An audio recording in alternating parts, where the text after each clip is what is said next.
Okay, a pleasant morning to everyone and welcome to the Government Best Practice Recognition 2020. My name is Jill Allier and I am your host for today. So for today, 26 best practices by 25 public sector organizations will be presenting their best practices to a panel of judges over the course of 2 days. And we will know which among the 26 finalist entries will be awarded with the title of being a GBPR recognized best practice. To start things off, let us all take a moment of solemnity for the national anthem, followed by the doxology.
Mga kababayan, ang pambansang awit ng Pilipinas.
Sikoy ko kamighimo tol langit. Sikoy ko kamighimo taal dawoy bulan. Ikaw ang nagbuhat sa kabituunan. Ikaw ang nagbuhat sa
All right. So now I would like to call on Mr. Arnel B. Abanto, the Vice President of the Productivity and Development Center, to give a warm welcome to all our participants and viewers. Hello, good morning, everyone, and thank you for attending this government best practice recognition presentation to our panel of judges. First of all, I'd like to greet our senior officials who will be attending and possibly presenting their best practices either today or tomorrow. We have in our list uh, Honorable Arnold S. Bautista, Municipal Mayor of Tumawini. Then we also would like to recognize Dr. Anthony Sales, Regional Director of the Department of Science and Technology, Region 11. We will also be joined later by the President of the Tarlac State University, President Mirna Q. Malyari. And of course, we would like to recognize also the presence of Undersecretary Ana C. Dione of the Department of Labor and Employment, who will also be joined by Assistant Secretary Maria Teresita Cueco. And we will also be joined by no less than the City Mayor of Bacoor, Mayor Lani Mercado Revilla. We also would like to recognize the presence of the President of Pampanga State Agricultural University, Dr. Honorio M. Soriano Jr. And of course, we will also be participated in by the President of the Visayas State University, Dr. Edgardo E. Tulin, and all other senior officials who may be joining this event. I also would like to acknowledge and greet our esteemed Board of Judges. We have Engineer Raymond Tan, and of course, Assistant Secretary Clarito Alejandro D. Magsino of the Department of Budget and Management, and of course, Attorney Alma Flores Foronda, Director of the Civil Service Commission. So I'd like to greet everyone a very good and pleasant morning to all our viewers today. Some of us are witnessing this presentation of best practices to our panel of judges through our Google platform, and others are watching us through the YouTube channel. So good morning, everyone. So for this year's government best practice recognition, we are pleased to note that some 26 finalists emerged out of 73 submissions this year. I'd like to congratulate them. Congratulations are really in order for all agencies that submitted their entries, and the 25 organizations whose best practices made to this stage, the presentation to our panel of judges. We consider all of you as winners. Those who submitted their entries, they're winners because they have proven that they can improve organizational performance, they can improve their practices, and this is a very good sign of developing a culture of sharing of information across our agencies. For those who may be presenting their entries to our panel of judges, they are also winners because they have proven that indeed we are open to share our best practices to other agencies through this presentation that will be made available to all other agencies. And for those that may be chosen by our Board of Judges to have been selected for this year as for recognition. They are winners because they have taken the responsibility to demonstrate that we can continuously improve even beyond this awarding ceremony that may happen tomorrow. Allow me to take also this opportunity to briefly discuss the purpose of our government best practice recognition. So this is not a competition, but a recognition. This is our platform to showcase the endeavors of the public sector organizations towards achieving or moving towards excellence in the public sector. So this GBPR aims to achieve, to connect the public sector organizations and build a network of practitioners, building a community of practice that may foster knowledge sharing to facilitate replication of your best practices by other government agencies. This is a very important objective to develop the culture of knowledge sharing in the public sector. This is anchored on our primary purpose of generating benchmark information in the public sector that may serve as excellence standards for our government agencies to meet or even exceed such level of performance.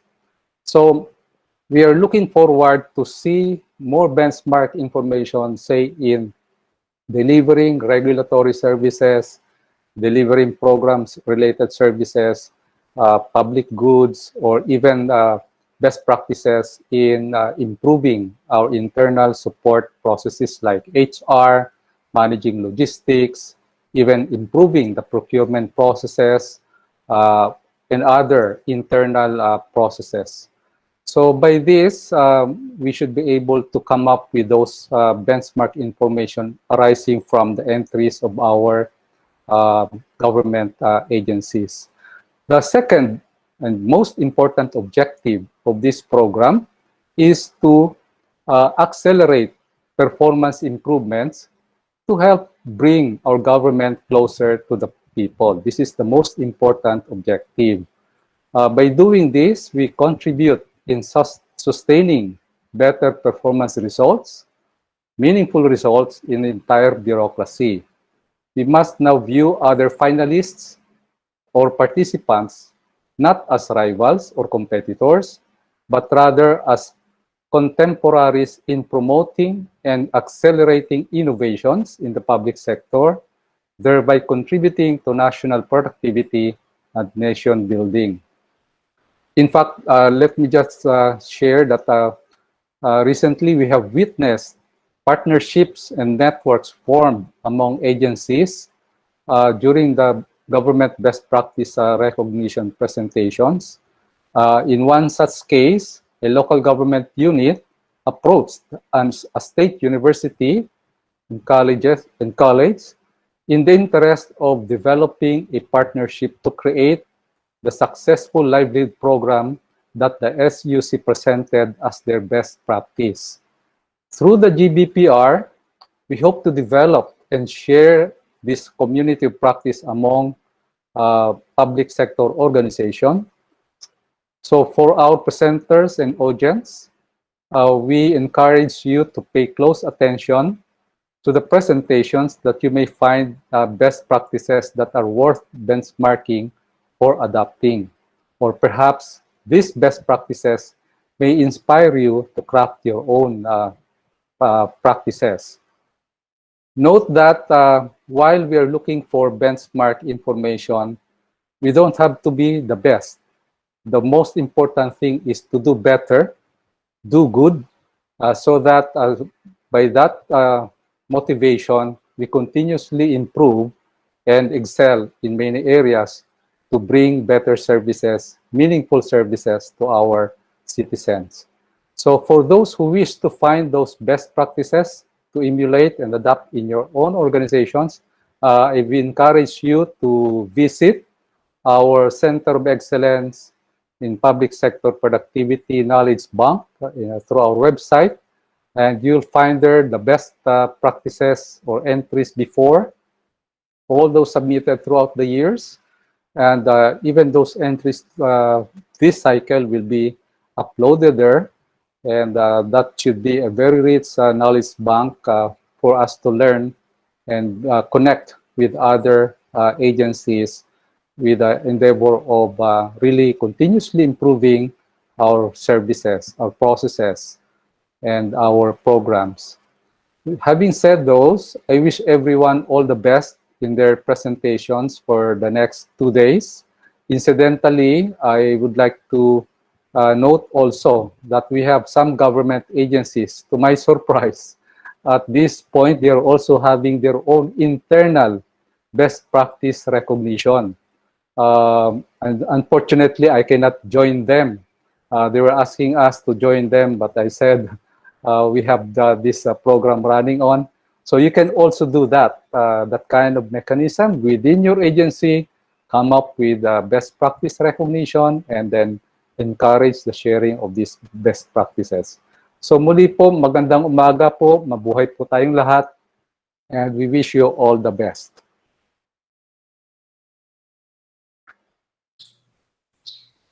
Thank you, VP Abanto, for the warm welcome and encouragement. The JBPR is being implemented as a component of the Government Quality Management Program and as part of the Asian Productivity Organization Center of Excellence for Public Sector Productivity. It serves as a harmonizing strategy to attain the objective to advance the public sector productivity movement among APO member countries, which the Philippines is a member of. To know more about COEPSP and GQMP, let's watch the following videos.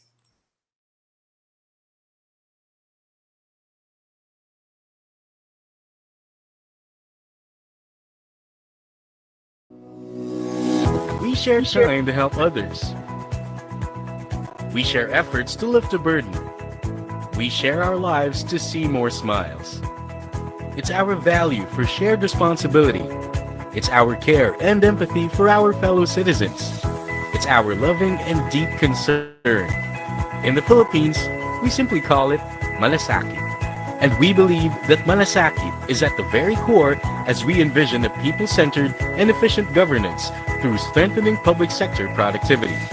Let us briefly show you how we're doing it through our shared lives, our shared goals, and our shared progress. Shared lives. In Asia, the public sector remains to be the primary provider of key services and infrastructure like water, electricity, transportation, healthcare, education, and a whole lot more. Basically, everything we ever need to live.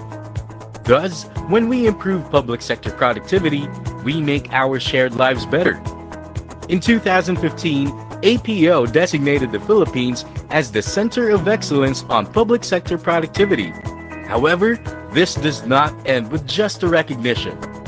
As the country's national productivity organization, the Development Academy of the Philippines is also tasked to assist APO for promoting PSP in the Asia-Pacific region, help address critical issues on public sector performance, facilitate research, training, and knowledge sharing, and serve as a center of collaboration among the APO's member countries.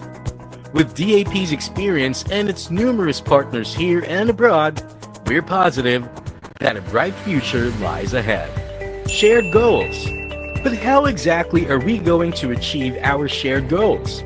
There is definitely more than just a one-way route. We are looking at an integrated and holistic approach to productivity enhancement. DAP, as the Center of Excellence on Public Sector Productivity, works strategically within its 4 pillars for PSP. The Knowledge Bank, which is an online repository of materials and references on public sector productivity. Capacity development, or the advancing of important trainings to develop skill and competencies on productivity methods. Innovation Laboratory, where we provide a venue to stimulate thinking for public sector productivity issues. Lastly, research. We acknowledge the need to study and assess emerging trends policies, and technologies about productivity. Shared progress. We begin progress by collaboration. It is never a one-man task. It is always shared. As the COEPSP, we want different stakeholders to come together in pursuit of our shared goals. National productivity organizations, APO member countries, experts, service providers, the academe, and various international organizations linking and working hand in hand to attain better quality governance and enriched productivity in the public sector. So, we invite you to take your share. Imagine with us a country, a world where the public sector serves with heart, integrity, excellence, and continuous progress. Where citizens are satisfied, there is greater public trust, better national competitiveness, and an improved quality of life for all. This is the Center of Excellence on Public Sector Productivity. Continuous improvement for a better quality of life.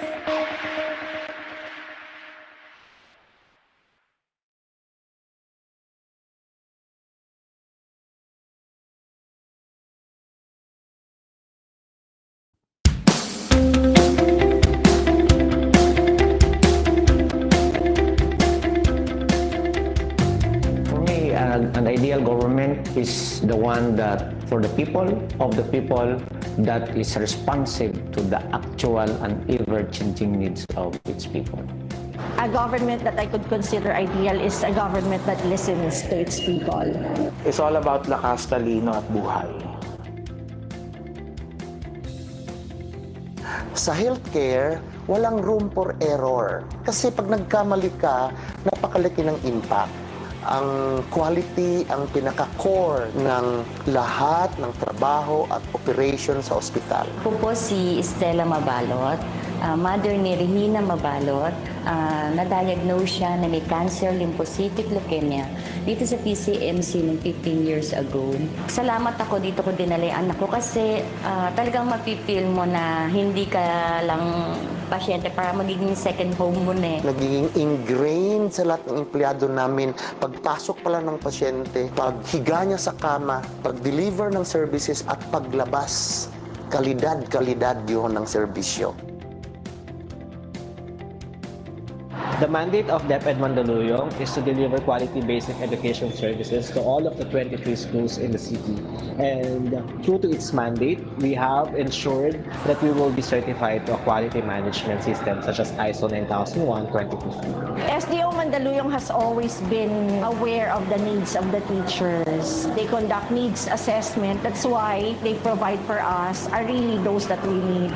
So, malaking bagay para sa mga teachers, lalo't ang daming mga innovations ng DepEd. Kung hindi kami tutulungan ng SDO Mandaluyong, hindi kami makakasabay.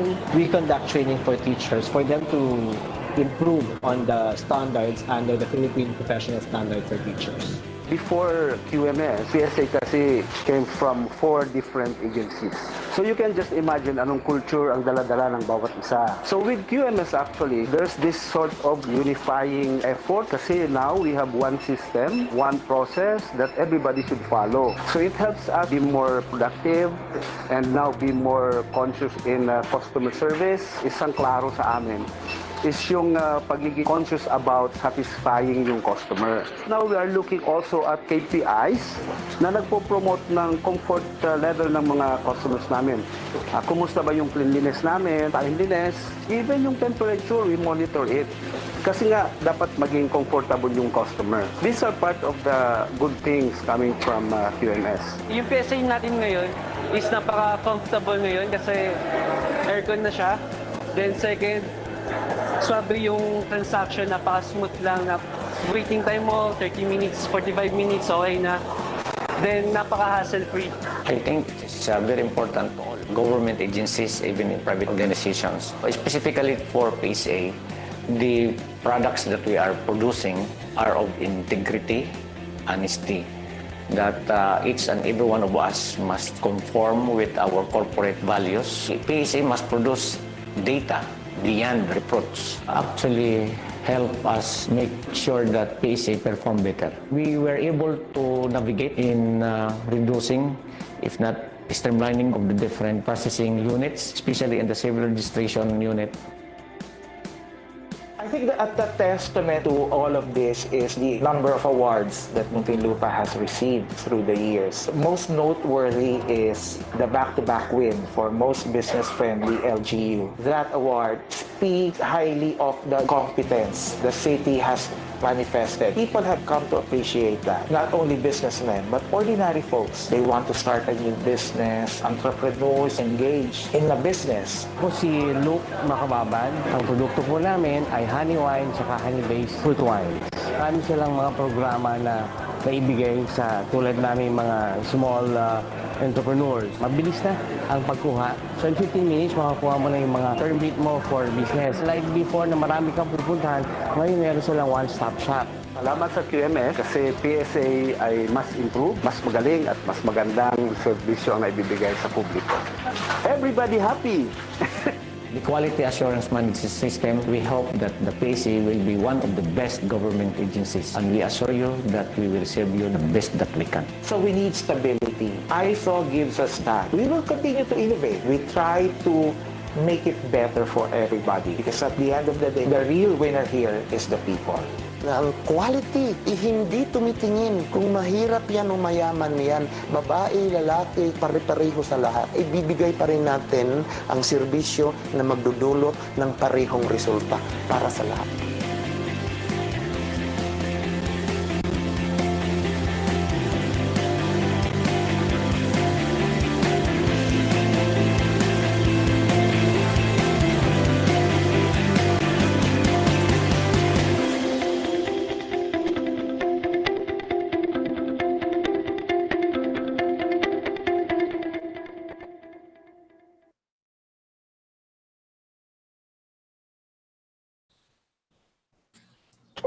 Now, to introduce the panel of judges and to discuss the GBPR background and guidelines, I would like to call on the Director of the Productivity and Quality Training Office, Ms. Maria Teresa A. Agustin.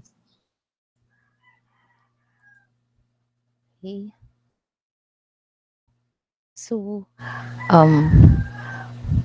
Good morning to everyone.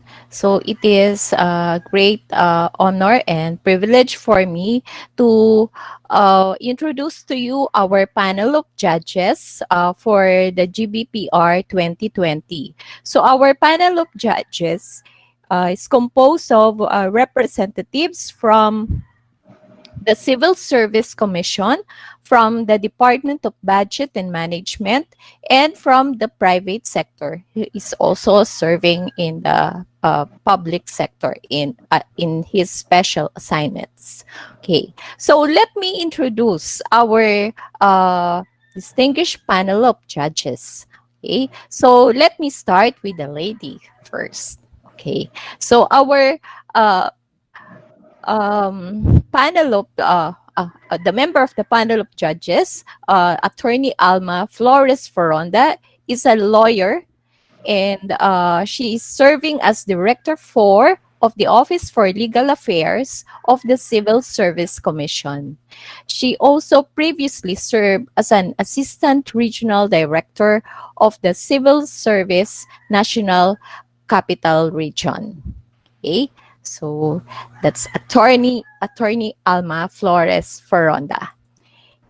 And our next member of the panel of judges is Assistant Secretary Clarito Alejandro Magsino. So ASEC Magsino is the Assistant Secretary to the Information and Communications Technology Management Group of the Department of Budget and Management. ASEC Toto, as he is known to many, is tasked to support the public financial management reforms of the department with the underlying technology and build its internal capacity to lead the government in systems and technology. He also currently serves as DBM's principal representative to the Government Quality Management Committee, or GQMC. Unbeknownst to many, ASEC Toto has already retired from public service in 2012. He spent more than 2 decades of his professional career at the Development Bank of the Philippines, where he was Senior Vice President and Chief Information Officer. Since 2002, he was concurrently President and CEO of the DBP Data Center Incorporated, the bank's IT subsidiary until 2012. And upon his retirement, he headed a foundation of former government CIOs in their advocacy to promote e-governance and the efficient use of information and communications technology in government. He obtained his Master in Business Administration degree from the Ateneo Graduate School of Business, Regis program, and his Bachelor of Science in Mechanical Engineering from the University of the Philippines under a National Science Development Board scholarship. And he is a Career Executive Service Officer since 1995. So that's ASEC Toto Agsino. Okay. Our third member of the panel of judges has 40 years of management and consultancy experience in food processing, agribusiness, manufacturing, and distribution. He managed plants ranging from single to multiple site installations, nationwide distribution, and supply chain networks for various consumer and agro-industrial products. He implemented in various capacities quality and productivity programs and interventions in both private and public organizations such as TQM or QMS, Quality Circles, PQA, Philippine Quality Challenge, Innovation, and the like. He has special assignments in the public sector. He is serving in the Philippine Quality Award or the PQA. He served in the PQA in various capacities as a judge, as an assessor, a team leader, as a coach, a trainer, and a technical editor. He also served as a resource person for various quality and productivity projects and programs in both private and public institutions like the Philippine Quality Challenge, the simplified version of the PQA, and also serves as a faculty member of the DAP's Master in Productivity and Quality Management, and he has been serving in the GBPR. He's currently in business of distributing medicines and supplies, doing management consultancy, enjoying every opportunity to go fishing with friends. He is an industrial engineer and has taken his bachelor's degree in industrial engineering from the University of the Philippines and took his graduate studies in business administration from the Asian Institute of Management, and he's living his life to the fullest by the grace of God, happily married to a loving wife for the past 34 years and blessed with 4 wonderful children. So the third member of our panel of judges is no other than Mr. Raymond Tan. Okay, so these are our panel of judges for GBPR 2020. Okay, so let us all welcome them with a big hand. So all those who are here now, let us all welcome them. Okay, so maraming salamat. So they will be together with us till tomorrow, of course, when we till the time we announce who will be the recipients of this year's GBPR. Okay, so next we move to the rundown sharing of the GBPR background and guidelines. Okay, so just as a backgrounder, would like to share with all of you that the GBPR has been spearheaded by the Academy in 2015. No? So in the capacity of the Academy as the National Productivity Organization. So the GBPR has been designed to promote, showcase, and share knowledge on outstanding and innovative practices, no, in the public sector. So the GBPR is one of the components of the Academy's Business Excellence Program, along with the Philippine Quality Award and the Government Excellence Class Organizational Self-Assessment. Okay. So the GBPR supplements the Academy's efforts to improve organizational productivity and performance in the public sector through the recognition that we give, no, to the innovative best practices, no, of participating agencies.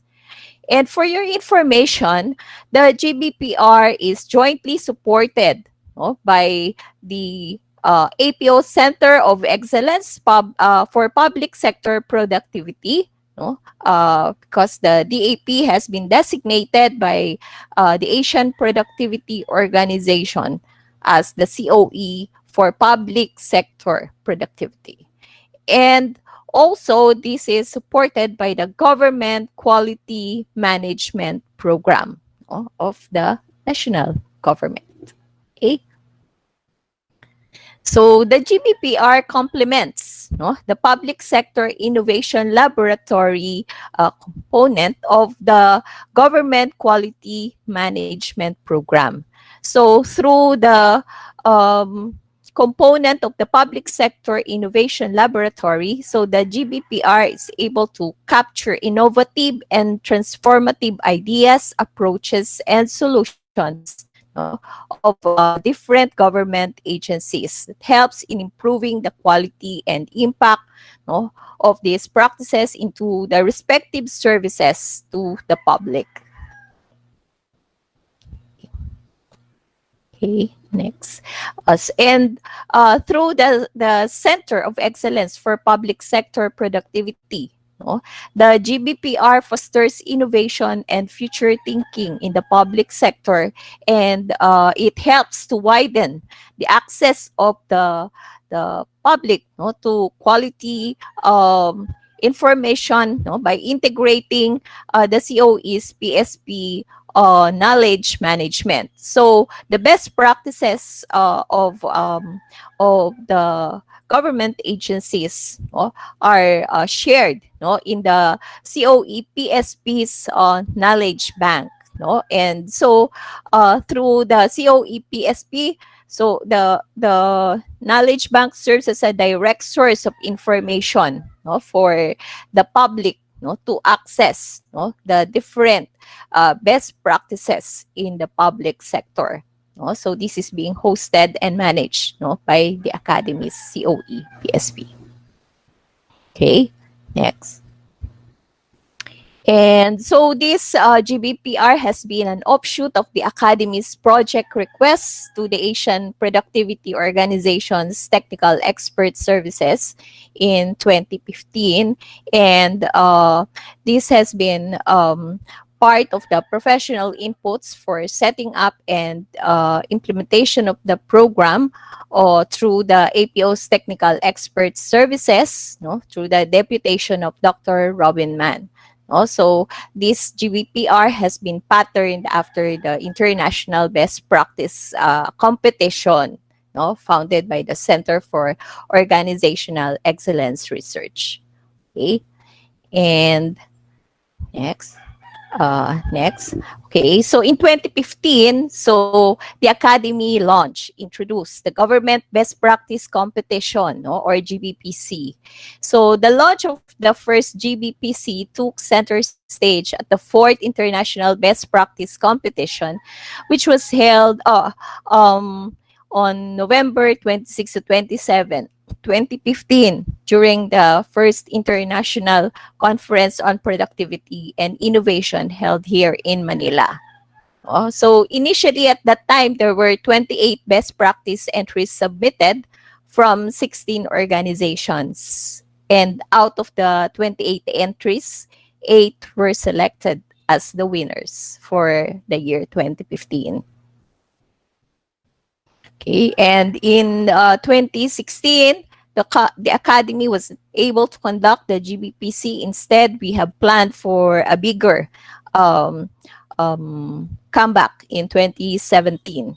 Also, and in 2017, we renamed the GBPC as the Government Best Practice Recognition, so that we can give focus on the recognition of excellence rather than the act of competition. So this is not for competition, but for us to recognize the outstanding, the best practices in the public sector. Okay, next. So in 2018, this GBPR has been implemented as a component activity of the Government Quality Management Program, and out of the 5 major activities of the GQMP, so the GBPR was implemented under the Public Sector Innovation Laboratory. Okay, and so in 2019, okay, we were able to widen our reach with the continuous implementation of the GBPR under the GQMP and the COE PSP.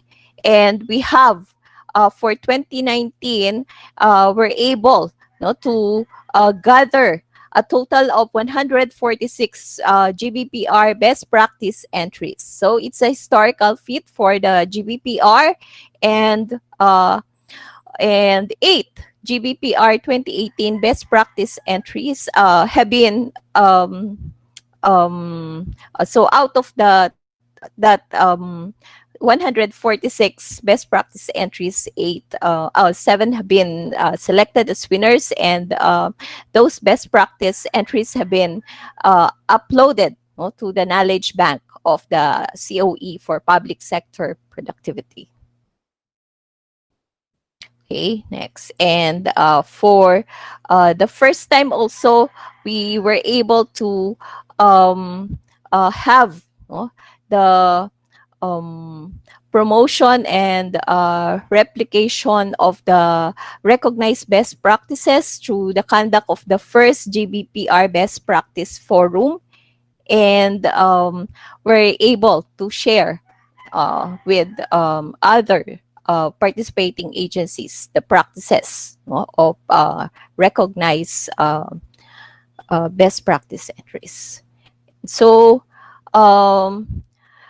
we were also able to experience, for the first time last year, an online presentation from one of the finalists from the city government of Zamboanga City, the first virtual presentation. Who would ever think that the GBPR will be on virtual mode this year?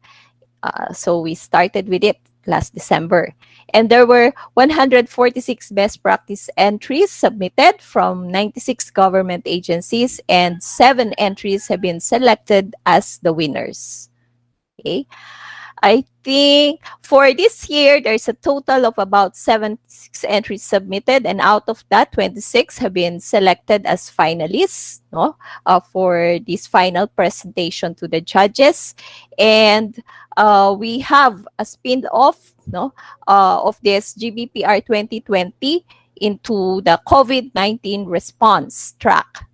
So we're still accepting entries for this until December 2020. And for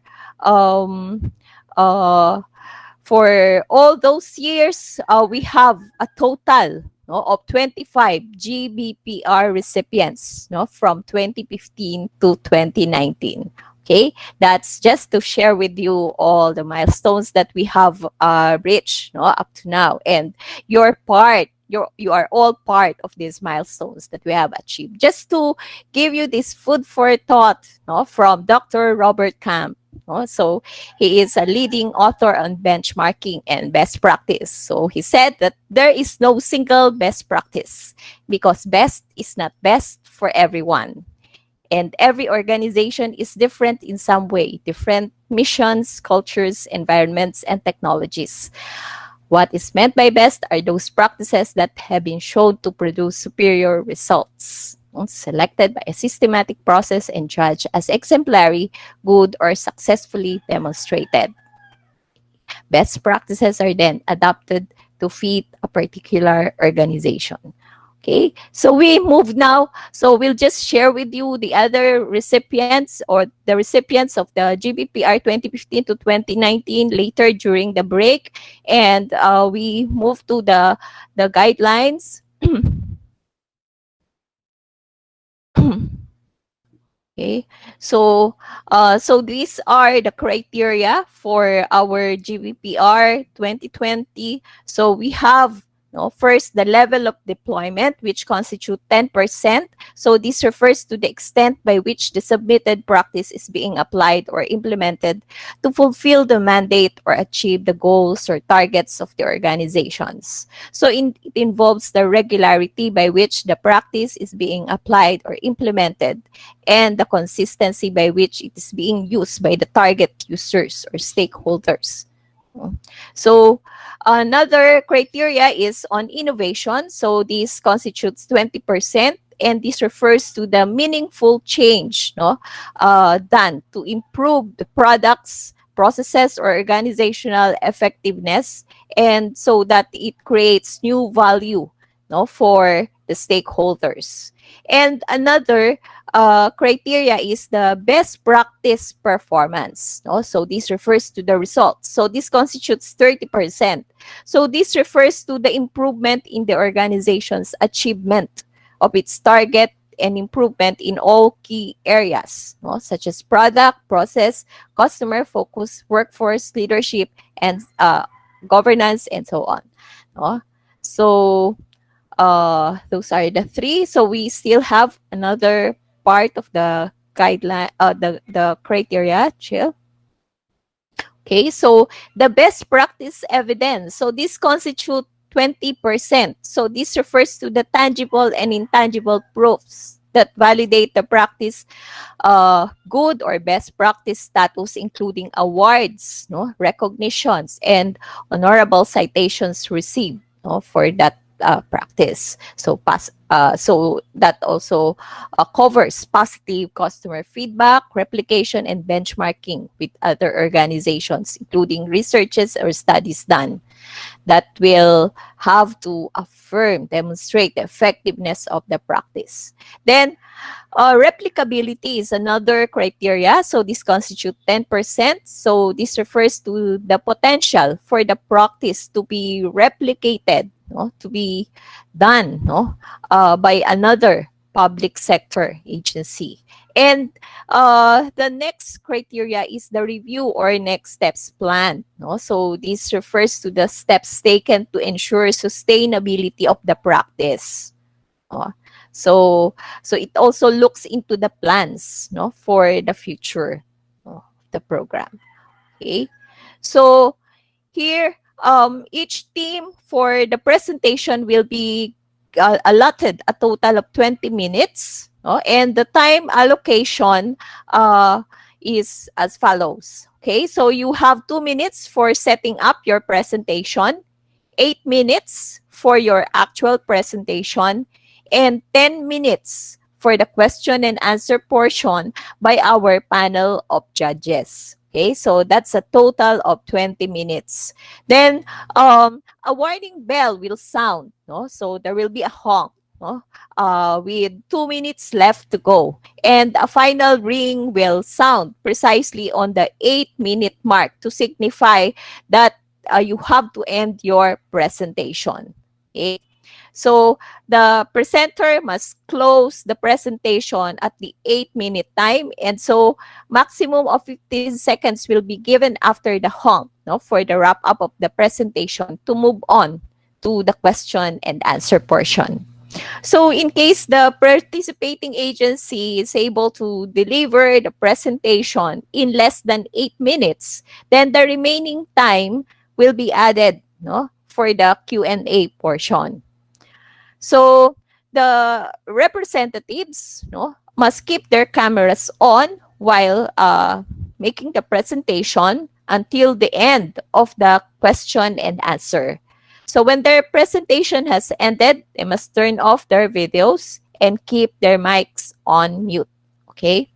So presenters and representatives may choose to leave the platform after their presentation. Okay, so that's it. So we will now have the presentation to the panel of judges. I turn it to Jill. Thank you, Ms. Tess, for sharing to us the background and the guidelines for the GBPR. Okay, so we will now proceed with the best practice presentations. So presenters must open their video during presentation and the question and answer. The first best practice for today is High Pera, high personal effectiveness through resource allocation from the local government unit of General Santos City. You have 2 minutes to upload your presentation before you begin.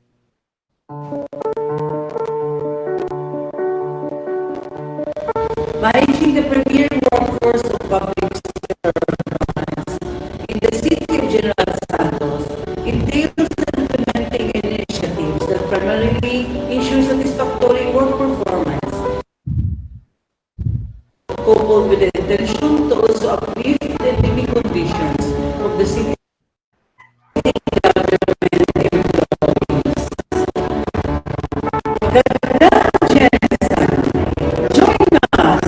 As we look back on the humble beginnings, challenges and milestones of realizing an unconventional initiative of reinforcing the sound financial management skills of our employees. Join us in a short walkthrough on how we strike the balance of discipline and compassion in the continued delivery of government services to all generals by ensuring the benefit and welfare of the city's civil servants. This is LJ Jensen's high personal effectiveness through resource allocation best practice.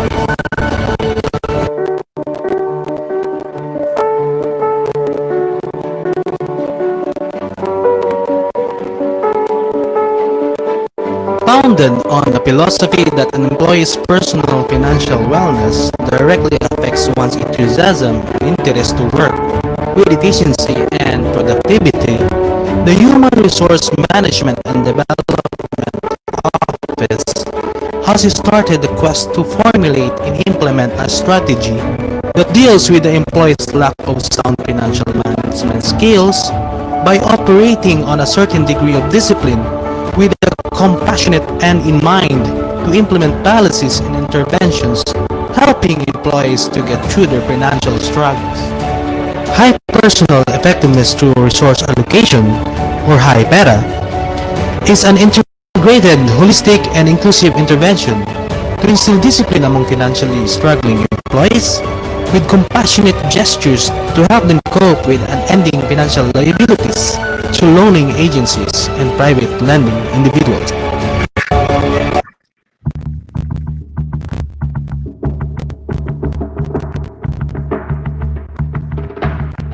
Issue of Executive Order Number 27, Series of 2017, by the City Mayor Ronald Chua Rivera, the ATM ID system and auto savings program for the employees was implemented, also aiding to solve the problem on the uncontrolled credit behaviors of the employees.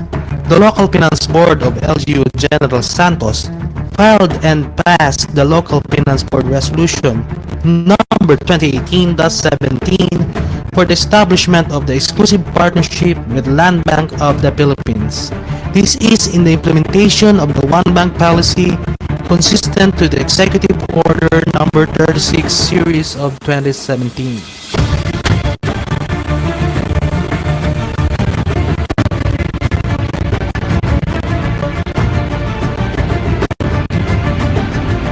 The initial approach of High PERA is the implementation of an integrated ID ATM system that combines biometric scanning through facial recognition and ID ATM confirmation. The purpose is to couple the use of the ATM card not only as a regular bank account, but also as a confirming device for attendance. When the ATM becomes necessary for confirming the attendance in the scanner, the employee is prevented from surrendering his ATM card to the loan sharks and to the lending institutions. During the gradual implementation of the One ATM ID system, the Human Resource Management and Development Office also complemented the process by conducting capacity building activities on financial literacy, such as the PERA, or the Personal Effectiveness Through Resource Allocation, in-house trainings, the organizing of the Savers Club, introducing affordable and effective ways to save money through saving facilities offered by the banks and other monetary resources that may lend on a lower and affordable interest, such as the GSIS, the PAGIBI, SSS, and the like.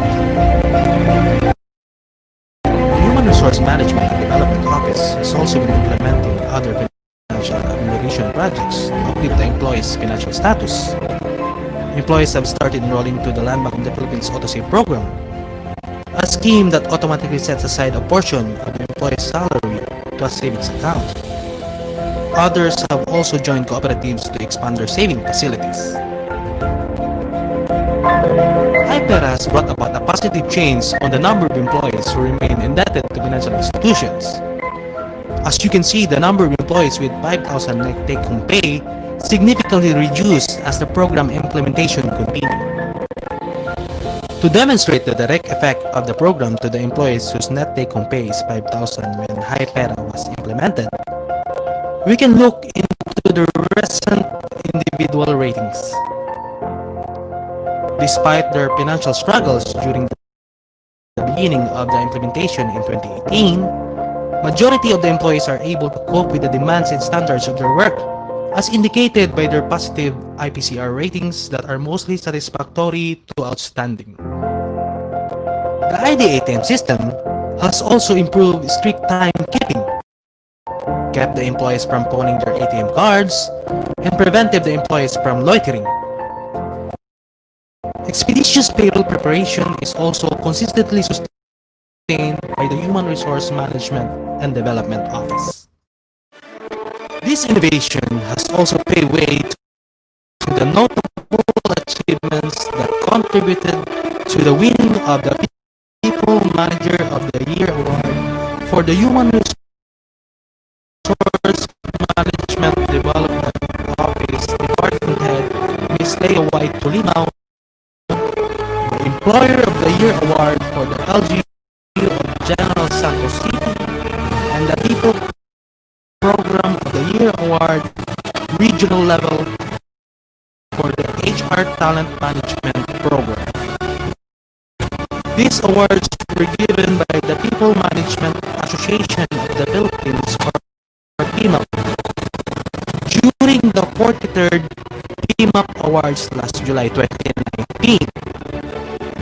The office was also granted the Prime HRM Level 2 status by the Civil Service Commission.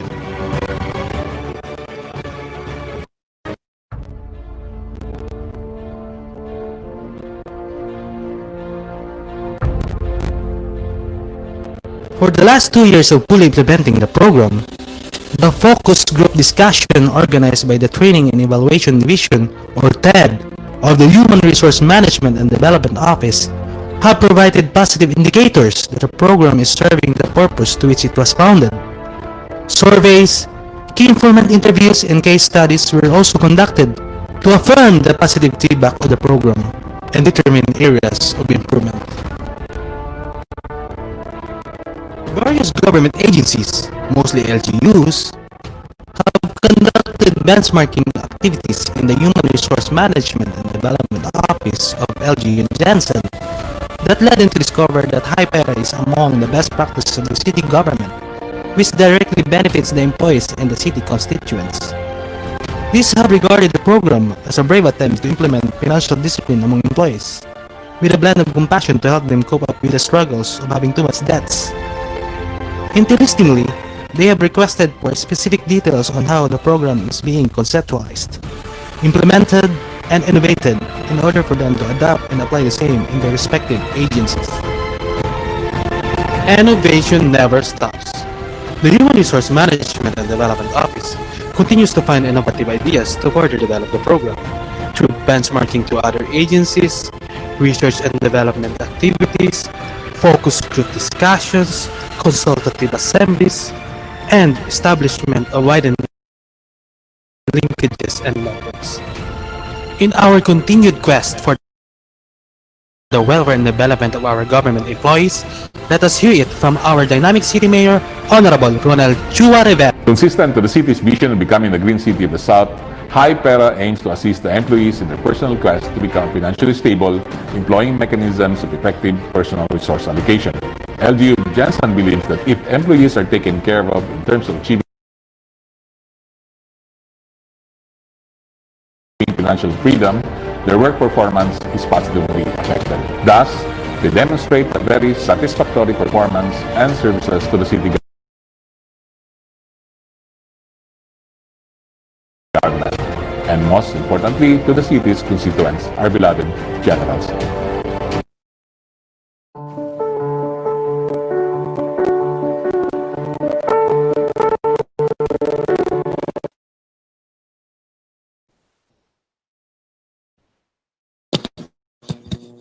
Thank you, LGU General Santos City. The floor is now open for questions from the judges. May we have the representatives of LGU Gensan? Hello, do we have the representatives of Gensan?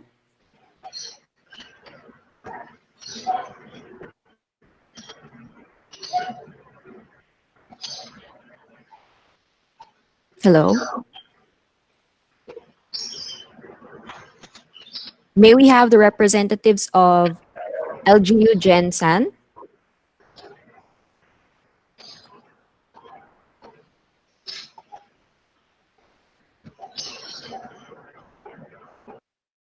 Okay, we may now start the questions from the judges.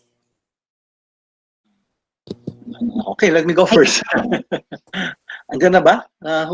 Is the Gensa people there around? Yes, sir, they are. Okay.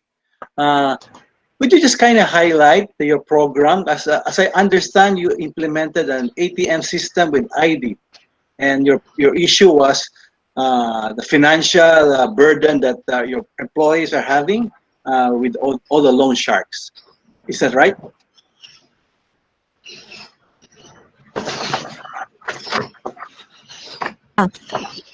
The representatives from Gensan have a problem with their mic for now, so maybe they can just type in the chat box the answer to the judge, and I can read it.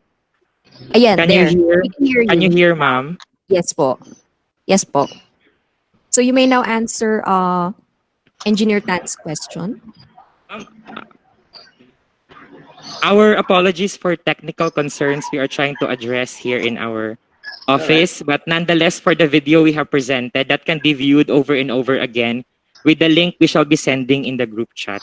Magandang Gensan, good morning and happy HR. We are from the Human Resource Management and Development Office of LGU General Santos. With us today, quickly, I'd like to introduce our representatives. We have Ma'am Leia Y. Tolimo, our department head. We also have Ma'am Crisamor Clarissa, our acting assistant department head. Ma'am Marlene Pilayo, the division chief of Welfare and Discipline Division. Sir Segundo Mendoza, the record section chief. Sir Jose Amagan Jr., the discipline section chief of HRMDO, and yours truly, Kenjay Mark Parlero, training section chief. We are now ready to address all questions concerning our best practice HiPera. So you didn't hear my first question? So let me repeat. Can we politely ask to repeat the question since we have missed it with our technical concerns?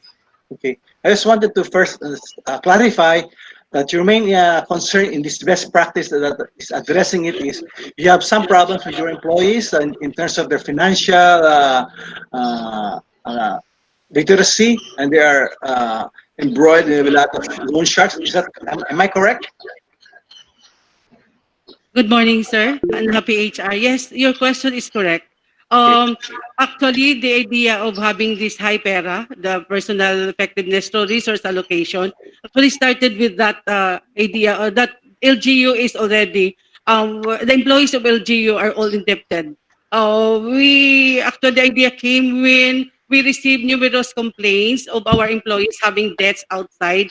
And even if that transaction is made personally outside, we made it the point that we have to address it because the employees are within the welfare of our unit. Okay. Thank you. I just want to know, how many percent of your employees are having financial difficulties?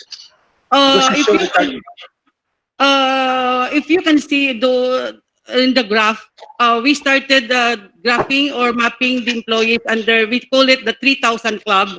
In 2016, we started with 3,000 Club because the 3,000 is the minimum GAA, net take-home pay of the employee. So we have that 3,000 Club. We identified there were 386 somehow that belongs to that 3,000 Club. When GAA was increased into 5,000, again, we map out the employees who are affected, and that from the 300 plus numbers of employees after starting to implement the high PERA, I think it reduced even if DBM has increased the net take-home pay.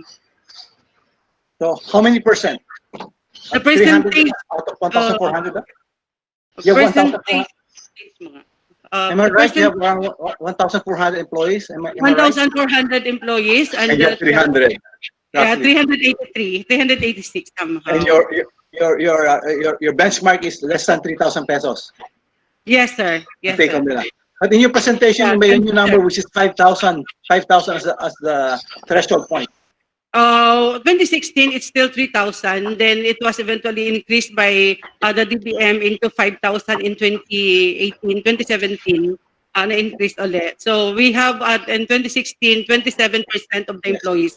Yes. So my question is how did you come up with the solution of using the ATM as your solution to lower these incidents? Integrating the ID with the ID and the ATM. Actually, sir, when I was the chief of staff, the idea already, I started already introducing the idea because in General Santos, we have one company that is the Dole Philippines who is already using the ID ATM. So you copied it from Dole Philippines. We benchmark from Dole Philippines. Okay. However, we find it with resistance from our managers because it is troublesome because we have to wear two IDs. We have one ARTA ID from the CSC and another ID ATM. But what is good and what is better than our program is it is using a facial scanning. Whereas the first benchmark in Dole Philippines, it is just mainly an ID and ATM at the same time. Okay, so you adapted it from there and improved on it. Thank you. Yes. Then it was also, sir, complemented by the LGU Victoria's City in Negros Occidental, that indeed it was cemented our belief that it can be done in the government because they also implemented that ID ATM with facial scan. Okay, thank you. Thank you, sir. Do we have any other questions from the judges? Yes, I have a question for LGU Jensen. Does the high PERA cover all employees of the LGU or does it cover only the permanent employees? Good morning, ma'am. Yes, the high PERA is an LGU-wide implementation across 26 departments and 2,877 employees as of date. The high PERA program is an employment to retirement kind of a program wherein the new entrants or the newly hired employees are given the ATM IDs and mandated to attend the PERA in-house training wherein they are taught to financially manage their finances, and investment and saving skills are also being taught. This will be advanced through other financial literacy trainings during their tenure in the government service. That is why it is from an employment to retirement kind of a program. Thank you. Does it cover contractual and casual employees? For the moment, the first phase of our implementation, it covers coterminous, casual, and regular plantilla employees. The job order employees, for the moment, we cannot cover because they are under contract until 6 months only.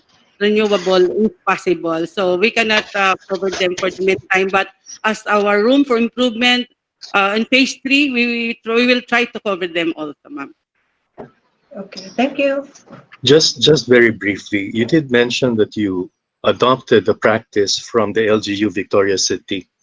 Now, is there any innovation that you added over and above what you have or what Victoria City is doing? Actually, sir, we did not adopt the program sa Victoria City. It only confirms that we can use the ID ATM. But ours is not only With facial recognition, you did facial mention. recognition, sir. But Correct. ours is Okay. not only an ID ATM. It is a holistic program that covers also financial literacy program, Okay, livelihood so that is the program, difference that your program has with Victoria. with Victoria's. Yes, sir. Okay, are you aware of any other agency? Are you aware of any other agency who has adopted that same practice based on your particular program?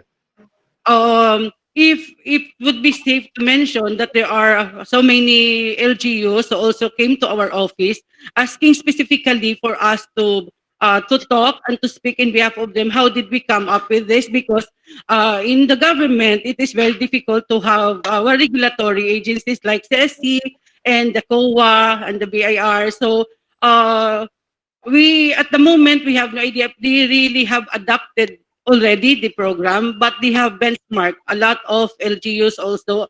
In fact, I can cite one provincial government from the Negros Occidental who specifically told us during this pandemic to talk on this and to brief them on how they can also do the same program. Okay, thank you so much. Just one more question. Yes, Ma'am Alma. What steps have you undertaken to sustain the high pera, even though perhaps in the future there may be a change in administration? Okay. We know that the sustainability of the program, there will be two factors that will affect that. That is only the politics and the technology. But I guess there are 4 indicators already that we were able to sustain this, and we will be able to sustain even in the changes of the government. First, we have collaborated and we have partnered with Sanggunian. We already have ordinances and legislation on the high pera. We have executive orders and SP resolutions to partners with that. Then we have also our enablers, that is the union as well as the local finance board, who issued also a resolution adopting one bank policy. So there were a lot of policies already adopted and legislated for this to support the program. So in the event that there will be changes of administration, I think ordinances and resolutions will be very difficult to change. Second, we also have the monitoring and evaluation tool. It is already part and parcel of the program of the human resource development. We have one dedicated division that is monitoring eventually regularly and doing the evaluation and recommendation for the improvement. Third, we have also part of our unit is the training and development of our division that is also tasked to the awareness and capacity building. When in fact, to make it sustainable, it is already part of the onboarding program. That is one basic of the 5 basic trainings that one has to undergo in order to pass their 1-year onboarding program for us. This is to ensure that all incoming employees would really be taken care in terms of this. And we have also partnered with the banks and the government agencies for this program. I have a question. We have very limited time. If there were, you have a lot of interventions that you have made. If you were to highlight one of those, which is the most significant that you would like others to emulate or replicate from your part? Actually, the high pera program is in itself a very Only one practice. You did a lot. You have trainings. You have the ATM cards. You have the seed money. You have the policy. Which of those, if you would like to tell other LGUs, this copy us. Which specific program or intervention?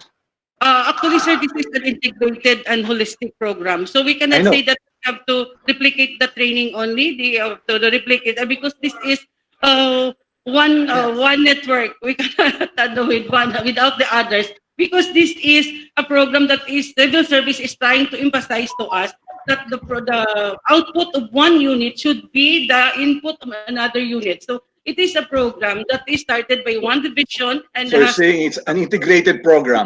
a program. Hindi pwedeng mawala ang isa po. Okay. So it might be kind of hard to replicate because it's specific to your need, and there's so many programs attached to it, the seed money, etc. So I'm just going at some certain process that may be highlighted because, as you mentioned, that would you like them to recommend the same thing using the ATM with the biometrics? Is that something you like them to copy? Yes, sir. As a starter, they can start with that because we started with that and we complemented with other programs. But to say that it is very difficult to replicate, no. We only need a passion to do it and the political will to do it. Okay. Sir, for a wrap, we would like to emphasize that one aspect of the program will not work without the others. When we started implementing the program, we started with the ID ATM integrated system. And when we started with that, we think it will work for the whole problem we are trying to address. But the rest will also occupy us, and it will also capacitate and entail response from us. So that means if you address one, you have to address the rest. So if you involve one, we have to eventually involve the rest aspects of the program. Thank you. Thank you. And sir, may I also add that only last night we received last one, ma'am. Okay, and then we need to proceed to the next. Okay, thank you. Okay. We only have to give you an information that this program also passed the HR Excellence 2020 in London as a finalist. Last night we received the notice. Thank you so much. Okay, thank you, LGU Jensen. Okay, we will now proceed to the next presenter. Okay, do we have LGU Dingalan? Hello po, good morning. Okay, are you ready with your presentation? Yes, ma'am. Okay, please start presenting. Okay. Good morning, everyone. I'm Maisel Dumaya Viray, Public Health Nurse from Dingalan LGU, and I will be presenting the Adopt a Child program. Next slide. Okay, next slide po. Okay, since 2015, Dingalan have recorded the highest prevalence of malnutrition rate in the province of Aurora. If we will look in this graph, we will see that from 2015, 2016, and 2017, the topmost, the brown line was the Dingalan LGU's accomplishment with regards to malnutrition rate. So, highest po kami sa malnutrition rate since 2015 up to 2017. Next slide po. So, despite the various efforts of the local government to address the malnutrition of children in the municipality, it had been difficult to decrease its prevalence rate po because, of course, malnutrition is a result of a multifaceted problems, which includes but not limited to poverty, insufficient government funds, lack of education, behavioral problems, and unhealthy and poor feeding practices. Next slide po. But through the help of the Municipal Leadership and Governance Program, the local health leaders have identified problems where high malnutrition rate was one of the identified pressing concerns which needs to be identified. So through this training, the concept of the Adopt a Child program was born. Next slide po. Next slide, please. So, the objectives of previous slide. Previous slide pa po.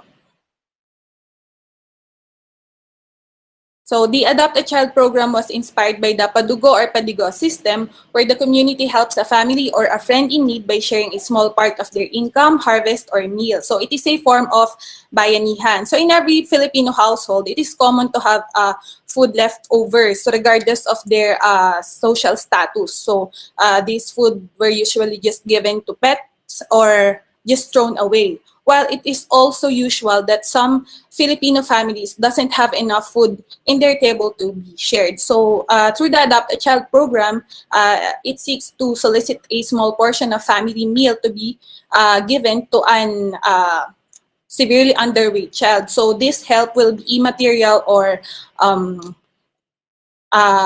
very cheap for the giving family, but can be life-saving for the adopted child. Next slide po.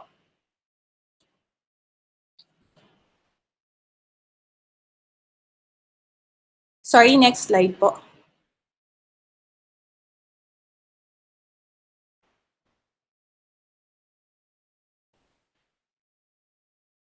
The previous slide, sorry.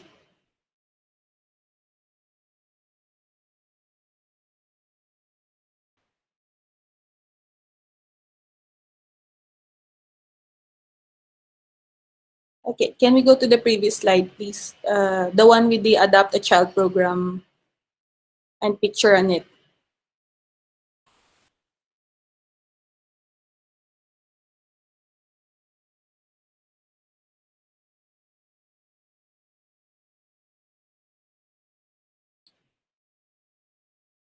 To the previous slide, please.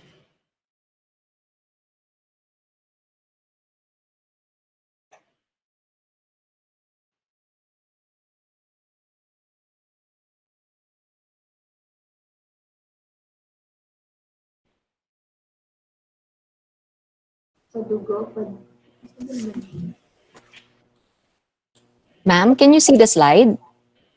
No, again. Ang nakikita ko po yung slide ng objectives. I'll be presenting the previous slide before this. The next. Okay.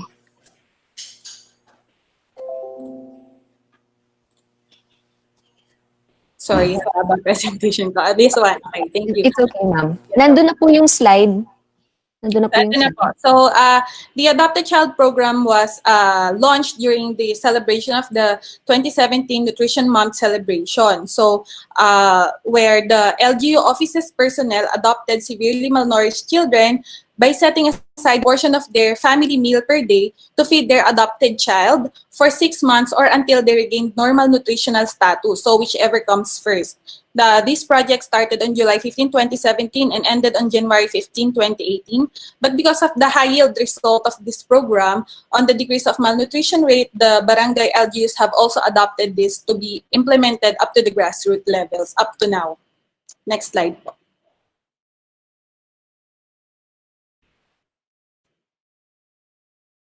Okay, ma'am, we are in the objective slide na. Okay.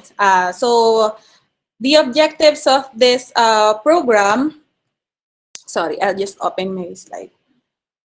The objectives of this program is to improve the nutritional health status of severely underweight children, to strengthen the spirit of bayanihan and camaraderie between LGU offices and community, to educate the parents and caregivers of the malnourished children on the proper feeding practices, and of course, to reduce the prevalence of malnutrition rate in Dingalan. So next slide po. The strengths of this program, okay, is it is a quality program which is low cost. So it doesn't require too much funding or consistent funding from the LGU or other outside partners. So through that alone, we can say that this program is sustainable. And because it is sustainable, it is effective. And most of all, it involves the community on the problem solving. Next slide po. So we started with 58 participants. Ito po yung total ng severely underweight children for the Operation Timbang 2017 first quarter, and they were distributed to different LGU offices to be adopted po. So next slide po.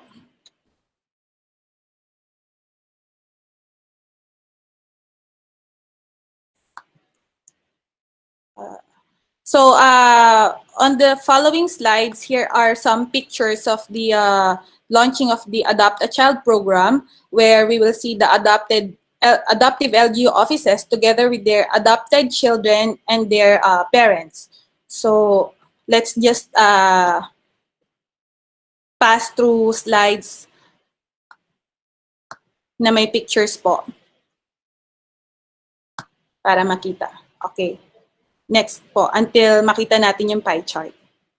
Okay, so here's the baseline data of the nutritional status po of the adopted children. So out of the 58 participants, the red part represents the number of children with severely underweight nutritional status, and the yellow part represents the children with underweight nutritional status. So next slide po. Sorry. Sige, next. Okay. So for the results po, upon the first month of feeding po, we will see some improvement na. So the green part naman po represents the number of children rehabilitated back to their normal nutritional status. So this is the first month. Next slide. Second, next. Third, next.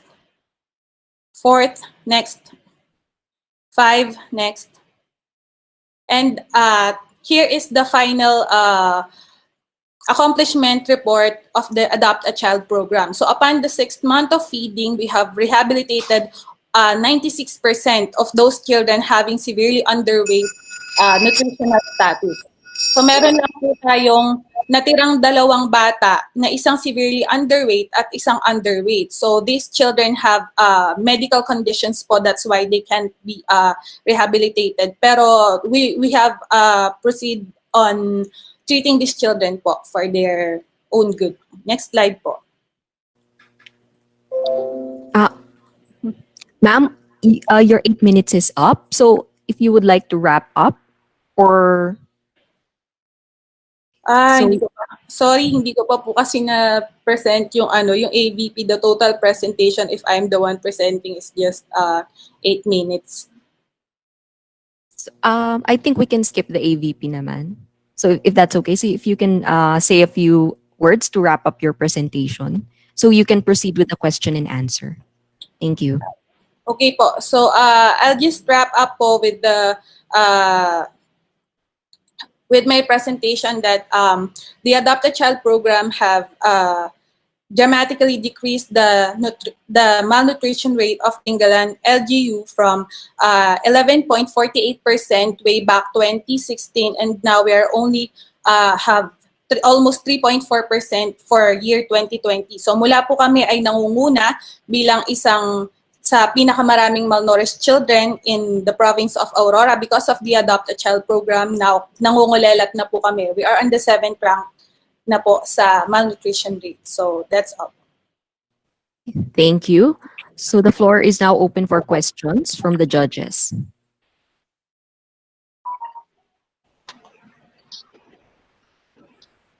Raymond? Raymond, go ahead. Go ahead. Mauna kayo. Okay, may I ask? You know, there is this saying that if you give someone a fish, you would have fed him for a day. But if you teach him how to fish, you would have fed him for life. Now, how long do you think you'll be using this program? Is it something that you'll be doing year on year, or are you preparing another program to address the root cause of malnutrition in the province? Thank you po. So about this question po, actually we were not just feeding the children as I have stated on the objective part po. Kasama po sa aming objectives ang pagturo po sa mga caregivers po ng severely underweight children and underweight children on how to prepare nutritious foods for the children na hindi po sila gagastos ng malaki. So Dingalan is a small community po, and we have reached natural resources po. Nakakayanin po namin kumain kahit wala po kaming maraming pera or pambili ng food. So sa root cause analysis po namin, ang pinaka nakita po namin is behavioral problems on the part of the parents dahil sa kanilang poor feeding practices po. So we have been trying to address this because through different nutritional programs po, we already have launched recipe trials kung saan involved po namin yung mga parents at sila po mismo yung nagluluto at nagpe-prepare po ng food for their children. As to length po, kung hanggang kailan po namin siya gagawin, sir, I think it doesn't hurt naman po to continue with the program since hindi naman po siya costly, and up to the present po, sobrang konti na lang po ng aming malnourished children po sa Dingalan because nga po sa adopted child program. Nakailang cycles na kayo? Nakailang 6 months na kayo? Actually po, sir, we only, with the LGU level po, we have started from July 15, 2017 and finished on January 15, 2018. So the following continuation po of the Adopt a Child program po, hindi na po kami yung gumagawa. It is the barangay LGUs na po who adopted po the program kung saan halimbawa po mayroong isang severely underweight na bata tapos mayroong neighbor na kaya naman pong magbigay ng isang portion of milk to the child po every day. So yun po yung No, I just want to find out, are you monitoring the progress of individuals? Yes po. Actually So po, merong nag-graduate sa program, hindi yung pabalik-balik lang siya. So, kumbaga, yes po. nasa 4th year na siya of the feeding program. Yes po. Every year po, different children were adopted po dahil we are targeting the target of the provincial and the DOH also, which are 0 to 5 years old children. Okay, thank you. So may I ask? So you were saying that for every year there will be different children that will be assigned to a particular, let's say, donor. So what if upon the child graduates from being malnourished and that child relapses into malnourishment? So will that child be again taken in? Yes po. We haven't experienced that instance as to now po. Wala pa naman pong nag-relapse back to malnutrition, but in case po na magkaroon po ulit at bumalik po siya maging severely underweight or underweight, we cannot, of course, hindi naman po namin pwedeng pabayaan yung bata. I-enroll pa rin po namin siya sa program. And not just that, but to all of the LGU programs addressing malnutrition po, like complementary feeding, tapos those children also have to be treated kasi if they are relapsing back to malnutrition, baka po may sakit sila. So how do you ensure commitment of the donors since this project depends on their magnanimity? Opo. So the LGU po, sa LGU offices po, this was included in our individual performance rating sa IPCR po namin. So yung mga offices po na naki-participate and the personnel, they were graded on that.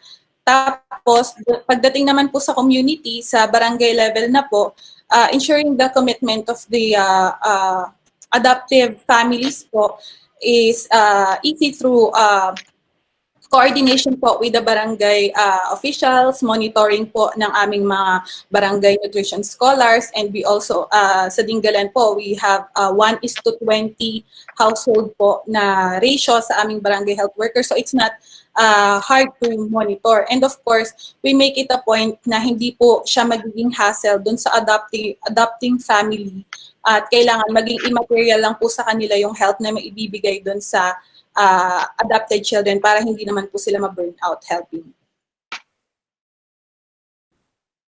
So, sir, are there any more questions? We have 2 minutes left. You mentioned, I'm very glad, very dramatic results, but from 11% malnutrition to 3%. Wow. And in 6 months, from a 90% malnourished, it became normal. But you were talking about only around 58 child, 0 to 5 years old, for your initial project. How much is the total malnutrition in your area, in Dingalan? How many kids total? Opo. Kasi small portion lang to. Yes po.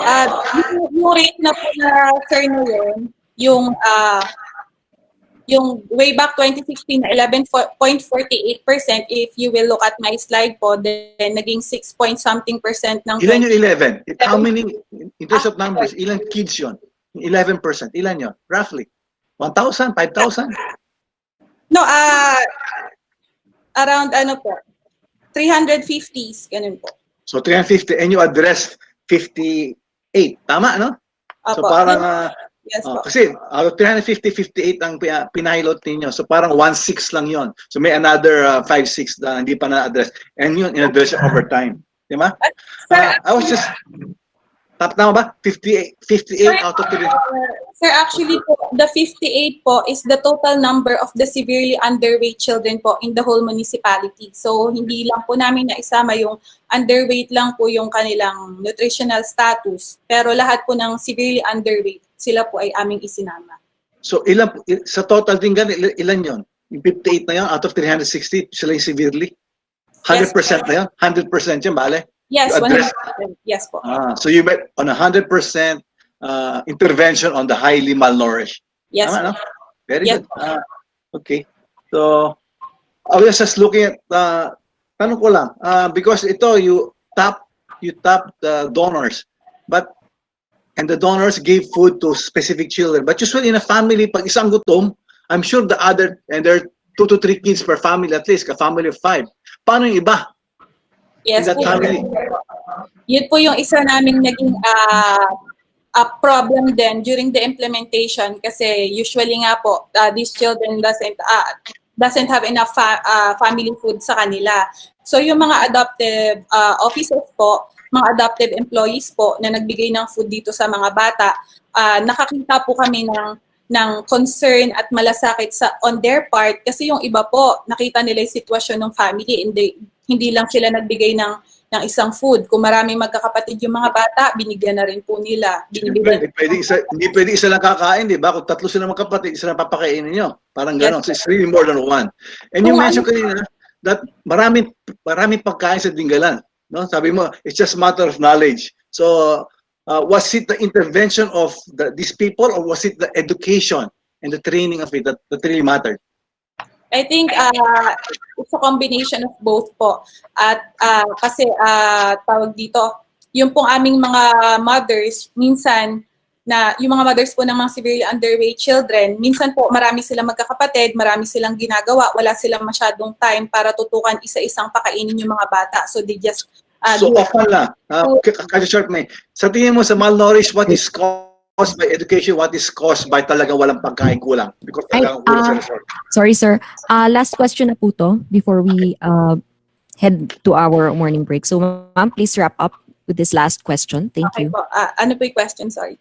Yun lang. I just wanted to know, sa feel mo lang, ilang percent of the malnourished is due to lack of education at ilang percent is because of talagang kulang sa resource yung pamilya at walang may pakain? Opo, it's hard it's hard to speculate on that kasi what we have is hard data po kung sino po yung mga severely underweight. Based on yung 58 na pinuntahan nyo, 58 lang, ballpark, kalahati ba doon ay education lang? Or kalahati, more than that is because wala silang pera? About 30% po nun is education problem lang po. Kasi yung parents po ay matataba naman. Pero yung mga anak po severely underweight. So the rest po is a combination of both. Poor feeding practices, tapos wala rin po sila masyadong resources. So yun po yung aming inaddress na isa at tinulungan po. And as a wrap up po, the ABB presentation was very good and it also presents the overall Adopt a Child program. So for those interested po, it is uploaded in the Facebook page. I'll just add it to the comments screen so for everyone po to view. Thank you so much. Okay, so thank you. Ma'am, this is LG Dingalan. Okay, so we will have a 10-minute morning break and then we will resume. Maya Desalum Inyo Alan.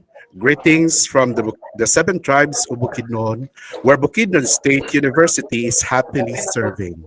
I am Lincoln Tan from the College of Education, Bukidnon State University. Allow me to present to you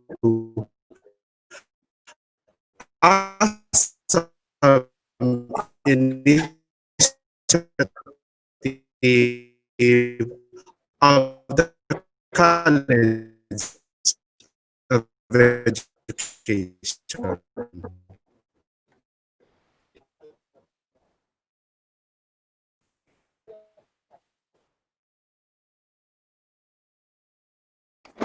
Initiative. ASAM Initiative, the College of Education, comes from a Filipino word asam. It means dreamed of, and is one of the ultimate goals of the college to produce qualified and globally competitive servants. This ASAM Initiative helps us nourish our leadership and management skill to achieve quality graduates through improved and maximized use of resources and indigenized management practices. This highlights the 4 areas to be proficient among the teachers. These are advisorship, summative, adopt an area, and mentoring. What is ASAM Initiative? Allow me to present with documents. A for advisorship, which is a client-focused initiative. Instructors are assisted and assessed according to skills and competences for them to be very effective in teaching and management of students. They are to plan for activities that prepare and ready these pre-service teachers to take, pass, and top the licensure examination for teachers. Advisorship is also to supervise co-curricular and extracurricular activities, exposing the students to the real activities in the field like monthly convocation, Buwan ng Wika, Christmas program, guilds like English Circle, math organization, science, and extracurriculars such as sports and culture and arts activities. Here are some pictures that the Bukidnon State University, the College of Education, is really implementing this different program. The group sharing and demonstration, the student internship abroad program observation of classes, and the student coaching and mentoring with teachers and students. For culture and arts, we are to give the students opportunity to represent the university and the country to international presentations for our very own culture, the Bukidnon dances, and different competitions from different levels, local and international, and also research and extension.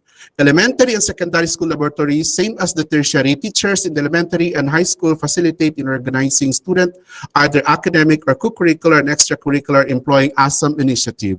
For graduate program, this level in terms of ASAM, graduate students are trained and enhance their leadership and management skills by introducing and let them experience ASAM as an initiative.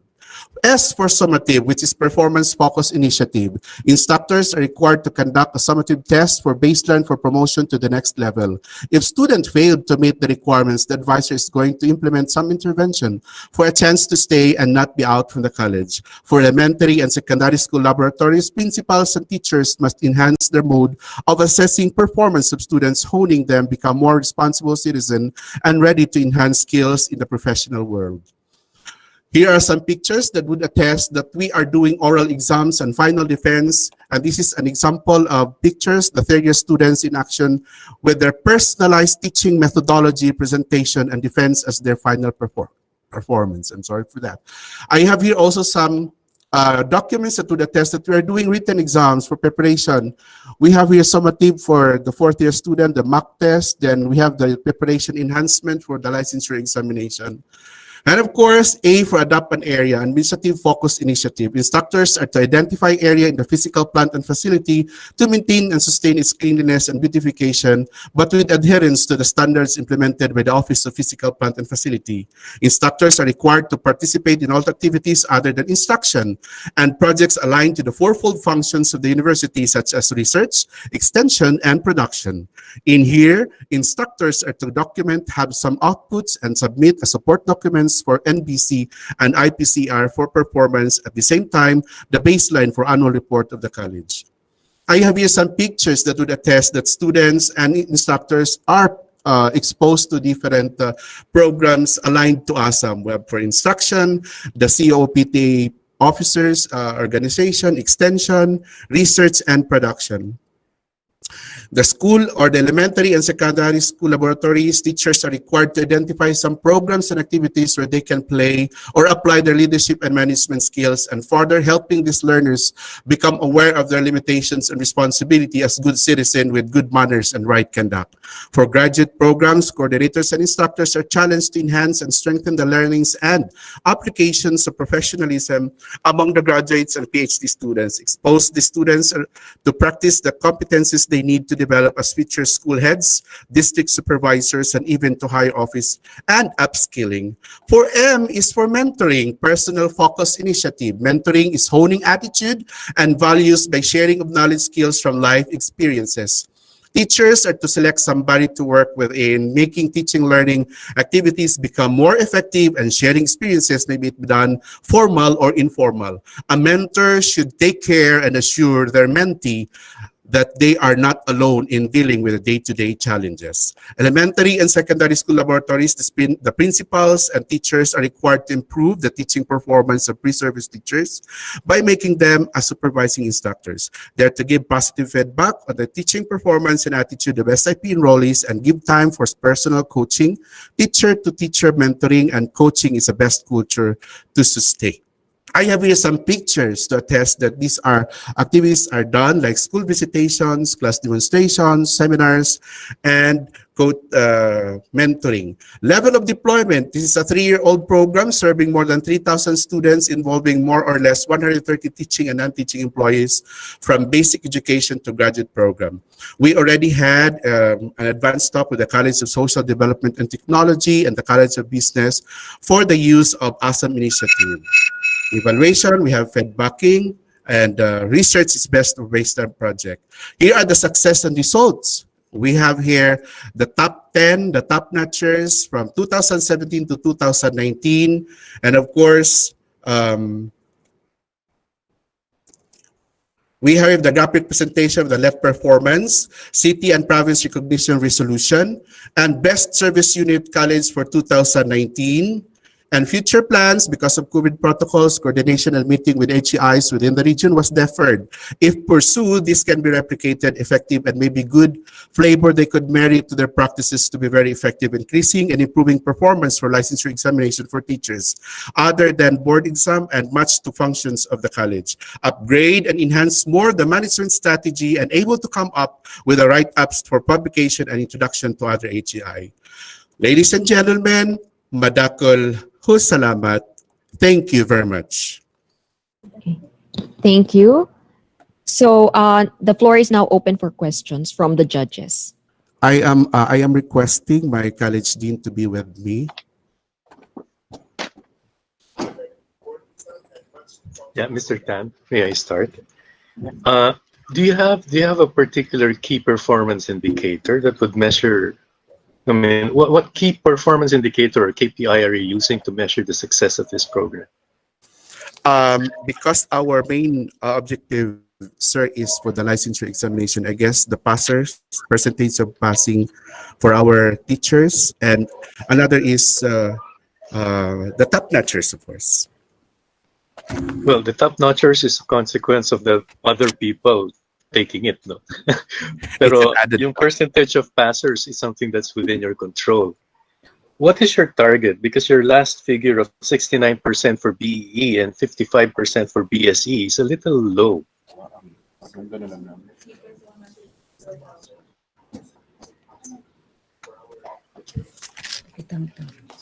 Okay.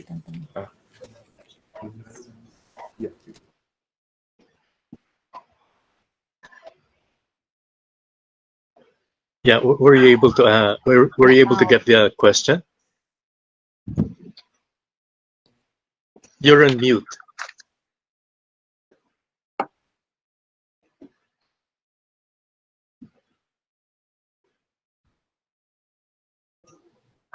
Okay, sir. Yeah, okay. You mentioned that the percentage of lead passers is your key performance indicators. So how has it improved since you started the program, and what is your target? Because as it stands, 69% and 55% of lead passers is a little bit low. I guess, sir, it's not low because in 2019, we reached as far as 82.5%.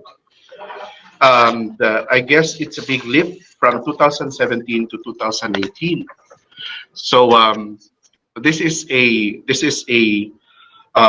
good point for us that the ASAM is really functioning as part of our management control. Okay, thank you. Are the other colleges also adopting the same program? We already Aside have from the College of the College of Business and College of the CSDT, College of Technology, sir. Okay, thank you. Specifically, what? I have a question. Sorry. Come on, you can go ahead. Ladies first. Okay. So you have said earlier that the College of Business Administration has also adopted the same program.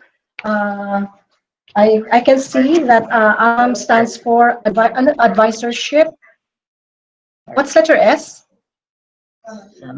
Summative, ma'am. Summative. And then letter A. Adopt an area. The first is advisorship. The second Adopt is an area and then mentoring. Yes, ma'am. Yeah, aren't these basic kinds of areas that are usually being practiced in colleges? I mean, what's the added value of the ASAM as compared to other colleges which are practicing this? I guess there's a big difference between the use of ASAM in the College of Education, because every time we are going to have programs, activities, evaluation, there is always ASAM, because in every program, there are different committees to be organized. And yes, this is a common practice in other colleges, but it's a common practice, but it has not given it has not given that identity that it has a big impact if it is organized and it is applied with integration of this different initiative. So you're saying that the value added is the integration of the different initiatives? Yes, ma'am. Okay. So the basic purpose of this program is to what? Enable the students to pass the LET examination? At the same time, ma'am, it is to make the college effective in its function in terms of management. All right. So the people that are supposed to implement the program are those in the teaching positions only, or does it involve also the non-teaching profession? We have also the non-teaching. We have also the non-teaching, especially during the preparation for licensure examination, and also for other activities where they are assigned to some committee chairmanship, like preparation of the hall and the venues and the food committee and others. So basically the beneficiaries of this program are those taking the courses of elementary and secondary education, or are there others? Yes, ma'am. We have the Bachelor of Elementary Education, the Bachelor of Early Childhood Education, the Bachelor of Physical Education, and Bachelor of Secondary Education. And of course, the graduate program, and we have the elementary and secondary laboratory school. Okay, thank you. You're welcome, ma'am. Lincoln, specifically, what are you doing differently compared to other colleges in your area, like in Cagayan de Oro? What are you doing differently? Sir, what we are doing in Bukidnon State University is giving importance to what is ASAM as an integrated initiative. We have different programs they apply in their schools, because I believe this ASAM are existing in every school system, but it was not given that opportunity or priority to be a good, effective management approach in a certain organization. Can you give a specific example of, say, a college in Cagayan de Oro that you benchmark with, you compare with, compared to what you're doing right now? Ito hindi lang ginagawa, ito ginagawa namin. Pwede sa summative man yan or sa mentorship.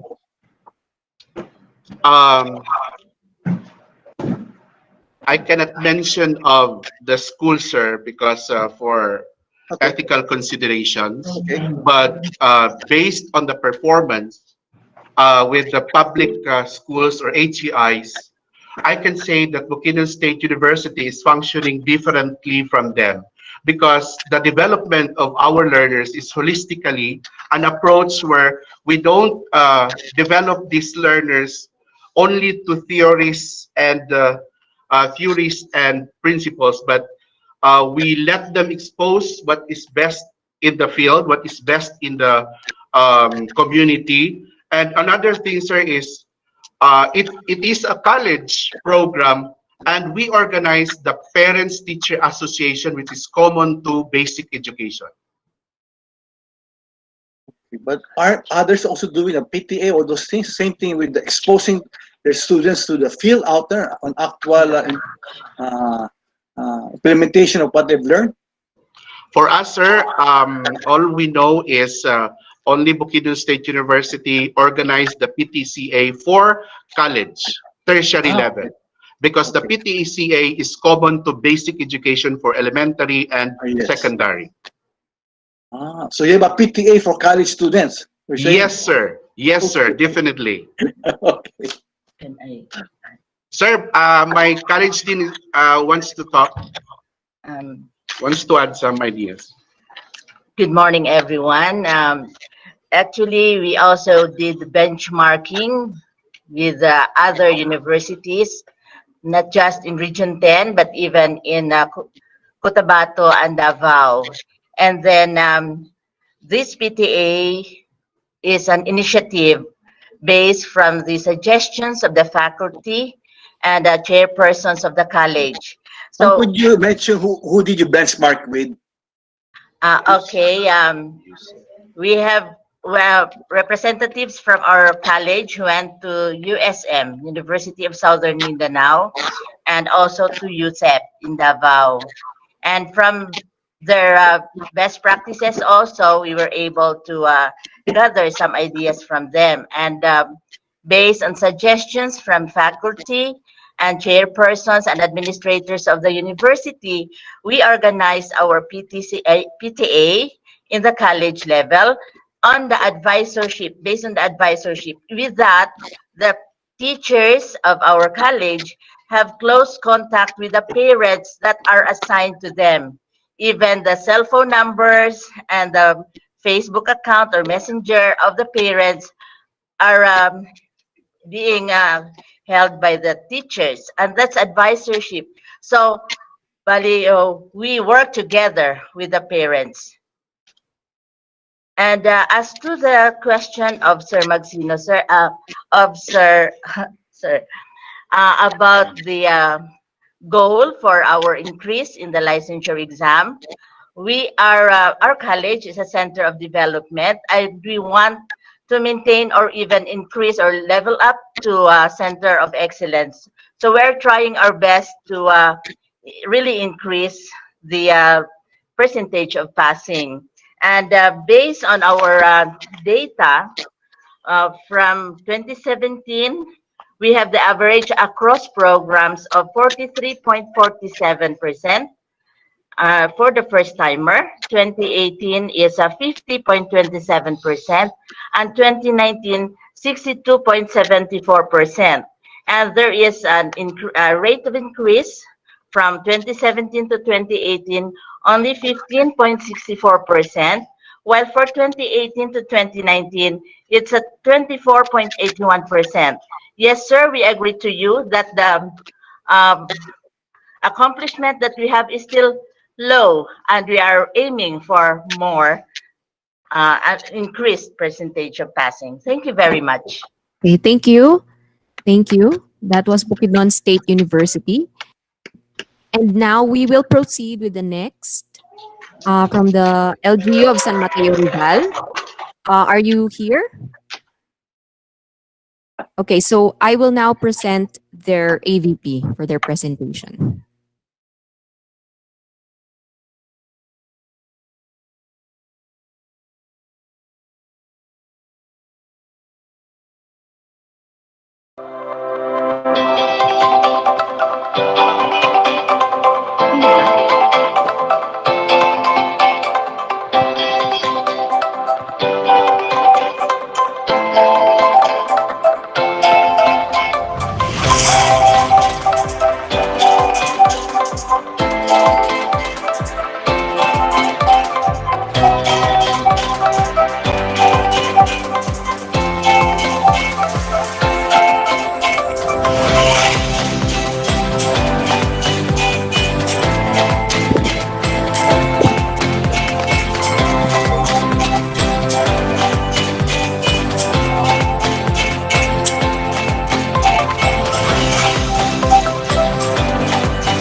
Si Mayor on Wheels or si ano?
All right. Thank you very much po for this opportunity. First and foremost, for and in behalf of the people of San Mateo, Mayor Cristina C. Diaz and our presiding officer, Vice Mayor Jose Rafael Diaz, we thank the Development Academy of the Philippines and the government best practice here with you this morning.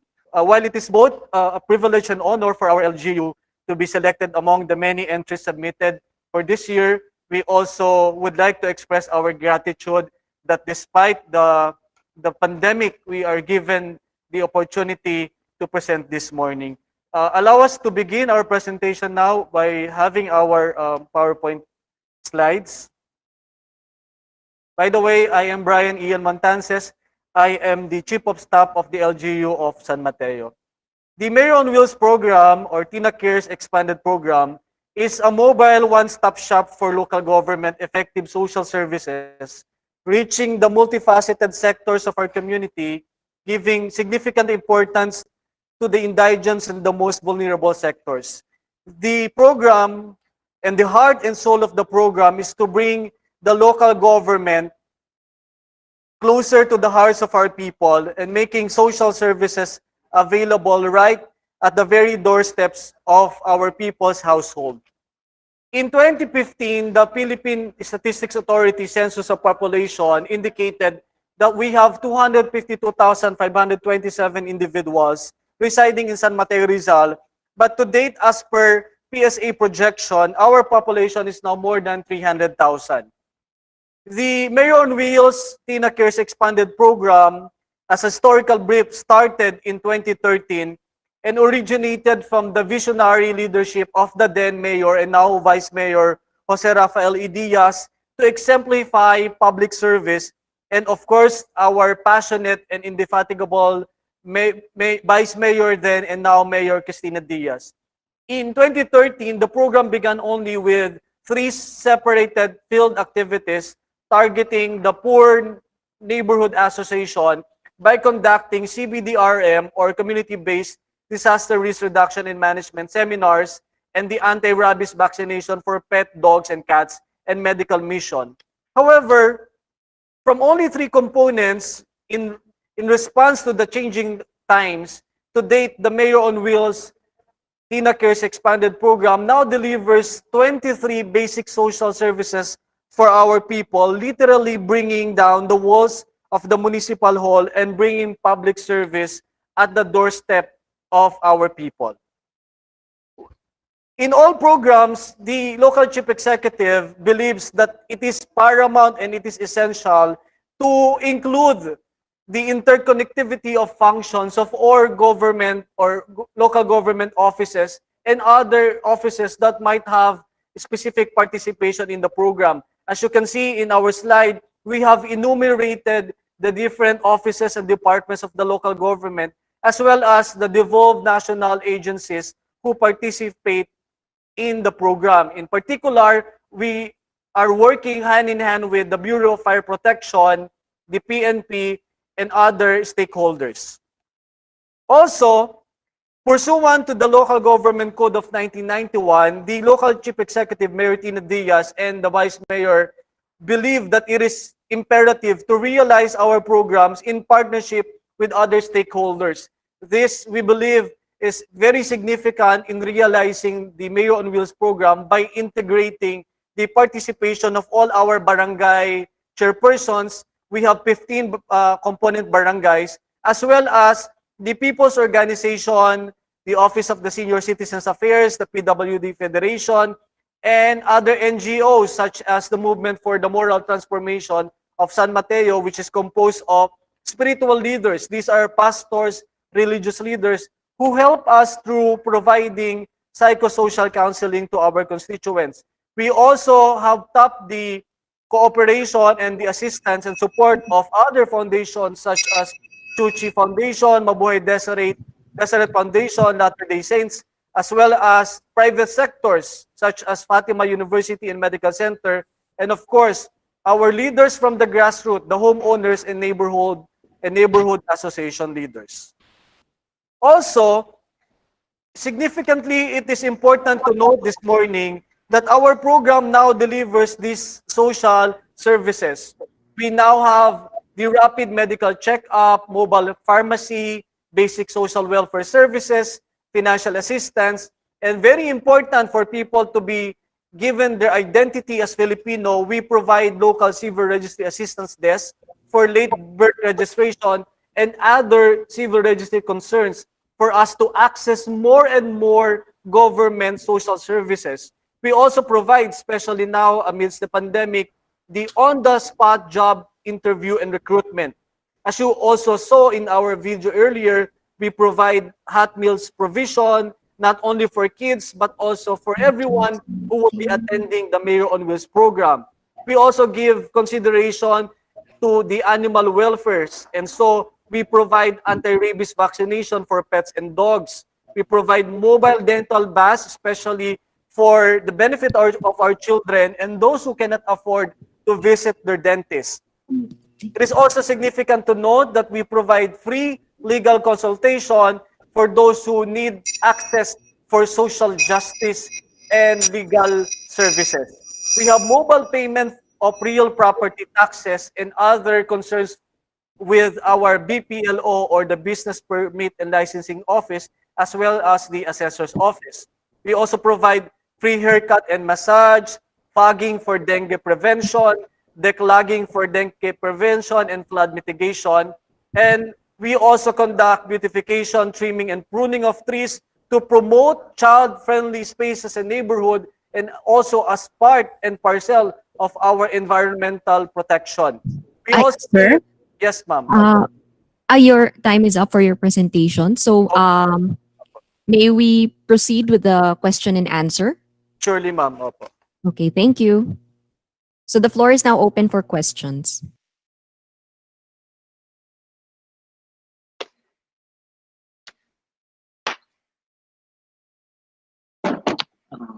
Brian, no? Brian? Yes, sir. Opo. Yes, sir, Raymond. Nalula ako sa dami ng program yung on wheels eh. Nakita ko lang sa may 23 dito nakalista eh. So, anong focus talaga ninyo? Kasi meron kayong massage at haircut. Ano bang priority program na dinevelop niya in wheels?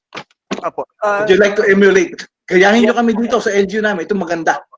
So Raymond, basically po, as mentioned earlier, we want all the services of the local government to bring it closer to the people.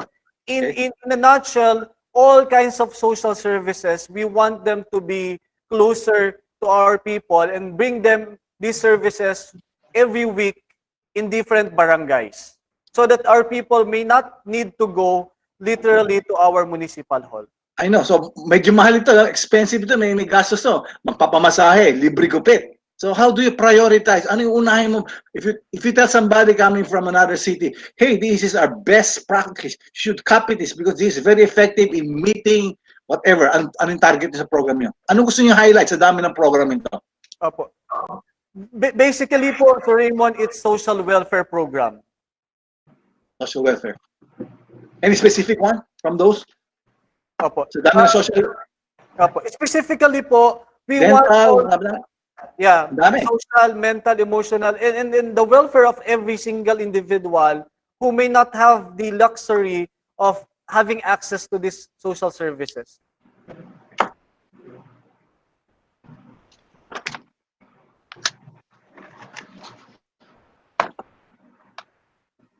I have a question.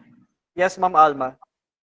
Um, are there other government, local government units which have a similar program as this? And how different is your program from these other LGUs? Opo.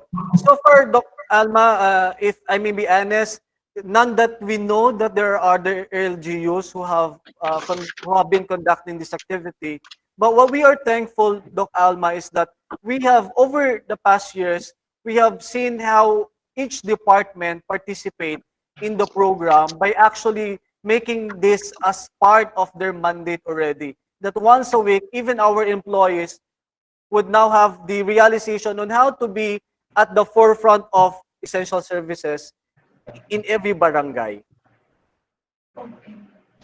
So how many component barangays are there in San Mateo? We have 15 all over in total, Dr. Alma, but we have 3 classifications of this barangay. We have the lowland, or these are barangays which are in poblacion. We have the midland areas, and we also have the far-flung barangay or the highland areas, which is Pintong Bukawe, which for us to access or for our people to access, they need to pass through Antipolo and Marikina just to be in San Mateo. So the target are these highland areas, are you saying?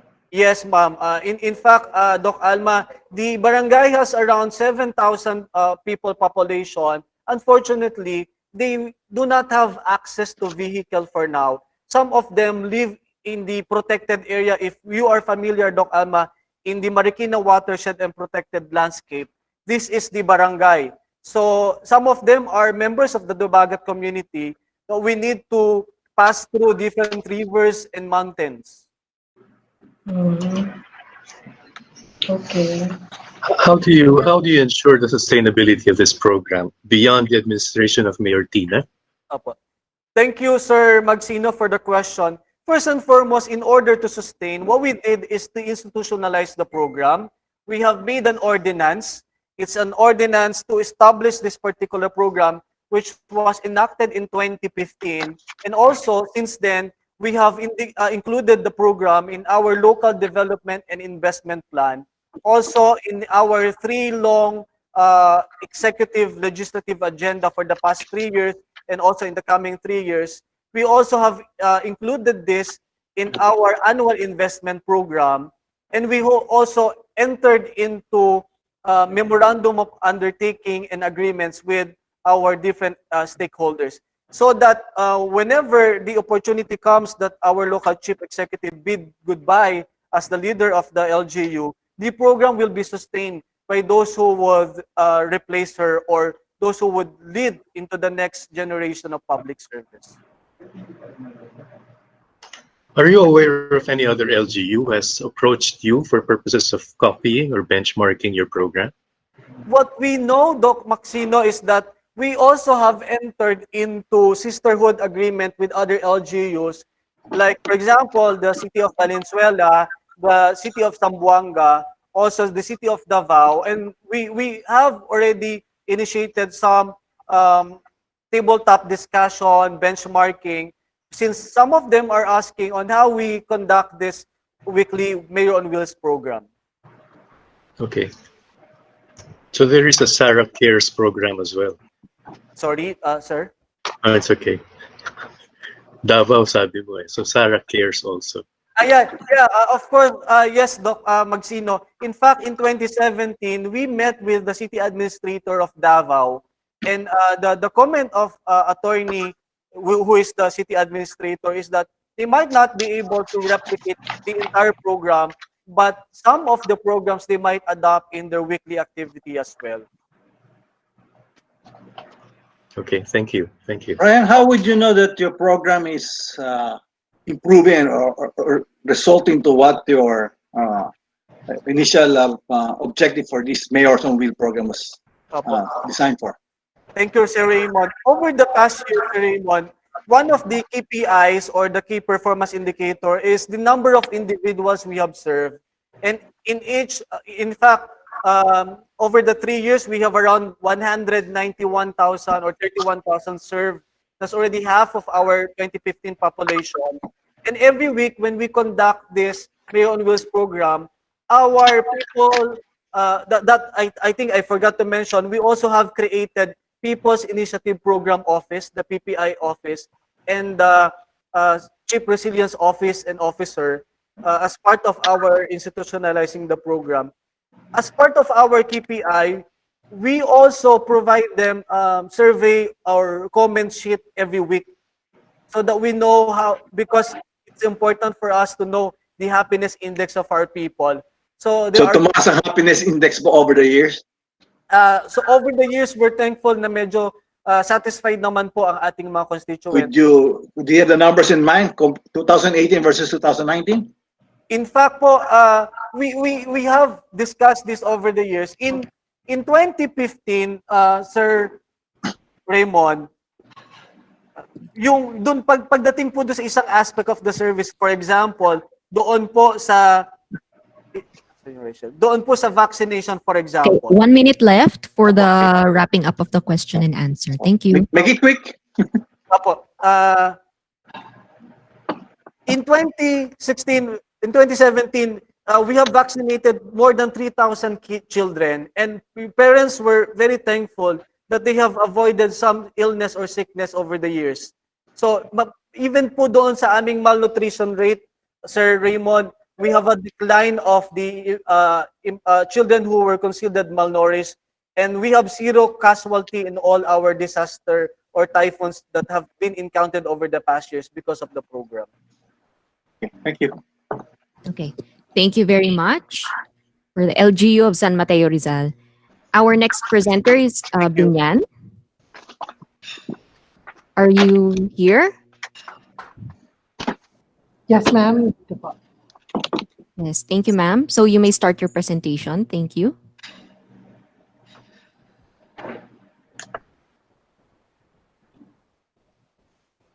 Can you now see the presentation, pa? Yes, ma'am, it's clear. You may start. Thank you. First of all, I'd like to greet everybody a pleasant morning. In behalf of our City Mayor, Honorable Mayor Arman Dimagila, Vice Mayor Joel Alonte, Congresswoman Dan Alonte Nakiat, and our department head under the Youth and Sports Development Office, Mr. Alfred Benedict E. Suarez, it is a privilege to be part of this government best practice recognition for COVID-19 response. Again, good morning. The Office of the Youth and Sports Development aims to promote and protect the specialized holistic well-being of our Binyanense youth. Therefore, we are mandated to ensure that developmental programs will be realized by the youth to develop their full potential and eventually contribute in nation building. Since the declaration of the lockdown in March 2020, the movement of the majority of our population were restricted. Hence, classes in all schools were canceled. It is with this burden that the Youth and Sports Development Office conceptualized a program that will respond to this call. And this gives birth to the Binyan Online Tutorials for Kids. The Binyan Online Tutorials, or BOT as we call it, aims to conduct remedial lessons and activities to fill the gaps in the fourth quarter of the school year 2019 to 2020. Also, it seeks to provide an avenue for students to continue learning while they're staying at home. And finally, to encourage a culture of learning and provide holistic development among Binyanense kids and youth as related to the mission, vision, and goals and mandates of the Office of the Youth and Sports.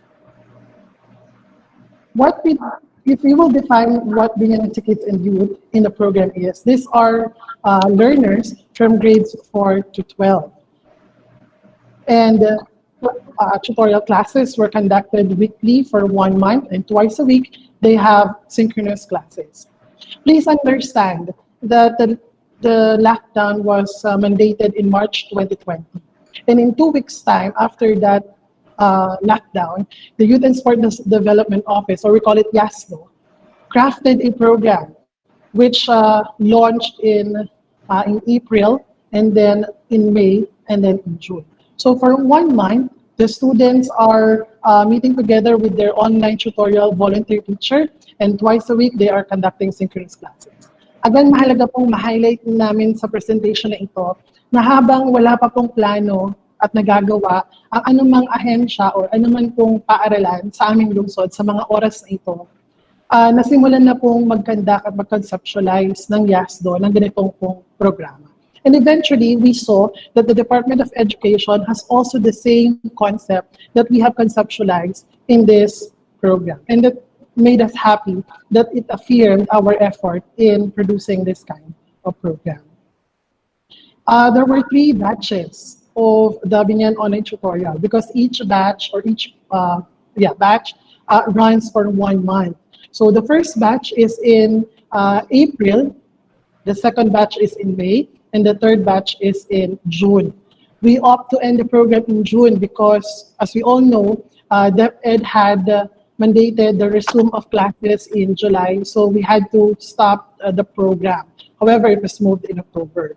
In those 3 batches, in the first batch, we only catered grades 4 to grades 9, and with English, math, and science only. But as we progressed on the second month and we saw the progress and the perception of our Binyanense youth and their parents, we tend to cater to grades 4 until grade 12, and in grade 11 and 12, we catered actually to all of their subjects. Now, for those 3-month implementation and 3 batches, there were 1,172 beneficiary kids and youth in the program. You will see in this graph that in the first batch, we only limit our participants to 107 because this is the pilot testing. We were testing waters back then if how the Binyanense will perceive this, if they will participate, and we were fortunate enough to notice how our Binyanense people realize this program and its importance to their children. That's why in the second batch, we welcomed 214, and in the third batch, we had 851 kids and learners under this program. We are fortunate to share with you that under the Binyan Online Tutorials, we had 117 online volunteer teachers. These teachers partnered with us for free. There were public and private school teachers, and there actually 1 teacher from abroad who's from Thailand, who's working in Thailand, and a Filipina who joined the program because she knew that in this way she can pay back to our society and to our city. Now, this is not only a one-way partnership, but the teachers under the Binyan Online Tutorials had an actual experience on handling classes. Again, let me reiterate that there were no trainings yet this early on online classes. So this experience gave them the confidence that as they assumed and performed their teaching or classes in the new normal, they have already advanced experience. So in the first batch, we had 8 teachers who trusted the program and eventually bloomed into 33 in batch 2. And batch 3, we had 76 volunteer teachers. We are very happy to note that these teachers are all from DepEd, public and private schools, who shared their time. And it is important also to note that we have not spent any single centavo in this program. Our volunteer teachers had their own resources spent to join this program because they believe in education, they believe in preparing our students and continuous study. As to the feedback of our participants, of the parents and the children combined, they rated us excellent in 878 rated us excellent into the design, the program, and our teachers were rated excellent by 898 learners and parents. These numbers is an indicator of success that our people had appreciate the program for the benefit of our Binyanense. As evidence of this success, we were featured in different local and national news agency, like our own radio station, the Radyo Binyan 87.9 FM, featured the program, and our city mayor was the one discussing what the program is. We're also featured under Inquirer.net, as we launch the Binyan online tutorials and other local news. We are grateful that the League of Cities of the Philippines had featured also the program in their Facebook page and their website as one of the best program during this pandemic. And it is also our contentment to realize that one of the national news agency in the country, the GMA7, the 24 Oras, featured the Binyan online tutorial on one of their news articles. And finally, the Department of Interior and Local Government Region 4A Calabarzon recognized our city and the program Binyan online tutorials as one of the best practices of an LGU during our during the COVID-19. Now, the Binyan online tutorial is also invited to discuss the program to the DepEd teachers. And this is a manifestation how the community and even the Department of Education realize how good the program design is. So we were invited, and even our teachers, volunteer teachers, had conducted demonstration teaching, not only in the division of Binyan in our city, but in other divisions nearby. And with that, to end my presentation, let me just share with you this video presentation by our City Mayor Arman de Bagala. Let's watch this. Unfortunately, we are out. The time is up for the presentation. Okay. So is it okay if we proceed with the question and answer? Yes, sure. Okay, so the floor is now open for questions. Thank you. Thank you.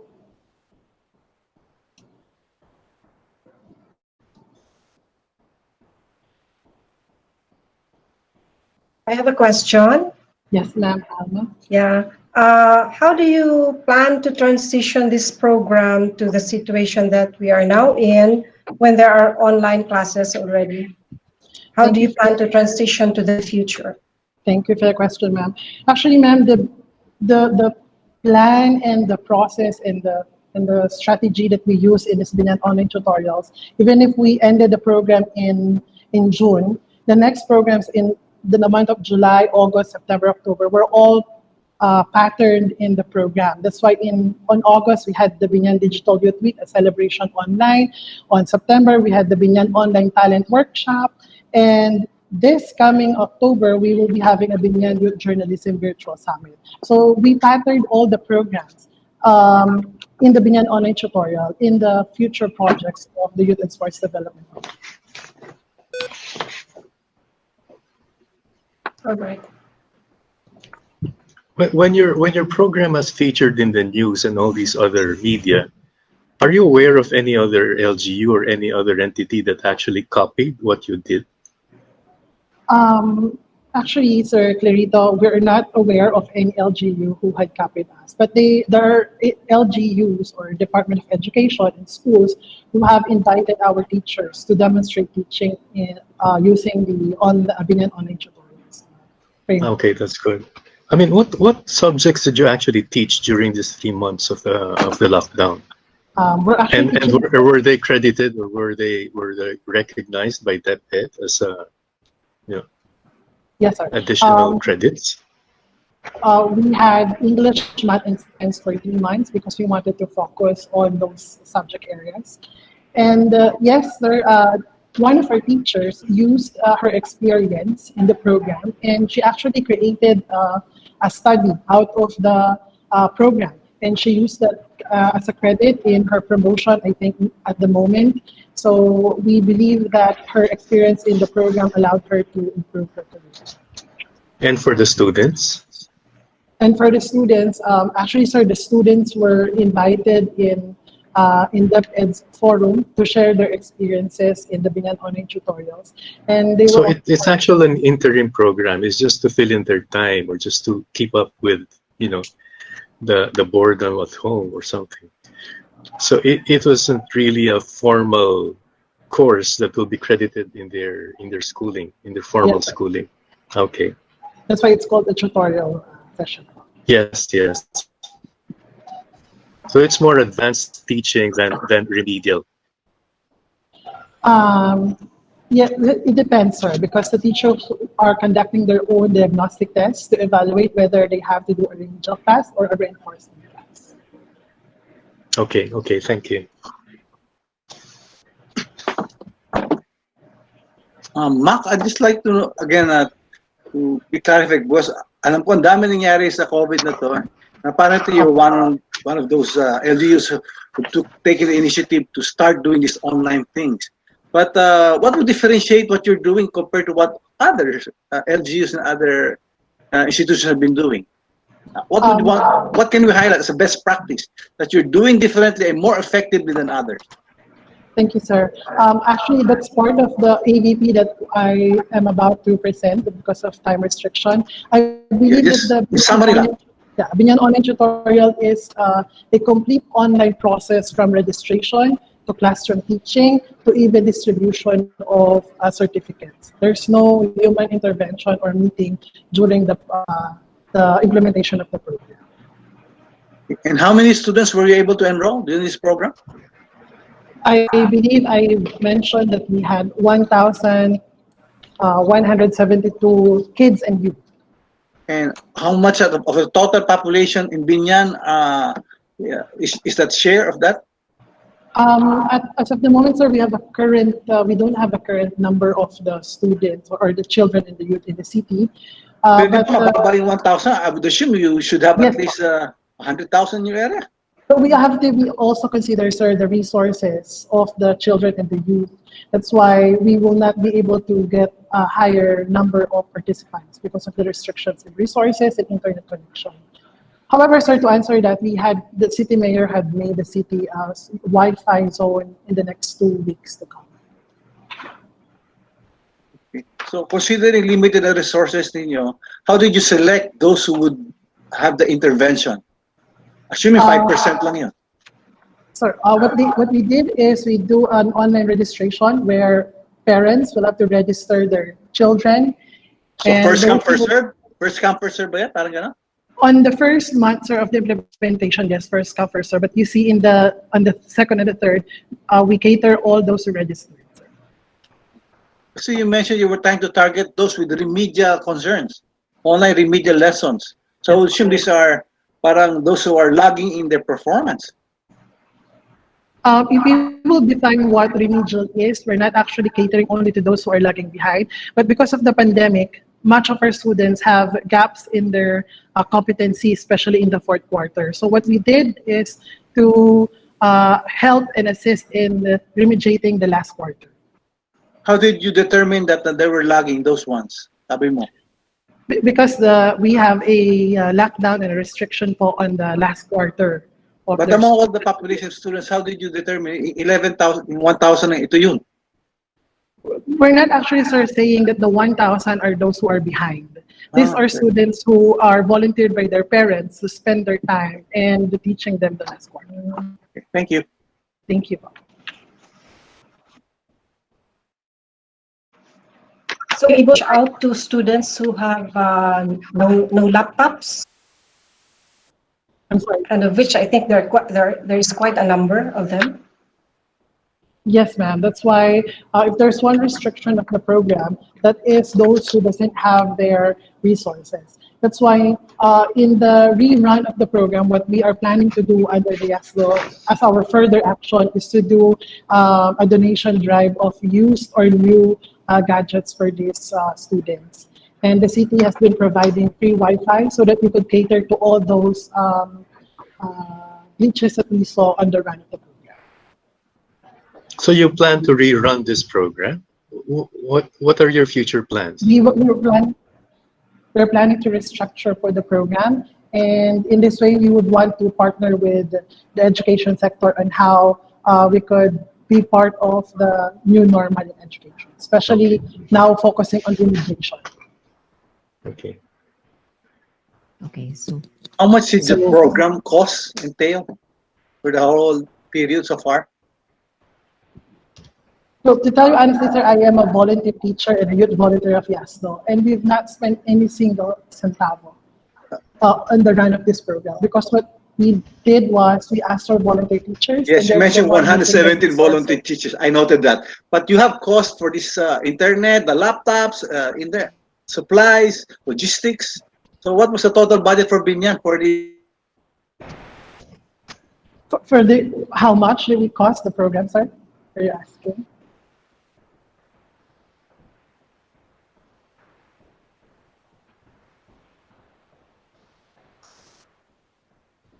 Hello. Hello, po.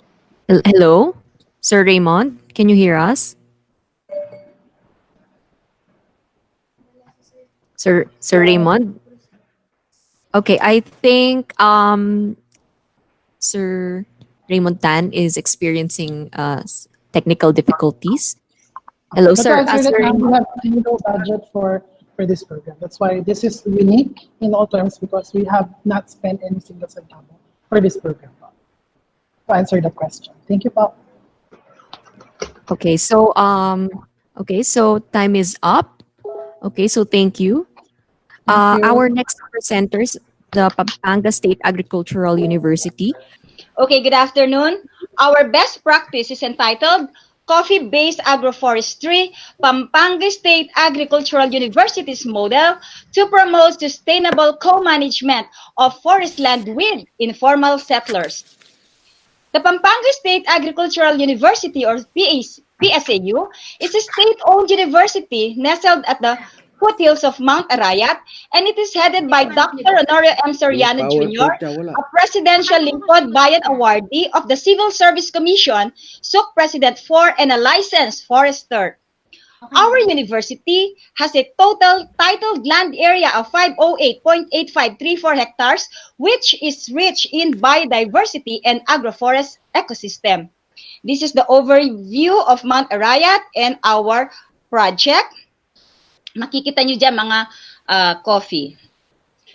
About 30 families informally settled in the area in 2010, covering 35 hectares of the land property of the university. Dati po PAC Panon Pampanga Agricultural College. These informal settlers burned slashes. Can you see my PowerPoint? Excuse me. Ma'am, wala po. Hello, ma'am, wala po. I-share mo, share. Yes, so just click present. Okay, can you see it now? Share. Not yet, Okay. ma'am.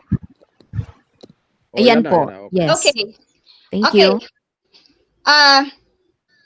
Okay, our project is entitled Coffee-Based Agroforestry, Pampanga State Agricultural University's model to promote sustainable co-management of forest land with informal settlers.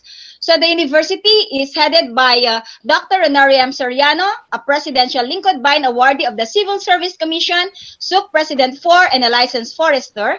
And our university, as I told you earlier, has a total land area of 508.8534 hectares, which is rich in biodiversity and agroforest system. This is the picture of the overview of our university with Mount Arayat.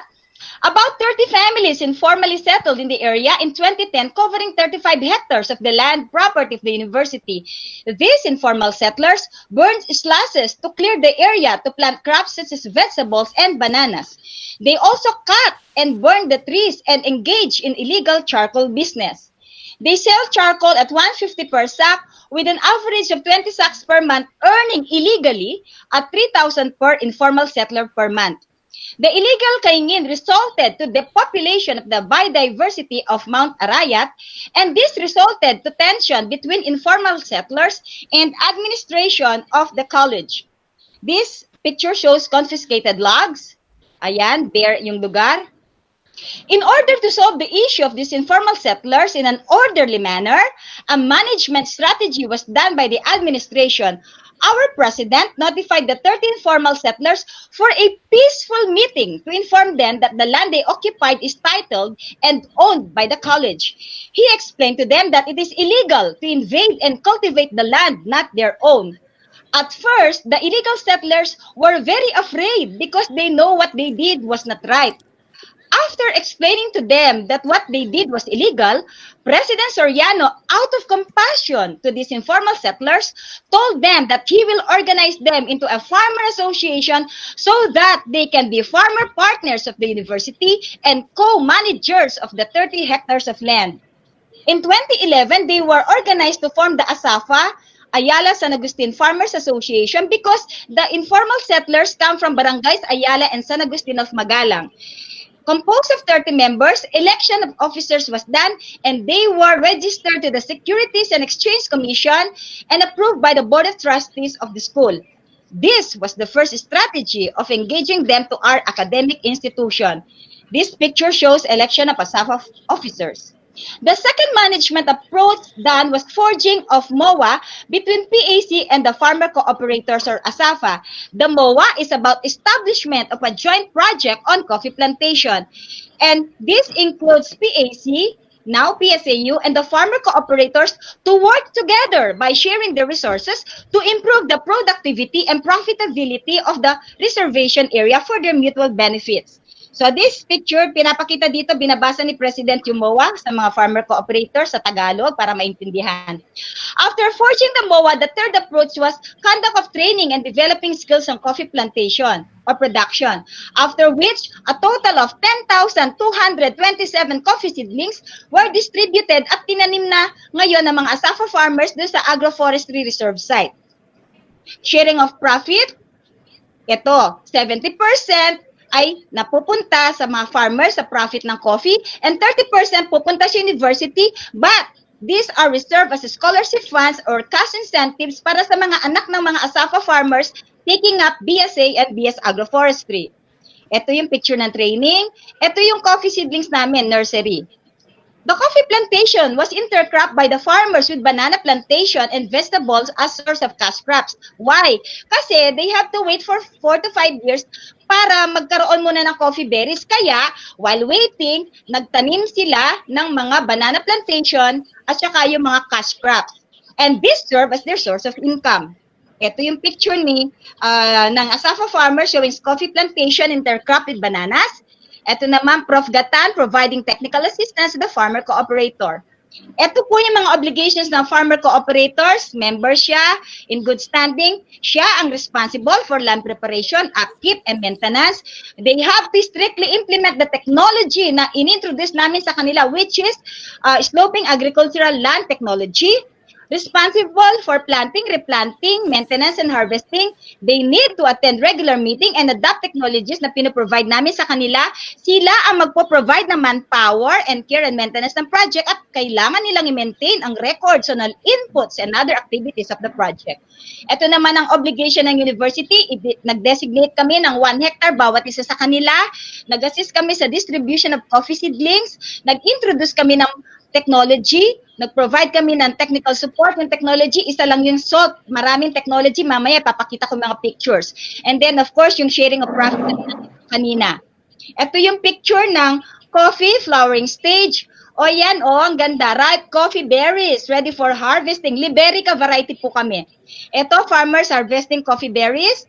Ito yung sinasabi ko po kanina, coffee intercrop with cash crops. Bakit cash crops? Ito, pag binenta ang string beans, eggplant, along with banana, madre cacao, meron silang source of income. Bakit madre cacao? Yung kasi legume yun kasi sa salt technology, kailangan may legume.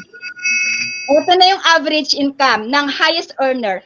Our highest earner got an average net income of an annual net income of 198,750 with an average monthly net profit of 16,562.50. These are averages of the net income from 2016 to 2019.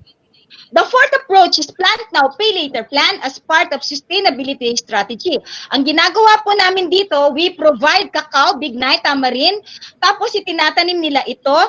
And then, kapag namunga na po ito at na-market na nila, dun lang nila babayaran yung cost ng seedlings back to the university. Ito yung picture ng Plant Now, Pay Later scheme. We provided them 946 bignay seedlings. Galing po yan sa DA. Next, fifth approach is participation and involvement of different colleges in the following activities of the farmers for the sustainability of the project. Halimbawa po, ang ang CASTEC, College of Agriculture, tinutulungan sila to sustain the management of coffee plantation and other crops. Yung CRIM naman, silang tumutulong for processing of fresh coffee berries by depulping. Again, College of Agriculture, drying ng depulp coffee at tinuturuan namin sila sa financial record keeping. Ang College of Hospitality naman, Entrepreneur and Food Science, tinuturuan sila for roasting and brewing.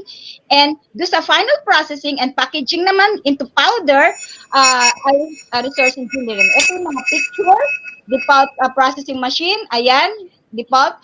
Ito yung immediate results. The tension between the informal settlers and the administration was resolved. There were no more informal settlers invading the forest reserve area. They were able to, the university administration was able to peacefully organize them into ASAFA. Nagkaroon silang source of income. Tapos yung problem, lack of water, nagkaroon kasi ng solar pump irrigation system. For the long-term impacts, number one, biodiversity of the forest reserve of PSAU was preserved. Na-achieve namin food security, poverty alleviation, source of income, improved lives, prevented soil erosion, mitigated climate change, and it became an agro-tourism destination. Future plans, additional value adding, expansion of cropping system, ecotourism, the upper campus, product processing, and more initiatives of fund sourcing. Hello, ma'am. Okay, ma'am. Okay, so thank you. We have to wrap up your presentation. So the floor is now open for questions from the judges. May I ask something? Is this an original concept of the state university, or are there other similar programs in other SUCs? And if there are similar programs, how different is this one? What's the value added? Okay, I will take that.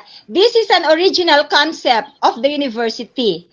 Ito po kasi, ang nangyari kasi dito is, bigla na lang silang lumusob, nagtanim-tanim doon, and then illegally, nag-cut sila ng mga trees, nag-engage sila sa kaingin. Tapos, yung ibang kahoy, nag-charcoal making sila, nagbenta sila. So, ang ginawa po ng aming university is peaceful ang approach na ginawa namin sa kanila. And then, kinausap ng aming president, miniting sila, and then, yun nga po, in-explain yung reason na hindi pwede.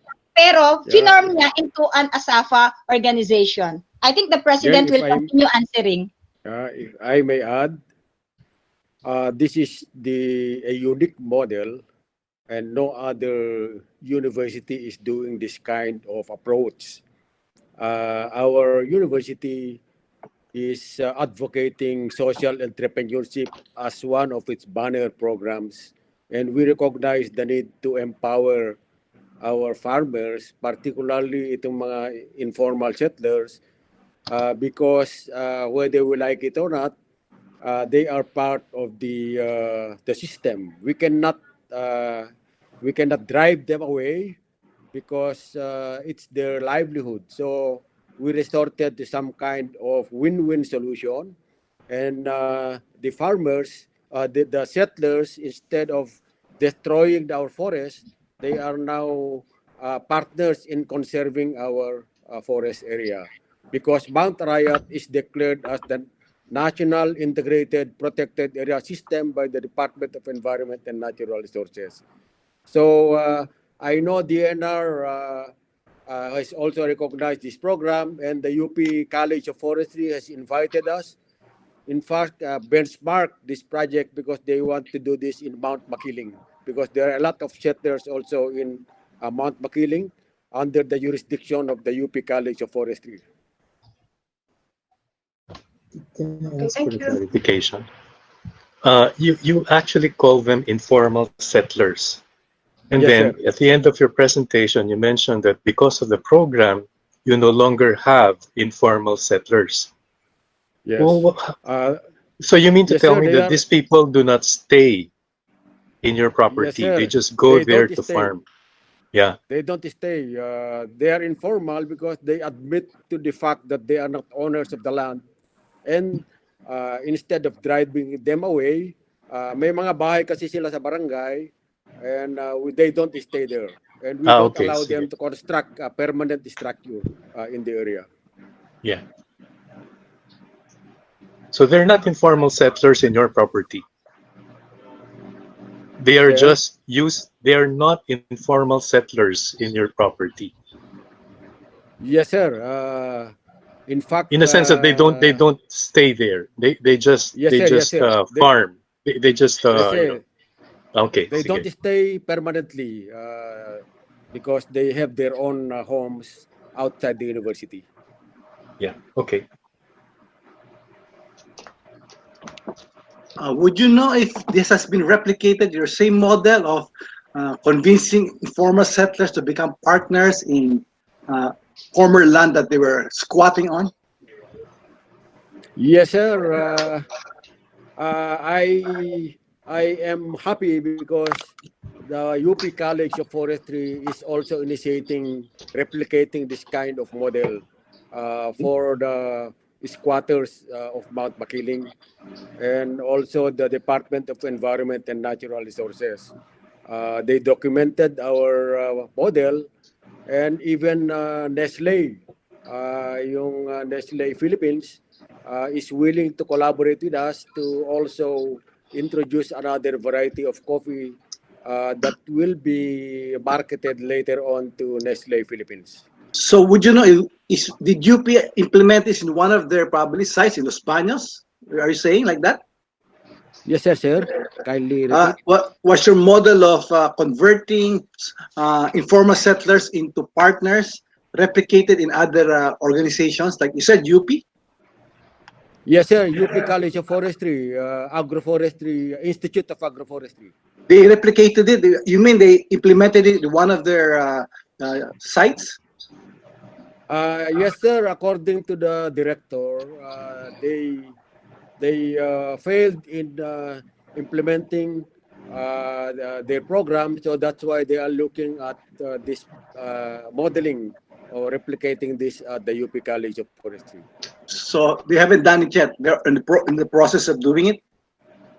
Yes, sir. They are in the process of doing it. Kasi I am actually a graduate of UP College of Forestry, and they invited me to present the model during the alumni homecoming of the UP College of Forestry.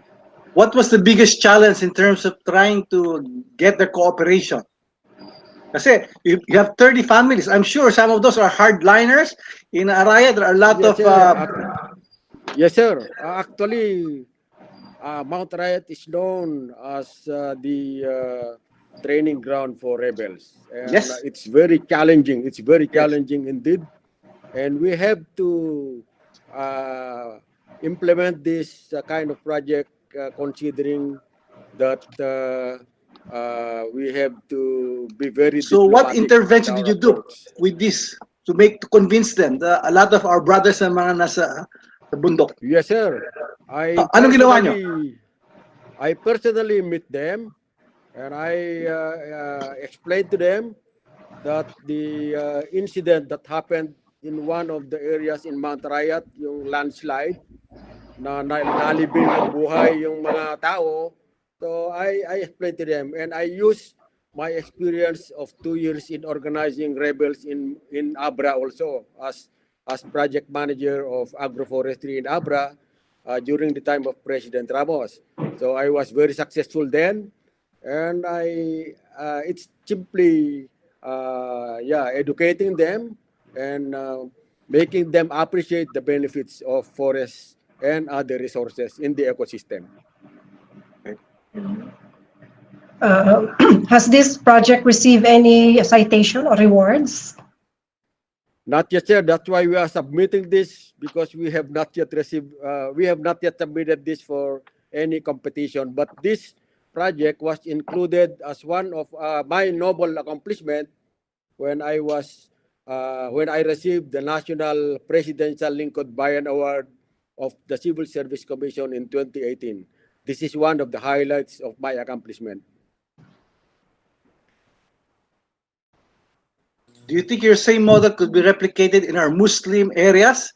The communists, to the Muslim area, infested areas? Yes, sir. We need to customize. Modeling in other areas need some kind of customization, adapting to the culture, the belief, including the biophysical and Has there other been any prevailing inquiries from our conditions. Muslim brothers? Sir? Has there been any inquiries on your model from the southern portion, from Mindanao area? Not yet, sir. Not yet. Not Okay. yet.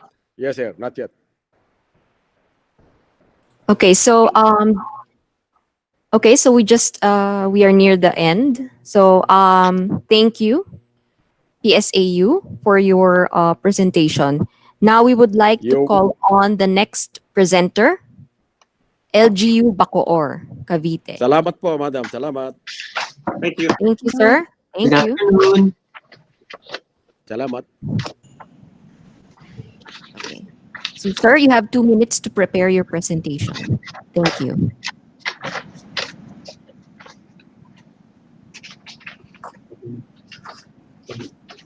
Mayor Lani. Okay na po tayo. Shall we? Ma'am Jel, are we okay? Can we start po? Yes po, you can start. Okay, thank you po. Magandang hapon po sa inyo, panel of judges. In the city of Bacoor, enabling our people to have the capacity to earn a decent living has always been one of the major priorities of the local government. And improving our employment statistics has always been one of the urgent goals of my administration. As we ushered in 2020 with a horrific disaster brought about by the pandemic, the economic outlook has not been as bleak as originally feared.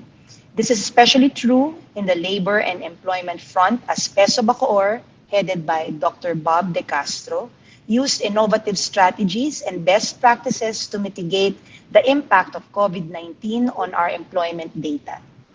Last year, 2019, the city of Bacoor registered a total of 38,605 underemployed who are still willing to work. This posed a great challenge to the Peso Bacoor, composed of only 5 staff officers, going the extra mile to provide collaborative and inclusive service to harness and harvest resources, identify and seize opportunities for the benefit of our constituents, especially those in the margins of our society. Through our collaborative efforts, we have forged our success story of resilience, courage, endurance, and audacity. Please watch this video.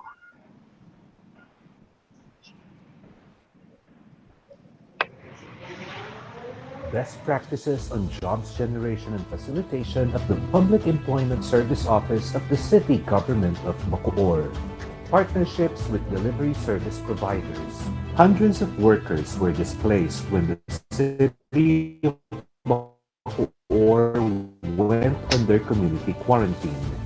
Among them were tricycle drivers, laborers, and returning OFWs. Peso Bacoor immediately went into action, entering into a memorandum of agreement with delivery service providers Food Panda, Happy Move, and Joyride. According to the terms of the agreement, onboarded riders would be given free uniforms and thermal bags. They would not have to shell out a single centavo for training, and membership fees were to be waived as well. Bacooreños would not have obtained such an attractive package without the memorandum. Likewise, the delivery service providers benefited immensely from the agreement. Peso Bacoor not only helped facilitate the screening, the office was hands-on when it came to onboarding too. The city government arranged for the availability of the Bacoor Coliseum for the onboarding activity, with all the health and safety protocols strictly followed. Peso Bacoor staff of 5 would eventually secure 330 jobs for displaced tricycle drivers, laborers, and OFWs. The Memorandum of Agreement entered into by the city government of Bacoor with delivery service providers was the first in the Calabarzon region. Other local government units soon followed Bacoor's trailblazing initiative. None, however, entered into agreements with the same attractive terms as those of the city of Bacoor's. Peso Bacoor's partnership with delivery service providers was commended by the Department of Labor and Employment Region 4A. Director Halbuena of the Department of Labor and Employment Region 4A office said, "We are in awe of the brilliant men and women of PESO for their creativity and innovation for the continuous delivery of employment services in the midst of our battle against COVID-19. OFW assistance. As a result of the global pandemic, thousands of OFWs flew back to the Philippines. In the face of much uncertainty, PESO Bacoor was determined to provide as much assistance as it could to our modern-day heroes. On March 18, 2020, PESO Bacoor launched the OFW Help Desk, a first among local government units. Working closely with the City Health Office, City Tourism Office, Philippine National Police, and the Bacoor Disaster Risk Reduction and Management Office, the OFW Help Desk established checkpoints in Longos and Molino de Anghari to monitor returning OFWs.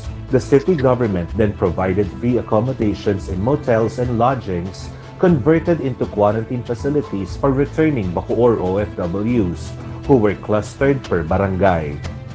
This holistic approach not only secured the safety of the OFW but also of his family and the community.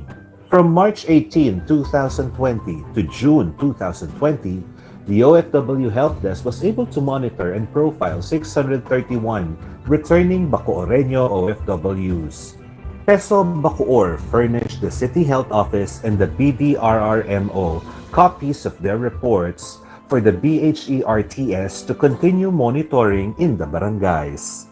The PESO OFW Help Desk also provides training and retooling programs for OFWs and their relatives should they choose to stay in the country and start their own business.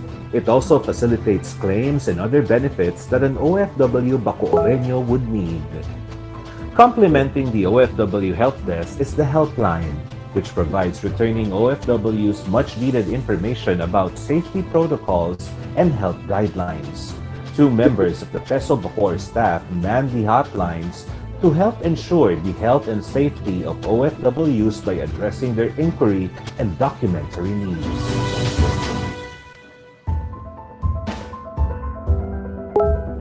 Partnerships with educational institutions.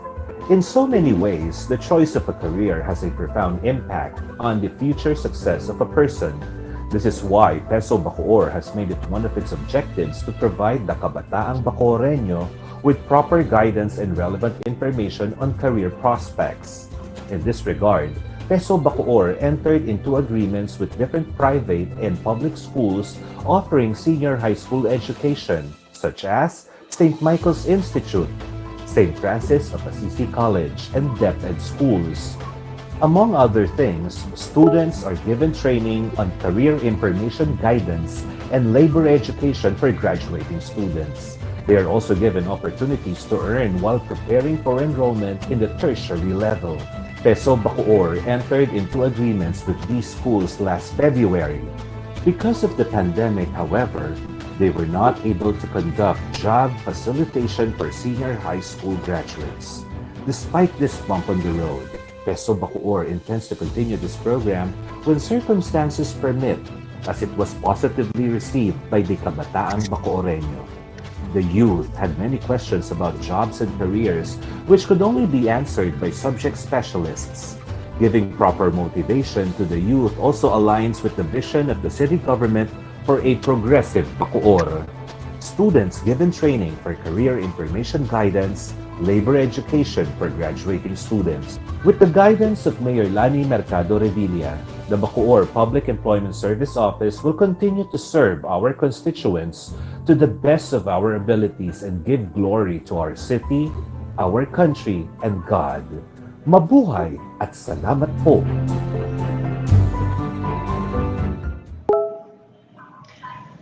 As a local government executive,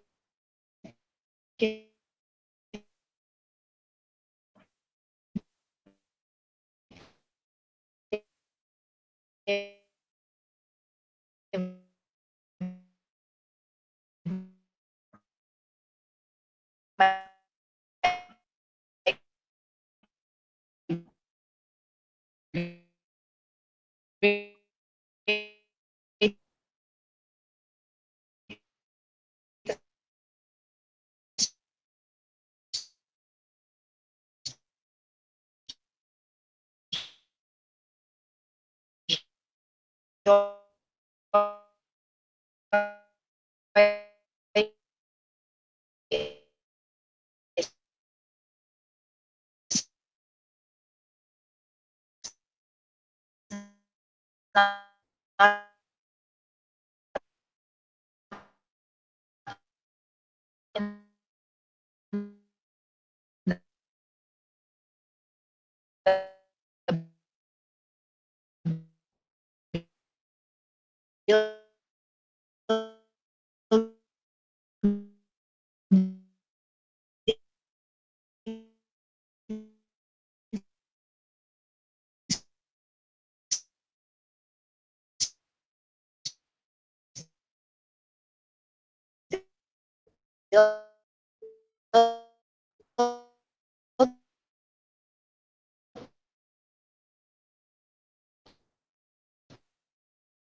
the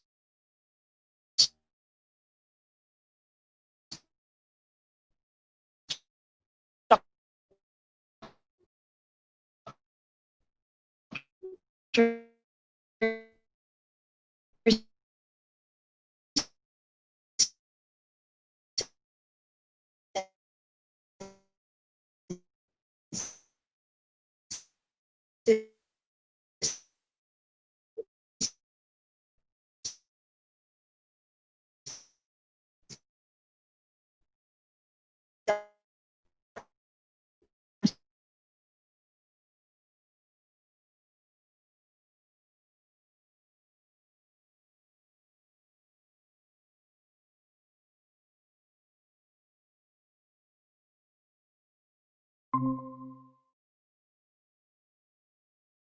willing to work.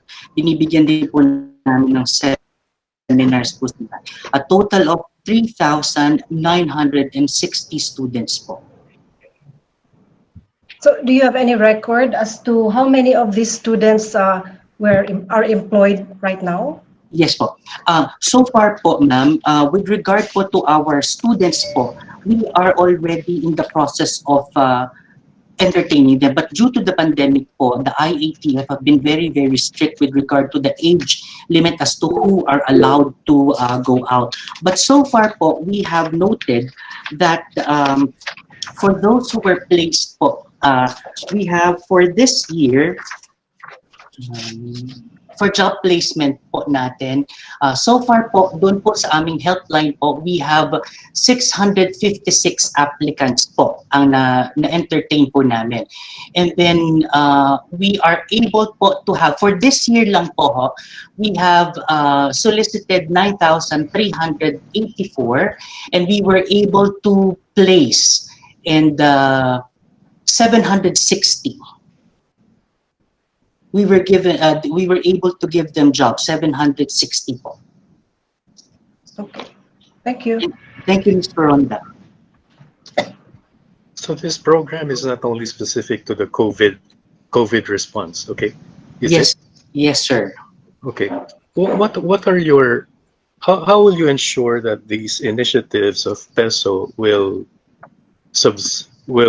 continue, be sustained beyond the administration of Mayor Lani? The good thing about Mayor Lani is she believes in legacy. She has always believed that good practices should be continued. Kaya ganun din po, sir, ang aming pong ginagawa. Whatever best practices we have, we try as much as we could to share with our fellow departments. That is why we believe that the best way to propagate all of these best practices that we have in the PESO is through collaboration and inclusivity po. So we are closely working not only with partner PESOs, but most importantly, our fellow departments here. Kaya kung makikita niyo po sa report, lahat po ng aming pong mga employment facilitations, we closely coordinate with the livelihood, with CSWD, because they have the biggest numbers of people who rely on our government. And one of the factors that Mayor Lani emphasized is we have to give them jobs, not only jobs, but decent jobs po. Tinutulungan po namin ang aming mga constituents, 4Ps, yung mga ALS graduates po. Every time may job fairs po kami and local recruitments, we send out informations to CSWD, the livelihood, and other members, lalo po sa mga barangays. Okay, thank you. Thank you so much. With ABC President Malabrica. Abram, you mentioned that earlier that you had 38,000 unemployed. Yes po, 38,000 underemployed po who are still willing to work. Okay, at what year was that? 2019, 2018? Yes po, that was the survey made po in 2019 po, sir. So, based on your PESO program, how did it affect this 38, as you measure it right now, the results of your PESO program? Yes po, thank you, sir. Yes, sir, one of the thrust of Mayor Lani is to really provide jobs, decent jobs, so that we could alleviate those who are in the marginalized sector. Ang ginawa po namin talaga dyan is we coordinated po with MIS, kinukuha po namin together with CSWD, sino po yung mga kailangan namin tulungan because of the numbers po, the sheer numbers po. So what we did was, all of our employment facilitations po, they are always invited. However, I must be honest with you that sometimes those who are invited would come, but some would not push through for reasons that we really don't know why. But we have been very, very strong in our drive to include all of them po. But you mentioned that you had 330 kagad na na-employ nyo sa mga OFWs, tricycle drivers, at the initial start ng PESO ninyo. And subsequently, you said sa placement, you're around 600 plus.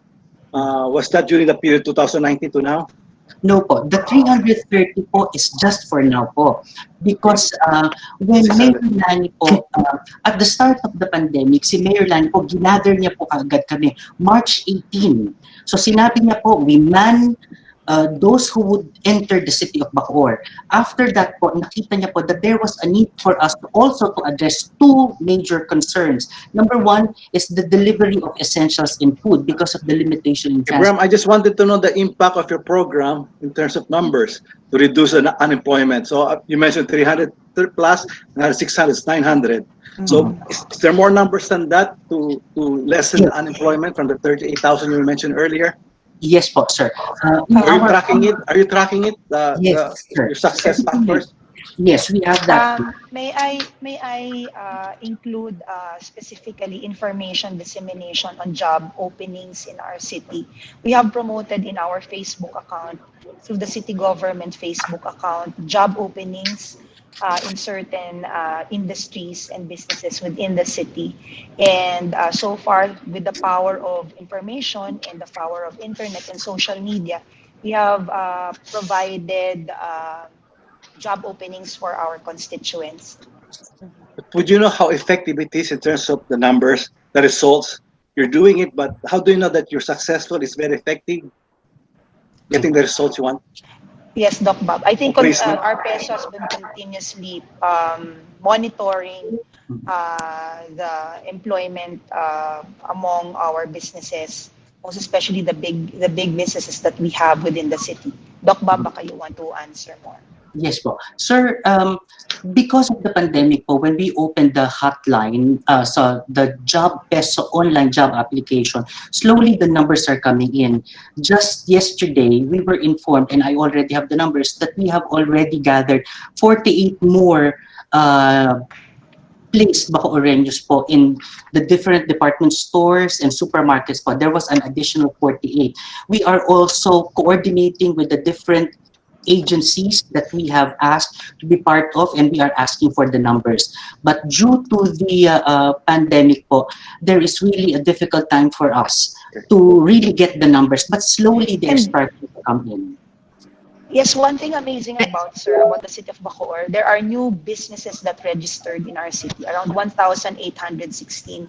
And so far, as per our monitoring, we have 406 new workers who are employed through online application since June. So, magandang factor po yung pagbubukas ng bagong mga negosyo dito po sa amin so despite the pandemic. Okay, thank you. Okay, so we have to wrap up. Okay, so thank you, LGU Bacoor. Okay, Marami so pong now I salamat. will. Good afternoon. Okay, good afternoon Thank you. also. Okay, so I would like to call on our next presenter, Corazon Locsin, Montelibano Memorial Regional Hospital. Good afternoon. I am Dr. Masa. Mic test 1 2 3 1 2 3. Is my audio coming in loud and clear? Sir, can you speak louder? 1 2 3 1 2 3. Is my audio coming in loud and clear? Okay. I am sharing my screen.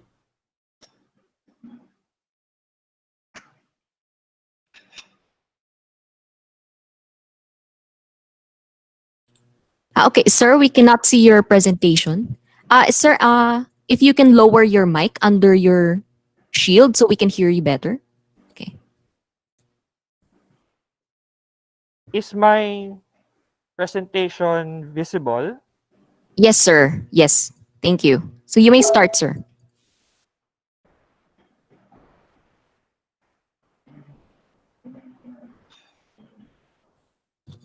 Sir, you may start your presentation. Thank One you. moment, ma'am.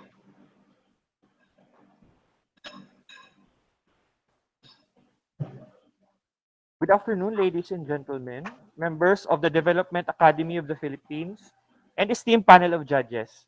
I am Dr. Jorge Edward Masa from Corazon Locsin Montelibano Memorial Regional Hospital, and this afternoon I will be presenting the Anesthesia Care Nurse Program. Corazon Locsin Montelibano Memorial Regional Hospital, or CLMMRH, is the only Level 3 DOH retained tertiary teaching and training institution on the entire Negros Island.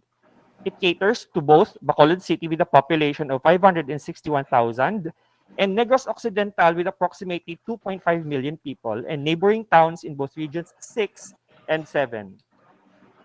The context of the problem involves workforce issues in relation to the capacity to deliver services to our clients. In this slide, you can see that in 1981, there was an increase from 300 to 400 beds, but no corresponding increase in plantilla positions, in such a way that in 2013, the doctor-to-patient ratio is only 1 is to 21,000 in Bacolod City and 1 is to 47,000 in Negros Occidental. You can also see from this slide that from the period of 2011 to 2012, only 5 full-time consultants and 6 resident anesthesiologists are manning 6 operating rooms, servicing 5,816 average cases annually. And this led to a problem or a gap in the workforce in the service delivery of the hospital. And this is the impetus for coming up with an innovation at that time in 2013. In that year, the innovation was called the Nurse Anesthesia Assistant Training Program, or NAATP. The objective of this is to train existing nurses to be a dedicated part of the anesthesia care team with necessary competencies and to complement the anesthesiologist so that the service can be delivered to every patient, every time by design. This was designed using a competency-based assessment and outcomes-based learning framework. And the first batch of 4 trainees started in September 2013 with the intended benefits to directly or indirectly result in lesser turnaround times, less backlogs and cancellation of surgical cases, less morbidity and safer anesthesia, and higher patient satisfaction that is contributed to by the problem. In 2014, the Department of Health issued Administrative Order number 2014-0014, or the Guidelines of the Department of Health Anesthesia Care Nursing Program. And we integrated this administrative order into our existing NAATP. And here it is defined, this administrative order defined the scope of practice, the duties and responsibilities, and the purpose. And therefore, we renamed the program into Anesthesia Care Nursing Program, or ACNP. In March 2014, the first batch of trainees graduated and were integrated into the anesthesia care team as Anesthesia Care Nurses, or ACN. And in May 2014 was the start of the second batch of trainees. The key differences which makes our program unique is that there is much earlier clinical exposure compared to that of the DOH program, and the ACNs are reassigned to the Department of Anesthesiology instead of the nursing service units. The DOH HHRDB also conducted an on-site visit in October 2014 to evaluate the training program and assess the first batch of graduates. So the first batch of anesthesia care nurses go on regular duty as part of the team. And the HHRDB recognized the NAATP in 2013 before the DOH administrative order was issued to be sufficient and recommended the first batch for DOH ACNP certification on November 10 to 30, 2014. So what are the contribution of the ACN or the anesthesia care nurses to our whole of organization? So our nurses contribute by being involved in the preparation of the anesthetic drugs, equipment, and workstation, in patient monitoring, and hand over to PACU. And this is aligned with our institutional goals to maintain service delivery capacity and minimizing backlogs and cancellations. In this slide, you can see that backlogs in 2018 and 2019 is only 0.35% for 2018 and 0.07 in 2019, and these are all above our targets. The total cases served by the entire team has been increasing over the periods of 2014 to 2019, and subjectively, multi-source feedback, including peer evaluation, have consistently shown that consultant and resident staff have appreciated the presence of the anesthesia care nurses. Because of the pandemic in 2020, the department also responded to the problem by adapting and redesigning the program in order to enable our anesthesia care nurses to contribute to this response as airway assistants, as anteroom runners, as trained observers, and as communications and dispatchers. This is aligned with our institutional goals to respond to suspected, probable, and confirmed COVID patients needing intubation. Our ACNs have a good working knowledge of airway management, and because of this, the COVID airway team has responded to 10 units in the entire hospital with a total of 187 cases from March 23 to October 7, 2020. And most of these procedures were done at the emergency room with around 50.27% and COVID wards at 22.46%. This program can be replicated. The simplicity of this training program and the ACN practice makes it replicable in any secondary hospital where a board-certified supervising anesthesiologist can manage it. And the CLMRH can be a benchmark. The physician residency program was awarded a Center of Excellence by the Philippine Board of Anesthesiology twice. This can be sustained. The physician anesthesiologists who participate in the planning and implementation of the program gives it political viability. There is supervision of anesthesiologists to ensure the highest standards of professionalism and safety, and CLMMRH is committed to education, training, and research. The next steps in this program is to redesign the program to enable the ACN trainees to become clinically competent as pain clinic nurses under the pain management service, which is managed by an anesthesiologist who is also a diplomate of the Philippine Board of Pain Medicine. That concludes our presentation for the anesthesia care nurse program. If you have questions, we'll be very happy to answer them. Okay, thank you, sir. The floor is now open for questions from the judges. Thank you.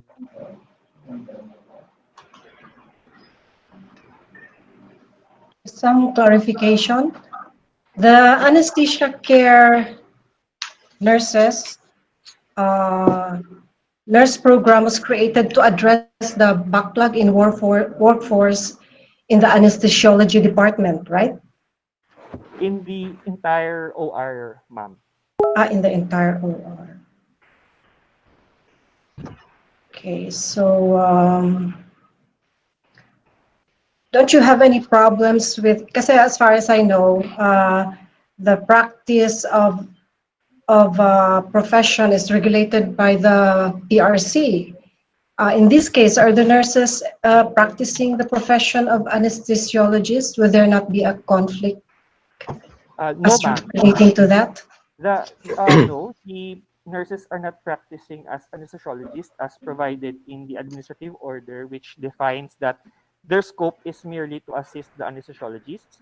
In our institution, the implementation also clarifies that the role of the anesthesia care nurses is merely to assist the anesthesiologists. However, the help that they contribute by doing these tasks greatly improves our efficiency, directly or indirectly.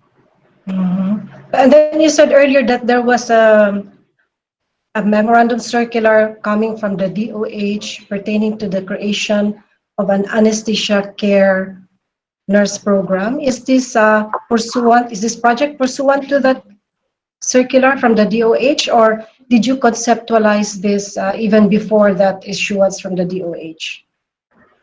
In 2013, it was an original idea, but when the circular came out in 2014, we integrated the provisions of the administrative order into the program. No, I'm just curious. Yeah, attorney. Yeah, it's okay. I'm finished. No, I was just curious because the whole health industry in the Philippines is suffering from nurse shortage. I mean, aren't you having the same problem? And by equipping your nurses with a lot more skills, aren't you afraid that you'll be losing them? That was an issue. However, we were able to resolve that because even though we have shortage of nurses, the shortage is not just in one area; it's the whole of organization.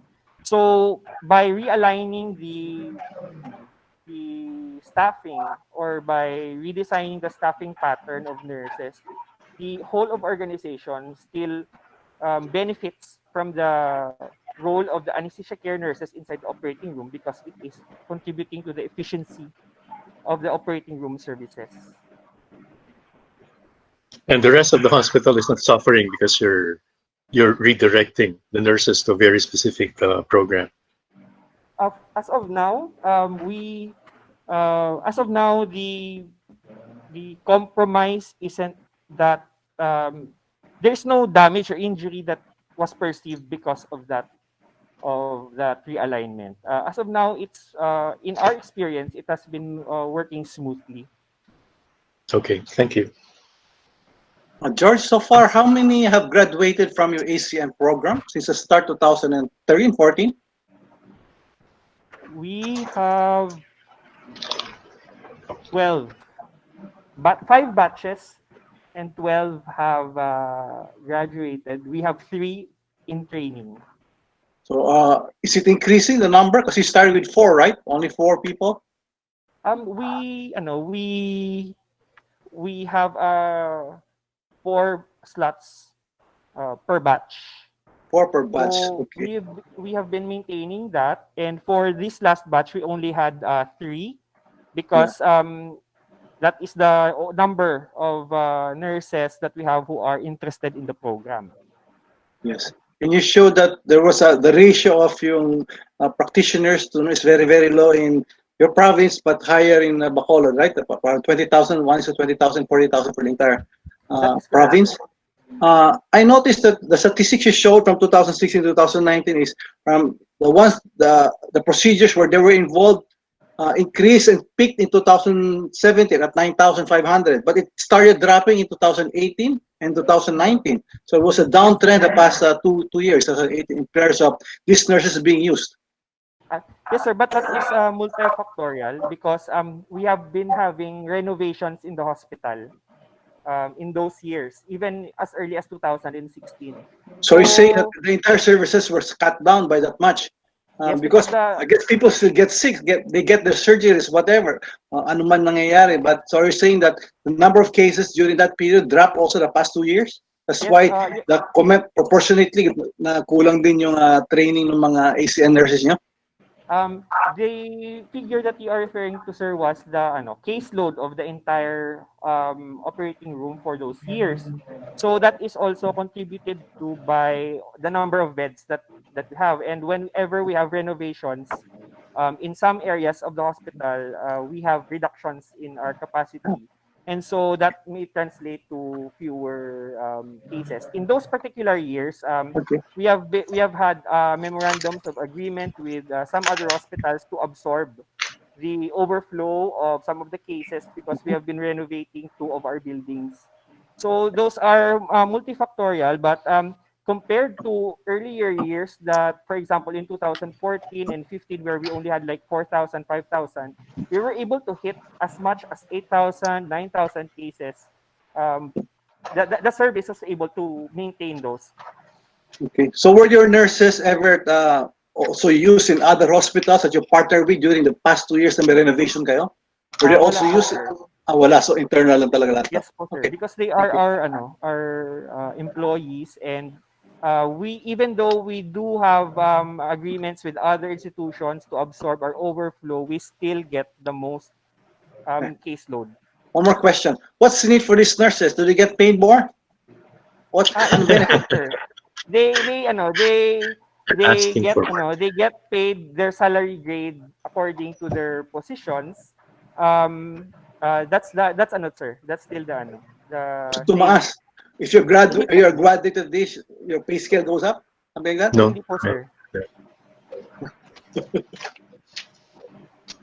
It's just for the love of learning and siguro on their part also to build up their skills and professional growth. Are you aware of other hospitals looking at your practice, something that they can emulate or something that they can also adopt? Yes, sir. In NCR, there are hospitals who are implementing this. I trained in Philippine Heart Center, and when I was there, they were also doing this practice. However, in their practice, the difference with ours is that the anesthesia care nurses are not part of the Department of Anesthesiology. So that's one of the key differences that I think they can emulate also if they can integrate that into their practice. And I've also talked it out and shared it with one of the assessors who is an ACN there in Philippine Heart Center. Okay. So one last question. How do you measure the success of this program? How would you be able to say that this program has been successful? For now, ma'am, we don't have a direct cause and effect relationship parameter to say that we are able to, that the program in particular is successful, because we look at the outcome of the entire anesthesia care team, of which they are a component of. So we still look at the quality objectives of the department, of the service, of the anesthesia care team, rather than the individual components, because most of our outcomes are multifactorial, and a lot of them are because of the medical condition of the patient. So we look at the entire composite outcome of the service rather than the particular component. Okay.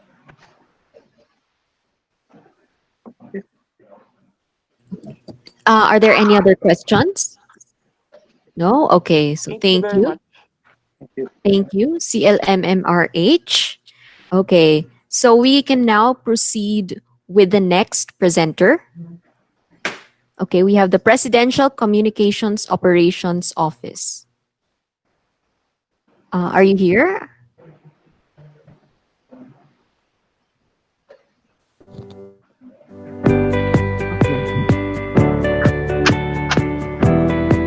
On July 23, 2016, only a month after taking his seat, President Rodrigo Roa Duterte signed Executive Order No. 2, Series of 2016, operationalizing in the executive branch the people's constitutional right to information. The said EO strengthens the people's right to information under our 1987 Constitution. It is meant to become a mechanism of this administration to promote transparency and accountability in governance. On November 25, 2016, 120 days after publishing the EO, the PCOO, through the Freedom of Information Project Management Office, or FOI-PMO, launched the FOI program and the electronic eFOI portal. The Electronic Freedom of Information, or eFOI portal, www.foi.gov.ph, was developed to easily provide users with requests for information, track their requests, and receive the information that they requested online. Likewise, in order to efficiently handle the influx of requests, the platform is designed to assist government agencies in receiving, processing, and responding to the requests that they receive online. The creation of the eFOI portal is a response to digital development. The eFOI portal started with 15 pilot agencies.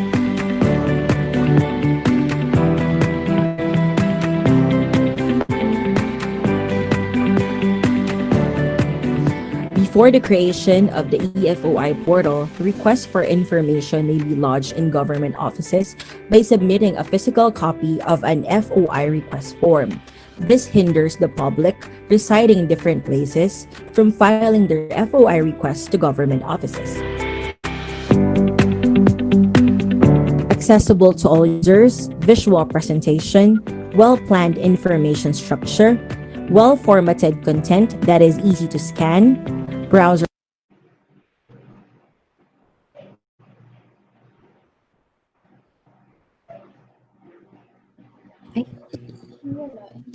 Hello? well-planned information structure, well-formatted content that is easy to scan, browser consistency, effective navigation, interactive between frontliners and client. Security, scalability, and high availability are very important factors in the success of the eFOI platform. In the implementation of the FOI program, the FOI-PMO ensures to reach out with different government agencies to collaborate and thus provide reliable and coherent information or datasets to the public. This is also to ensure to break down silos between public sector agencies, each of which is mandated to deliver specific services and programs. Open Data Philippines. The eFOI portal integrates the datasets from the Open Data portal, www.gov.ph/data of the ICD. This is to provide the public with readily available open datasets that shall help agencies and the government as a whole to come up with evidence-based decisions. If a user of the eFOI portal is looking for a data that has been uploaded on the website, there is no need to request anymore. It is ready for download. Transparency Seal.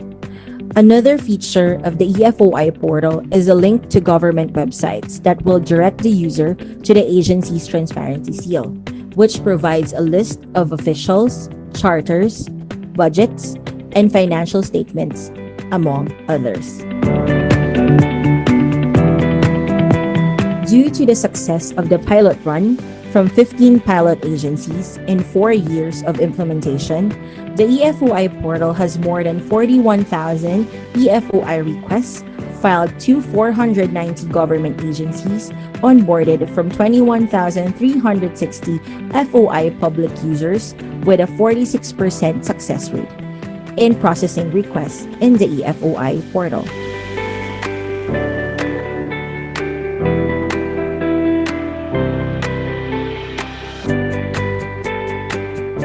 The onboarding of government agencies in the eFOI portal is a result of a total of 676 information, education, and communication activities organized and participated in by the FOI-PMO. This includes orientation sessions and technical workshops to capacitate FOI officers of more than 490 implementing agencies on the process, system, and technical operation of the eFOI portal. The FOI-PMO was able to gather the demand of the public and the most requested information using the database of the eFOI portal. In times of crisis, the need for truthful and accurate information is more evident. and the FOI program is the rightful mechanism by which citizens can utilize it to access information. This has been proven recently when the entire country experienced the COVID-19 pandemic this 2020. Even with the community quarantine, which affected government operations and caused the suspension of FOI request processing, most agencies continued to act upon FOI requests filed via the eFOI portal.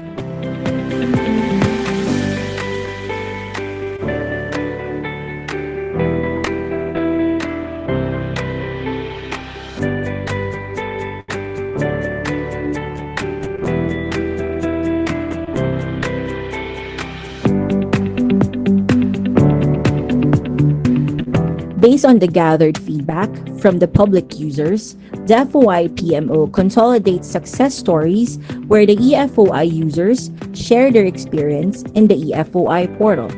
Tried to access the portal and then I tried to test it, and then I was hoping that just an ordinary program of the government, a new program, so maybe they're adjusting with the system. But after 3 days, I received an email from the FOI. My query was answered after 3 days, so I was very happy and satisfied with the program. Kahit nasan ka, as long as you have reliable internet connection, you can access information or you can request. Aside from that, it is somehow proactive. Kung yung request mo is na-request na ng ibang tao, makikita mo na siya doon. So you don't have to make another request. The FOI PMO plans to launch the eFOI Portal 2.0, which have the following enhancements. Through the implementation of best practices, the Freedom of Information Project Management Office, FOI PMO, is now an accredited member of the International Conference of Information Commissioners, ICIC, a forum for information rights across the world. The FOI Philippines is the first member of the ICIC from Southeast Asia and the fifth from Asia. Being internationally recognized is another step for the FOI advocacy to become more than just an executive order, another step for our country to be a transparent nation. Information for the nation, that is FOI's goal and mission.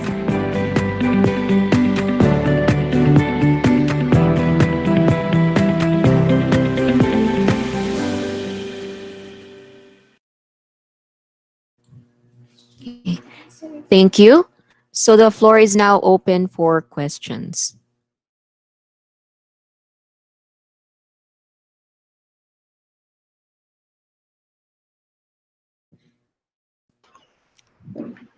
So may I ask a question? Okay. Is the FOI eFOI portal modeled on another portal, perhaps coming from another country? And if yes, what are the improvements made?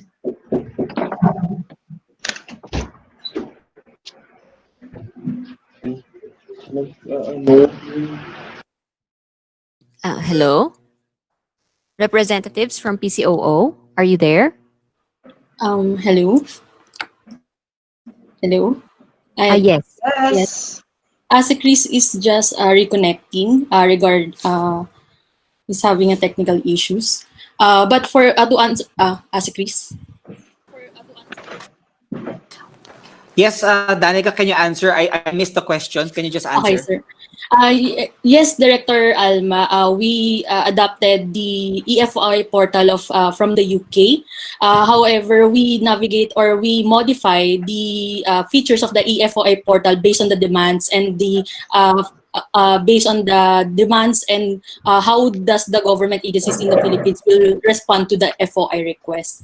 So in the UK, you can ask anything under the sun. So regardless of what information you ask, you may type it there. But here in the Philippines, in the eFOI portal, we filtered it. That the government, the requesting party can ask the title of document so that the government agencies here in the Philippines will be efficiently and fastly react or respond to the request of the public citizen within the 15 working days period.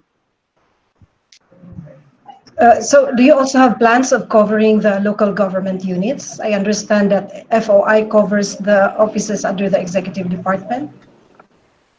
Yes, po, Director Alma. Currently, we have 4 LGUs on the portal already. And little by little, we are capacitating our LGUs, and hopefully we can get at least majority of the cities on board the portal. Thank you.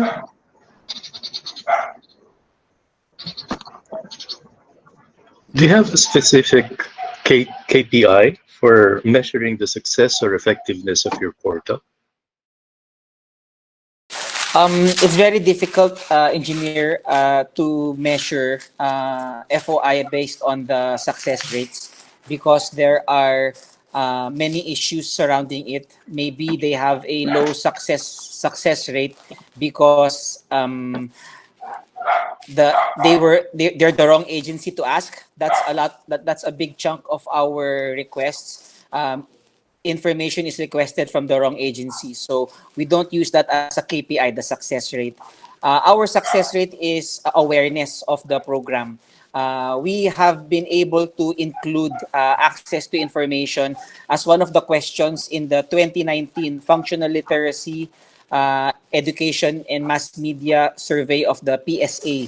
We are awaiting the results this year, and hopefully we can measure if the difference between the 2013 survey and the 2019 survey is that there is a higher awareness that citizens can request for information. That will be our KPI po. Now, you did mention that there's a 15-day turnaround time. Are you measuring the amount of cases where you actually meet that service level?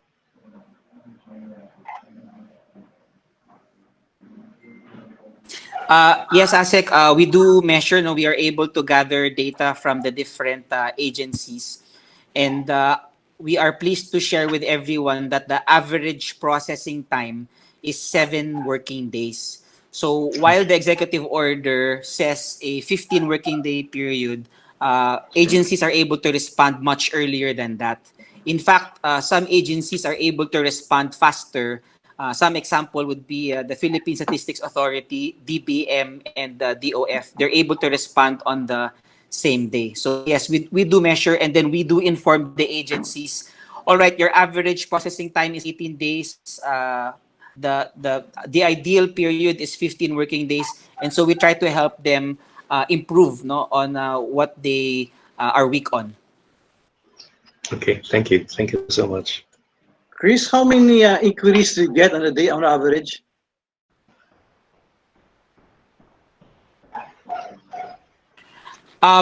It depends on the agency. But Danica, do we have a daily average for FOI requests? Answer. Yes. For the period covered, yeah. We do not get the we do not have the daily average, but we have the monthly. But sir, based on our review, it differs every times. But what we have is that on 2016 to 2017, we have 2,000 requests. For 2017 to 20 for a year, sir, annual year. It differs requests per year. Yes, sir.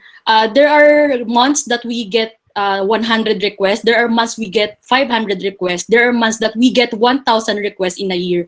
So this year alone, we have 23,000 requests out of the 42,000 requests we have right now.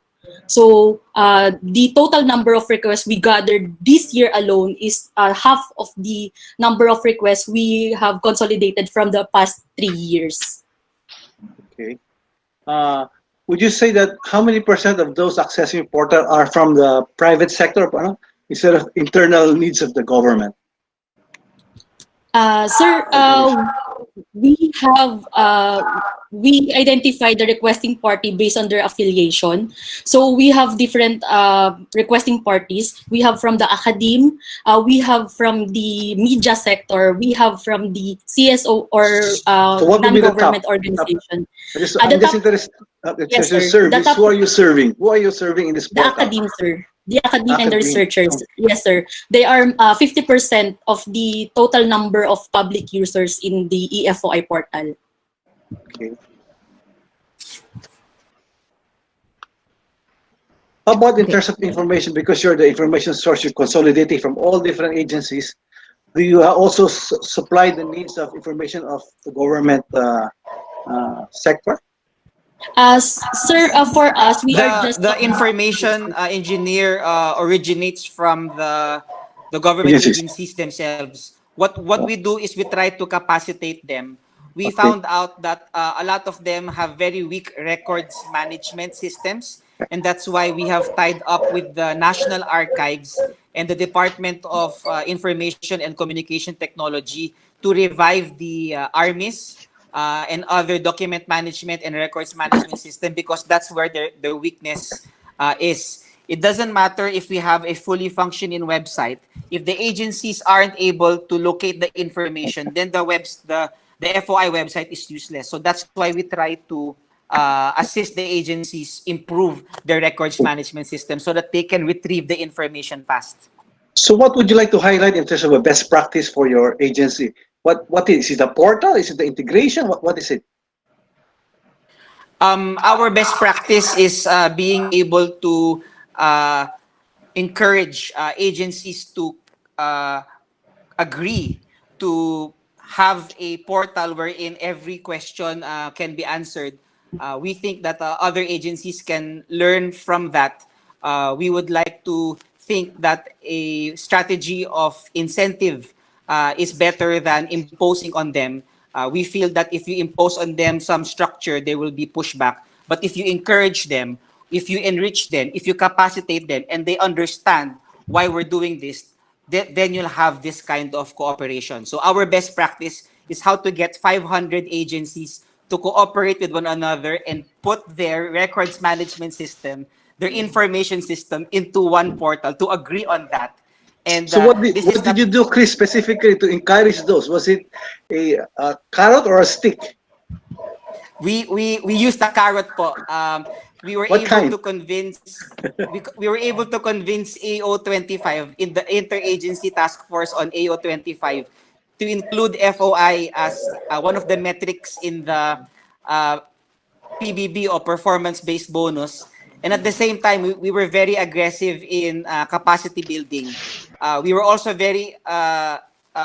we also got an NGO to help us create an assessment tool.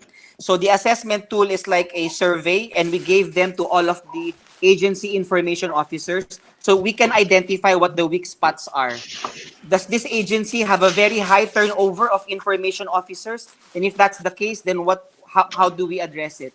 Does this agency have a very poor records management? And if that's the case, how should we address it? So by informing them what their weaknesses are, they are able to improve their processes when answering information. So we definitely use the incentive, and we definitely use the carrot. We think it's more effective. Thank you. Thank you. Okay, so time is up.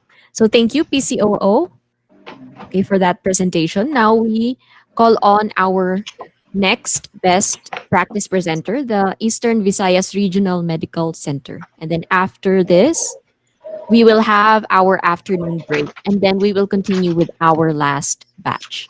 Okay, so may I call on EVRMC? Okay, you have 2 minutes.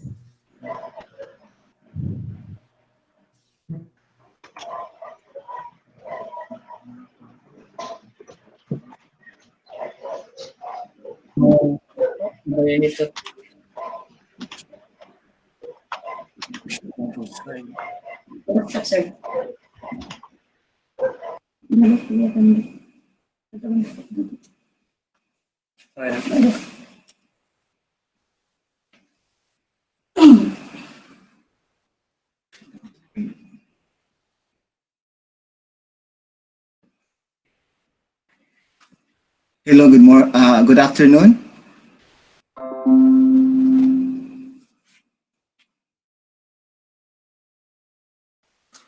Okay.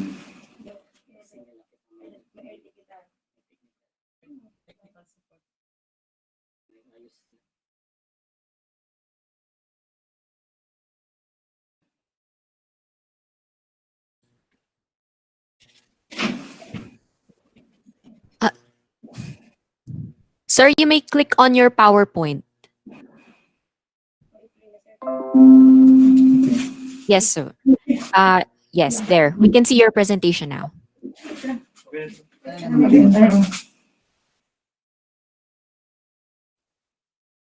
Is a level 3 DOH retained teaching and training hospital serving Eastern Visayas for 103 years. It was first established as Leyte Provincial Hospital with a 14-bed capacity in July 1916 and expanded into a 40-bed hospital in 1936. In 1972, the hospital was renamed Speaker Daniel Zero Valdez Memorial Hospital with an authorized bed capacity of 250. In 1986, it became the Tacloban City Medical Center. In March 4, 1992, by virtue of RA 789, it was finally named as the Eastern Visayas Regional Medical Center. And in November 2009, it was given authority to operate at a 500-bed capacity by virtue of RA 9790. In November 2003, Super Typhoon Yolanda practically destroyed the hospital complex. In spite of this catastrophe, no patient perished and EVRMC continued to operate. As a response to the storm, the DOH transferred the hospital site to Barangay Bagakay, 9 kilometers from its old campus. As the buildings were finished, the services were transferred. In September 2016, the OB department was transferred to the Mother and Child building. A year later, the OB followed suit. On May 2018, the rest of the services moved to the group. EVRMC continues to improve its quality management system by becoming ISO 9001-2015 certified in April this year. It has 10 accredited residency. EVRMC currently operates 1,000 beds and is manned by 1,429 regular employees and 803 job partners. We serve the people in Region 8, especially the vulnerable and marginalized, guided with core values of excellence, visionary leadership, resilience, moral integrity, and compassion. EVRMC's mission is to lead the delivery of quality and resilient healthcare services as the Edward Carlo Hospital of Region 8, especially for the vulnerable population, by engaging empowering, compassionate, and highly skilled health professionals, offering health professionals training and conducting relevant researches. We envision to be a globally competitive center of excellence in health, serving Region 8 by 2030.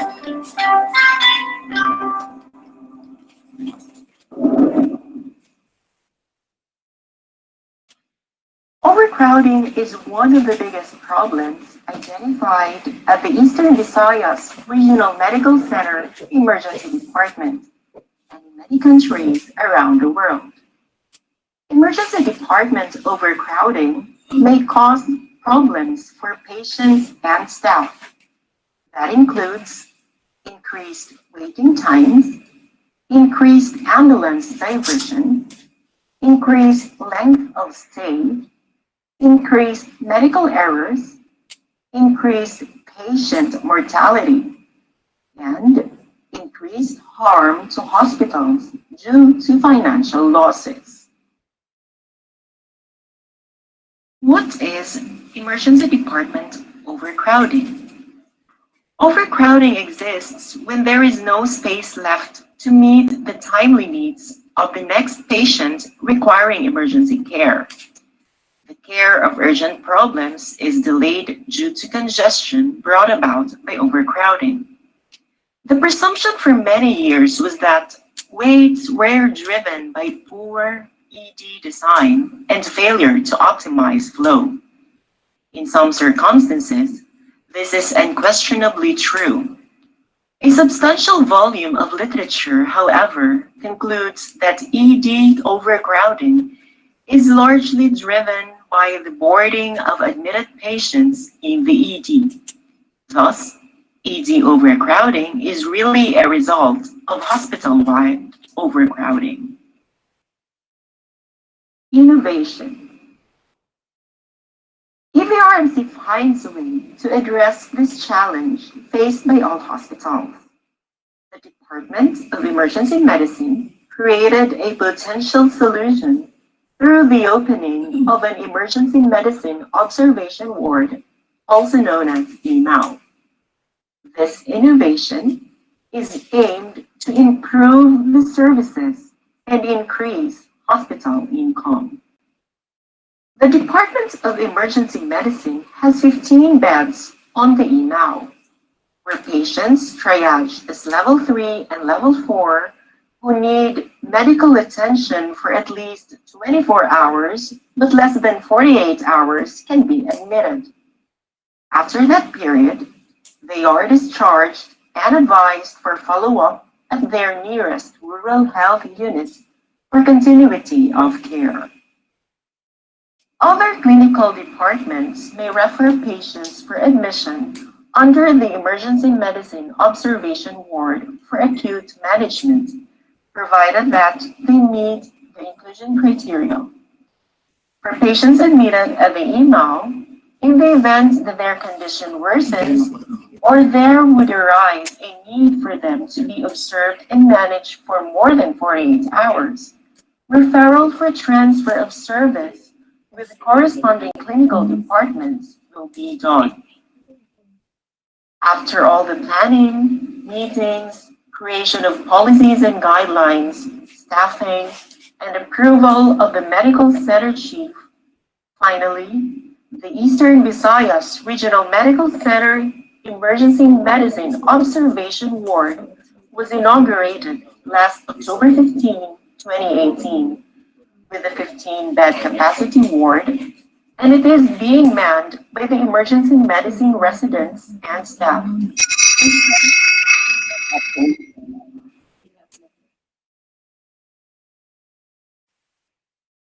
By 2021, EMAO will increase its bed capacity to 30, and by 2022, EVRMC aims to increase the EMAO's bed capacity to 40 in order to serve and accommodate more patients in Region 8.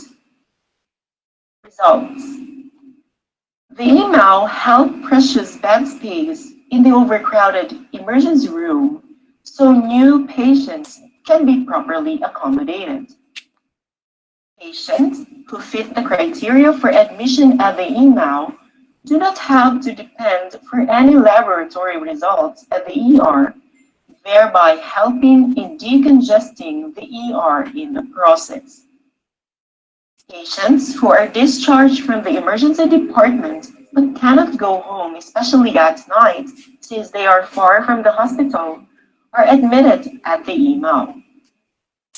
The Department of Emergency Medicine is able to lessen overstaying of hospitals, thus satisfying the target of 4-hour stay in the emergency room. There is also an increase in the client satisfaction among patients admitted at the EMAO. Likewise, the hospital income increases. And despite of the pandemic, EMAO managed to generate revenues to the hospital income. Finally,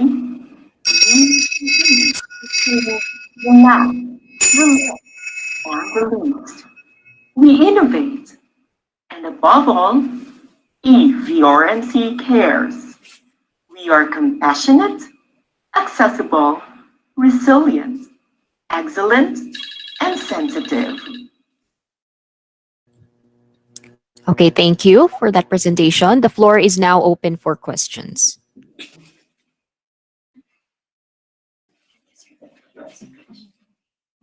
Hi, Miss Alma, you are on mute.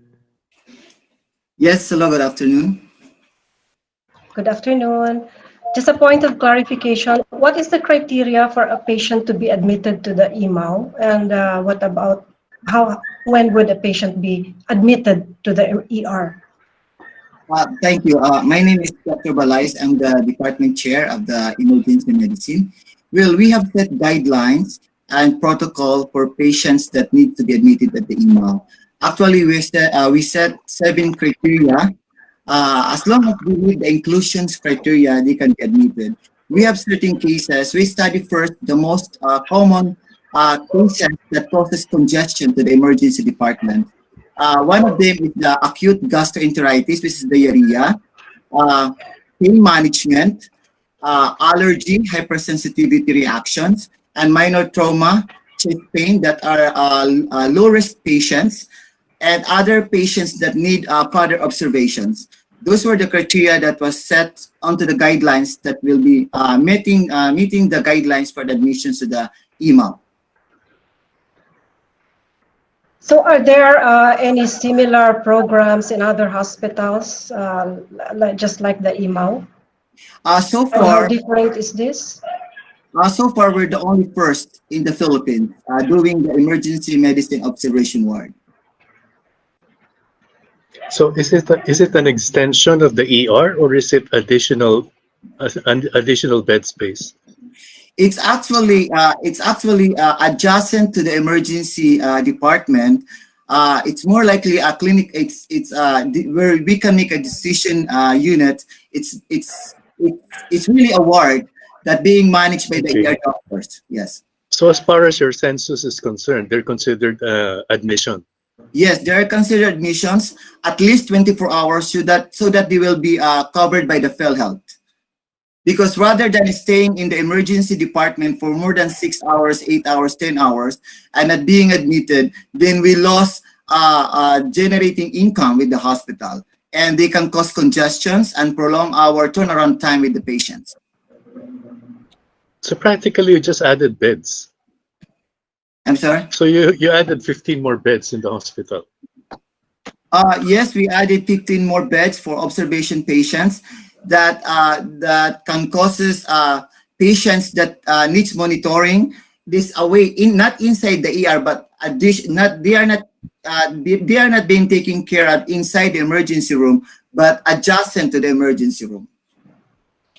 Yeah, that's where the confusion comes in. So it is part of the emergency room, but they are considered admitted to the hospital. Yes. So the 15 beds are actually hospital beds. They're not emergency room beds.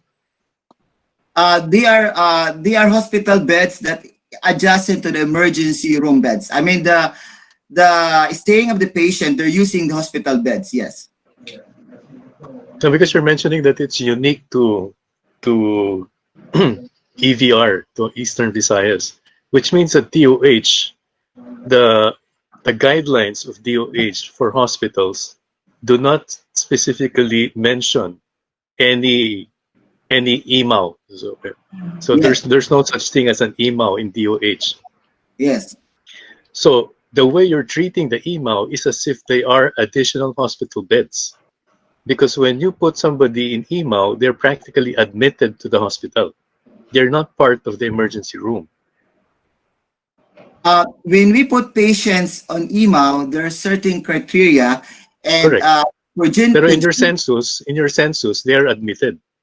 Yes, they should be admitted so that we can generate money for the field health purposes. Okay, so that's why it's very hard to replicate, because other hospitals will be thinking twice. Yes, because this is the first, but I think other hospitals already called me. They want to do that also to their hospital because this causes decongestion of the ER and the overcrowding, and it generates income rather than the patient. Yeah. Correct. But since hospitals are regulated by the DOH, then might as well bring it up to the DOH for them to either recognize it and therefore, allow the use and the creation of an EMAO in all hospitals, both public and private. Yes, actually, we are the first in the Philippines to innovate this kind of. Correct. Yeah. So it's a hybrid hospital. Yes. It's a ward, and yet it's part of the ER. Yeah. Yes, and the one that taking care of this ward is the emergency medicine residence doctor. So correct. That's why it's a hybrid. Yeah, and it causes more turnaround because the patient has only to stay 24 hours, then discharged, then another patient comes in. The shorter the patient stay, the more money for the hospitals. And I think two hospitals already called me and they want to borrow our guidelines because they want also to do this in their hospitals. Okay, thank you. So essentially, the concept is to segregate patients who are subject to observation from the patients who need urgent Yes. intervention. We have a triage officer at the Department of Emergency Medicine. We are triaging the patient based on the ESL level 1, level 2. If the patient needs an urgent care, then the patient that are level 3 and level 4, they are semi-urgent but require medical attentions. So rather than staying in the emergency department, we put them into the emergency medicine observation ward where they have been taken care of by the emergency medicine doctor. Then after 24 hours, they can be discharged and can be referred to the RHU for further monitoring. Well, Aaron, I hope PhilHealth is not listening to us right now, because I think it's just a technicality of moving the fence so you can collect. Yes. Yes. To make more money to compensate for. It's the same thing with what's happening with COVID right now. They want them confined. That's why the issue is so they can collect the 400,000 for severe and 700 if it's ICU. No, but actually before the ER has no income because and now when we innovate this one plus the ER procedures, our income tore up. I think we have generated income at least almost 8 million last year. And it dropped to 2 million, right? From 7 to 2? Yeah, because of the COVID-19, we have to provide space for our SARI patients at the emergency department. So we put the patients half because of this COVID-19. So are we supposed to make more money with COVID? But we have to protect also our health frontliner and the nurses.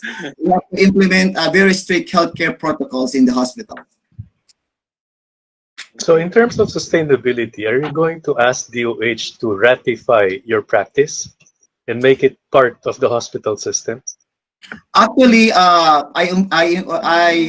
already write our society, the Philippine College of Emergency Medicine, and they're happy about these innovations. That is also a learning grounds for the ER doctors in order to monitor these patients, to follow up these patients. I think my society will be lobbying this up to the Department of Health. That is about time because this is really a great solutions for the overcrowding and patient satisfactions. And plus, the DOH required us to have a 4-hour turnaround time in patients coming to ER for decision time, either to admit, to discharge, or to transfer the patients. And my society, the Philippine College of Emergency Medicines, really find this a very good solution to that some of the problems.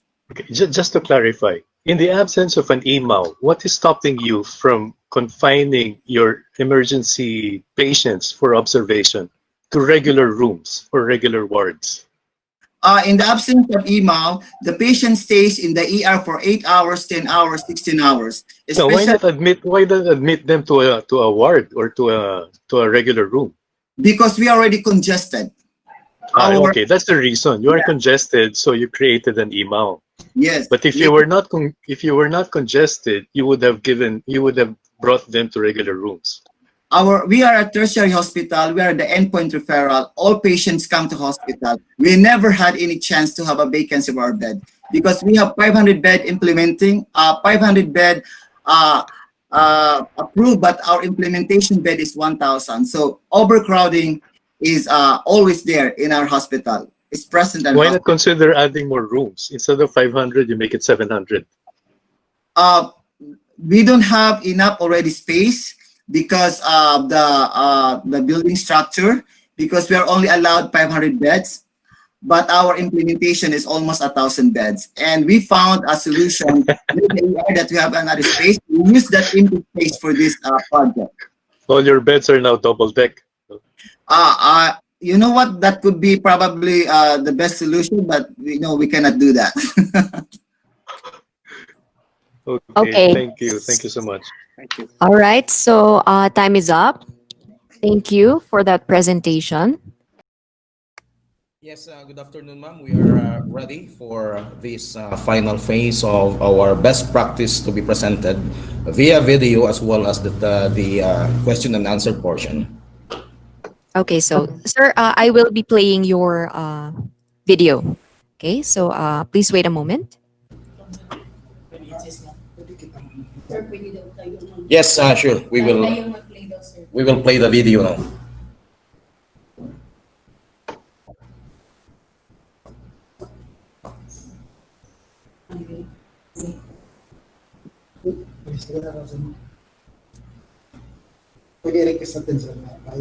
Ayaw mag-play doon, sir.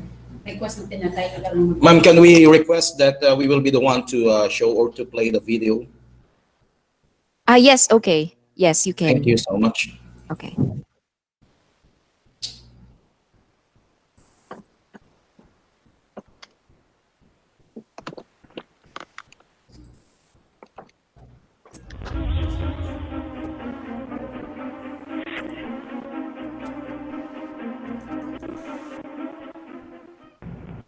It was in the year 1994 when the Bureau of Fire Protection started to hire women. And one of the difficulties of this region is that we are trying to create the all-female fire station. A beautiful day to our panel of judges and co-presenters. I am your public servant of the BEP Region 13 of the Caraga region. And I am proud to exhibit our best practice, which projects equal rights and opportunities involving the active representation and participation of women in the fire service, particularly in this region.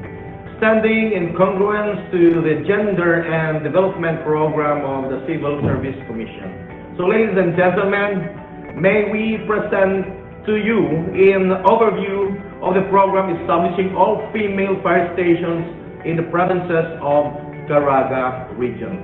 Of the 1,036 strength of the BFP Caraga region, we are comprising of 222 female personnel, and it is an equivalent of 21% of the current strength of this region. And we are empowered to establish or create this female station in the different provinces of the region Caraga. How often have we associated firefighting to masculinity? This is a recurring question which the Bureau of Fire Protection Caraga, as an agency of innovative practices, answers by activating fire stations fully composed and operationalized by an all-female personnel. The project comprises 8 phases of implementation, all of which referring to the establishment of all-female fire stations and substations in the 5 provinces of Caraga, 2 in Agusan del Norte, 1 in Agusan del Sur, 2 in Surigao del Norte, another 2 in Surigao del Sur, and 1 in the province of the Nagat Island. As a matter of fact, BFP Caraga made history when it activated the first all-female fire station in the Philippines, located at the municipality of Tubod, Surigao del Norte, last October 2019. As of now, there are 4 activated all-female fire stations in Caraga region, from Rosario Fire Station, Agusan del Sur, Tubod Fire Station, Surigao del Norte, San Juan Fire Substation, Surigao City, Surigao del Norte, and Adlay Fire Substation, Carascal, Surigao del Sur. The program aims to achieve its objectives. First, promote full recognition of BFP female personnel through active participation of affirmative action to accelerate and ensure equitable representation of their rights and enjoyment of opportunities, benefits, and privileges. Second, provide mechanism to offset and address gender-based disadvantages or limitations of BFP female personnel, irrespective of their marital status, condition, ethnicity, and other fields. Last, seek to eliminate discrimination against BFP female personnel by empowering, recognizing, fulfilling, promoting, and capacitating them. An all-female fire station imposes the standard organization arrangement with the unique feature of implementing strict female composition. That means from fire truck drivers, operators, to nozzle women, right before destructive fires. With the activation of the all-female fire stations in the region, the BFP Caraga is able to increase its presence, resulting to better delivery of public service in a wider populace. In addition, the deployment of female personnel strengthens its capacity to perform its mandate of preventing and suppressing destructive fires, investigating its causes, enforcing the fire code, and responding to man-made and natural disasters. The best evidence of accomplishment that can be offered is none other than the insights not only from the community, but also from the very lady firefighters who are given the opportunity to prove their worth as an equally important part of the organization. The challenges that I have encountered from the day I practiced driving this Heiner Ranger fire truck to the days thereafter were always new and exciting. And I am very privileged enough to have experienced all of this since I became a firefighter.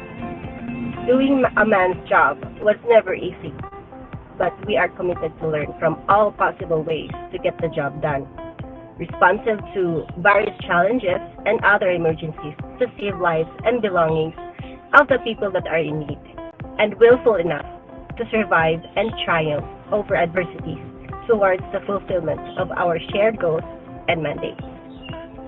We always bear in our mind that we are here for one purpose, that we are committed to serve the people. And we are just humbled and proud that upon our assumption of duty, we gain the trust and support of the local government unit of Rosario. Way back for some years, I witnessed how our constituents suffer from the dangers of fire. If there were fire incidents, we relied heavily on the firefighters from our neighboring municipalities. We could not respond immediately to the burning houses, and most of them would just turn into ashes. How pity our situation before. But now, with the creation of Tubod Spring Ladies Firefighters, the first in Caraga Region all-female fire station, we are now confident enough that we would be able to suppress any fire incident in our municipality. I really commend the performance of our Spring Lady Firefighters. It is really an exemplary and excellent performance. With my two eyes, I was able to witness how they fought the fire and be able to save lives, houses, and other properties because of their dedication, commitment, and passion in their works. They are really very fast in responding any fire incident. As to record, the fire incidents in our municipality decreases because of their intensive information and education campaign. In any activity that we have, especially in this pandemic, they really offer their whole selves to protect our constituents. Now, as the local chief executive of Tubod, Surigao del Norte, I, Richard Tiro Marate, with utmost sincerity, am forever grateful and salute to the heroic deeds of our Spring Lady Firefighters. Through these empowered women, we are now empowering Tuburanans to be united and suppressing fire incidents. Ikawag ako, kauban sa tablanggo sa Tubod. Nonetheless, the Bureau of Fire Protection Caraga Region remains steadfast in seeking advices and take constructive criticisms from the community. And so the coming weeks shall witness the activation of the remaining all-female fire stations and substations from different provinces.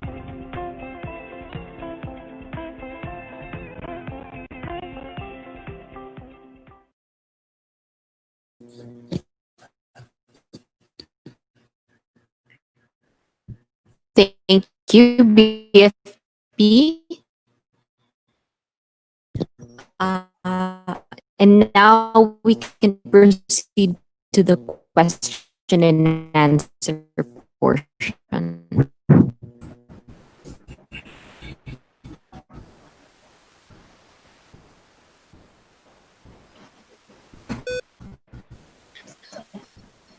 May I ask first?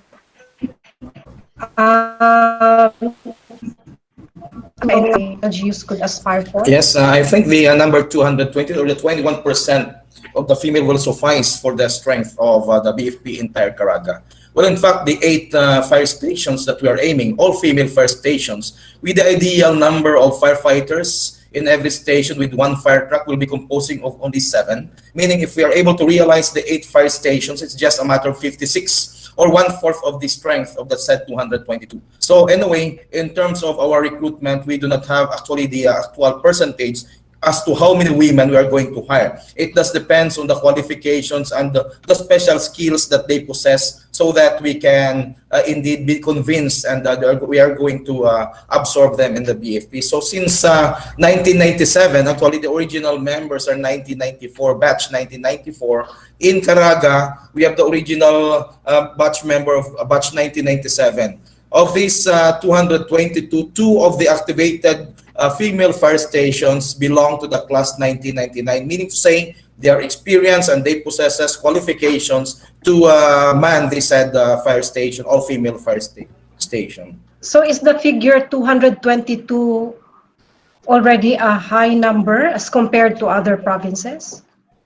That is an entire region, yes, to include including covering all the 5 provinces. Whole region is 222. Meaning with the present 1,036, actually the what we needed in this region for the ideal one fireman is to 2,000 population. We only need have remaining only 216 strength as of this present. I might say that this region compared to other region have only short number in terms of ideal ratio of firefighter to 2,000 population. So that 222 is safe enough to say with this number, although minus the all-female substation, we still have women to perform on some of the aspects in our entire region.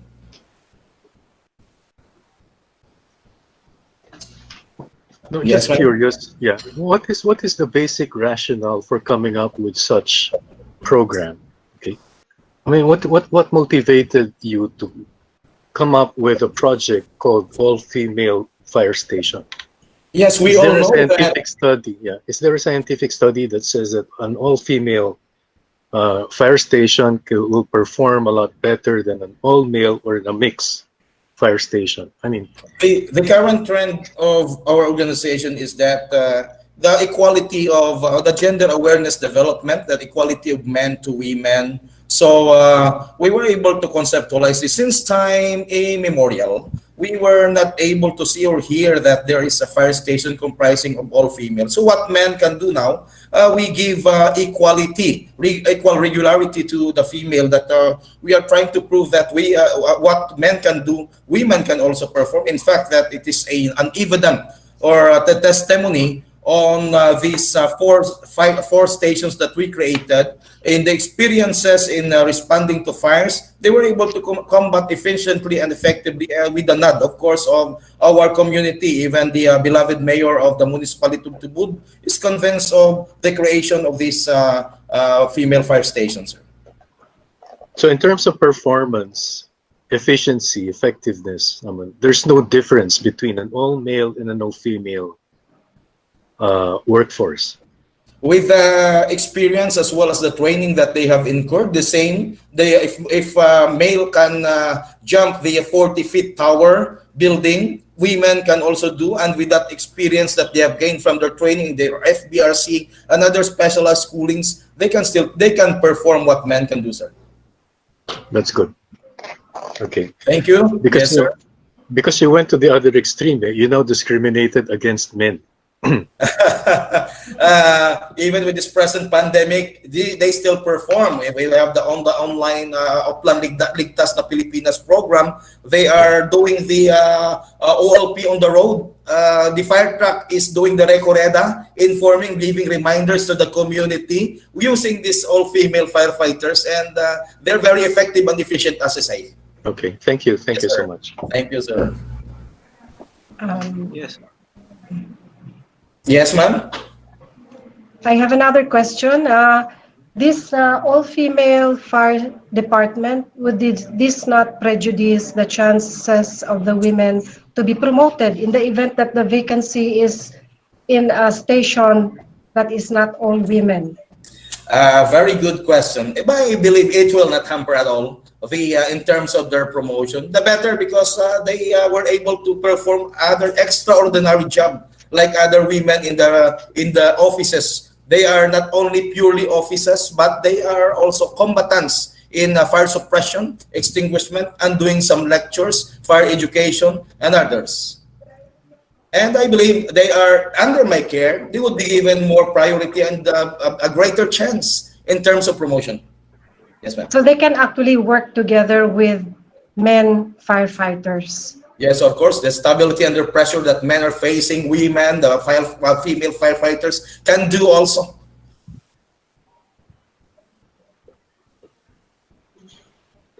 So in terms of benchmarking, are there other regions that are starting to emulate and copy and adopt the same concept as what you have in Caraga? Yeah, this is the first time, the first region able to create the all-female firefighters. Even in the previous regional directors have gone through this assignment. The first inclusion of a female firefighter in a fire suppression is also, of course, the region of Caraga. And we are presenting this to other regions that they might duplicate this very program. You know, winning the hearts and soul of the community, utilizing women. There are good ambassadors for the community, and it can somehow soften, you know, the anger. Sometimes there are fires, you know, the perennial questions and the concerns that we are facing. Mabagal and very slow response. No, our firefighters are up, and we have given that 7-minute response, and our women can do that. Aside from that, the people are elated and surprised that the one getting out of the fire truck are no longer male, but female firefighters. Thank you. Thank you, sir. So how do you measure the success of this program?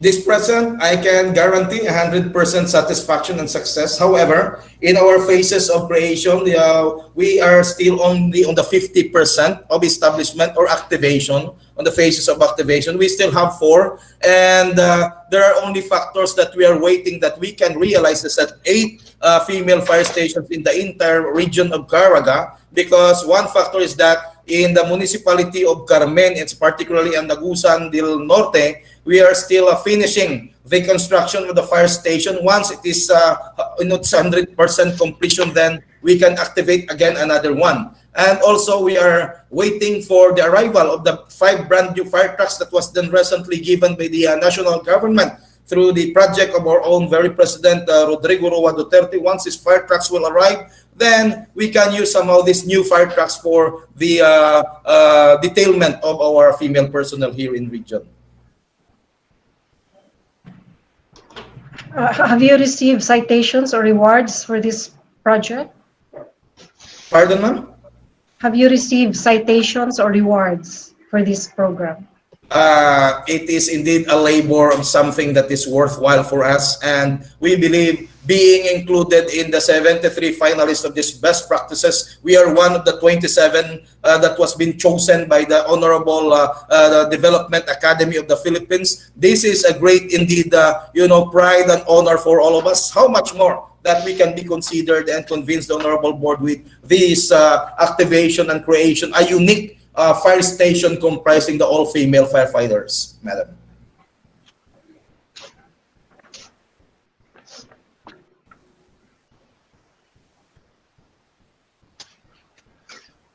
All right. Okay, so we will wrap up the Q&A with that. Thank you, sir. Okay, Thank so you so now much. I would. Yeah. Thank you. Thank you. All right, Yeah. so now I would like to call on our next presenter, the local government unit of Tumawini, Isabela.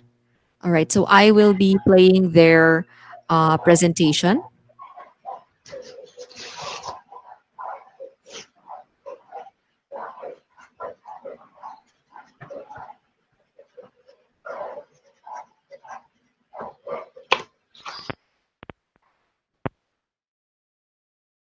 Welcome to the municipality of Tumawini. Welcome to the municipality of Tumawini, a first-class and fast-growing municipality in northern Isabela. The town is well known as center of excellence for youth education, tourist destination, and an awardee in different areas of local governance. Behind the development of the town is an innovative practice called effective resource generation and mobilization, an inclusive and transformative solution for Tumawini's development, also known as e-Remit. So itong i-remit na practice, we were able to establish strategies so that we can generate more funds for our projects. In terms of level of deployment, i-remit is an institutionalized practice in the LGU, regularly observed since year 2016 to present. Strategies of i-remit are used from planning, fund sourcing, project implementation, monitoring and evaluation to posting or reporting of utilized funds. This is observed or practiced every day in the agency as part of the delivery of quality services provided to our clients and to the government. As impact of this fund generation and mobilization practice, ample funds were sourced out to realize the priority programs and services for the 83,000 populace of Tumawini. We have already shared this best practice to some municipalities na pumupunta sa aming office. Tinatanong kung paano kami nakapag-source out ng around 3.7 billion pesos para sa projects from 2016 to present, which is 10 times bigger than our 20% development fund and locally sourced fund combined. So these are the strategies that we share to them. First, is for them to establish organizational credibility for collaborative partnerships. Kailangan maipasa nila ang seal of good housekeeping and the seal of good local governance or any other incentives and awards given by national agencies because this symbolizes integrity and good performance. So dito pa lang, kapag ginawaran ka sa aspetong ito, malaki ang tiwala ng resource providers sa iyo. And then, the agency should have an updated development plan as basis in requesting funding assistance for projects na nasa plano. And then the creation of resource mobilization technical team in charge of packaging documentary requirements for submission to wide range of donors. Fourth is to establish strong leadership and linkage with resource providers or investors na pangungunahan ng local chief executive. So kailangan talaga ang political will. And fifth is the creation of functional project monitoring committee, project implementation team, and inspectorate team for clear, transparent, accountable, and responsive service delivery. Nakakuha tayo sa taon ng 2016 ng 386,490,688.45. Sa taon ng 2017, 716,463,876.85. Sa taon ng 2018, 877,806,716.56. 2019, 852,064,608.85. Sa taon ng 2020, 942,906,166.02. So ang total po nito sa loob ng 5 taon ay 3,755,732,056.73. Napasementuhan ko na yung 46 barangays around 200 kilometers. At from wala ding barangay hall, ngayon tapos ko na lahat ng barangay hall.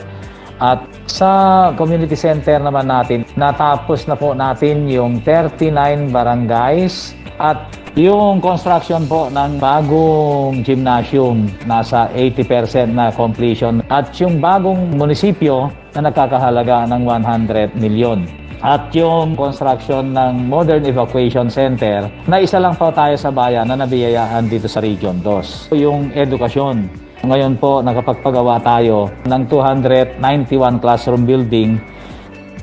Sa health services, nirehab natin yung dating hospital, na-construct tayo ng bagong building na 16 air condition capacity, construction in the health center.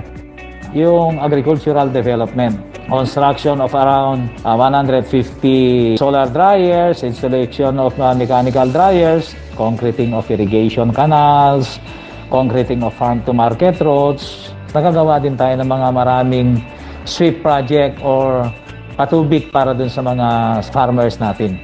Employment and livelihood opportunities. So far, nabigyan ko na po doon sa Babuyan ang 2,300 families, doon sa chicken production, 64 families, at meron tayo mga families na different small-scale business enterprise 260 families. Sa environmental management, construction of flood control system in 12 barangays, establish 10 hectares SLF. Sa economic enterprise po, na-construct tayo yung pagbabago ng palengke from old buildings to Tumawini Public Market Mall ngayon. Naniniwala kami na malaki ang naitulong ng IREMIT best practice na ito para makabit namin ang mga awards and recognitions mula sa iba't ibang agencies. We were conferred by the DILG the Seal of Good Housekeeping and the Seal of Good Local Governance na may kasamang Performance Challenge Fund as incentive.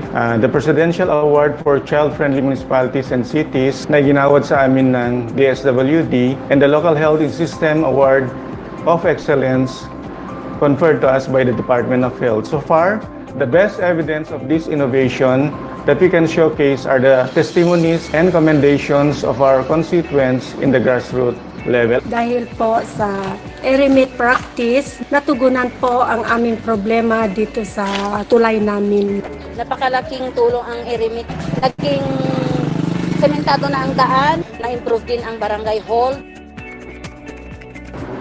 For the next critical step plan, the inter-office arrangement in the preparation of documentary requirements shall be centralized in the Local Economic and Investment Promotions Office or the LIPO by assigning technical personnel. And then second, we intend to expand our partnership with international development partners, big investors, and the private sector. And then third, we will sustain linkages with existing development partners and resource providers. Fourth is the development of a master plan for the planned cityhood of Tumawini. And lastly, we intend to present or share this best practice in the League of Municipalities of the Philippines, Isabela Chapter, for replication. Kasi ang aming butihing mayor, ang siyang presidente ng LMP Isabela Chapter, para na rin makatulong sa kanila sa pag-generate ng more funds for their proposed projects. The best ka, IREMIT. The best ka, IREMIT. The best ang IREMIT. The best ang IREMIT.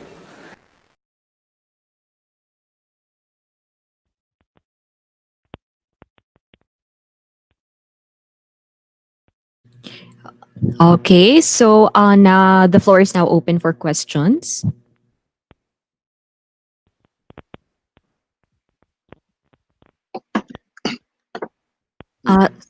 Sir. Let me start. Mayor?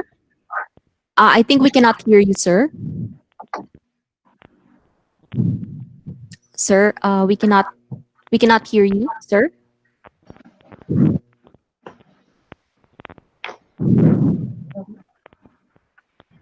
Okay, may I ask the first question? Okay, go ahead, ma'am.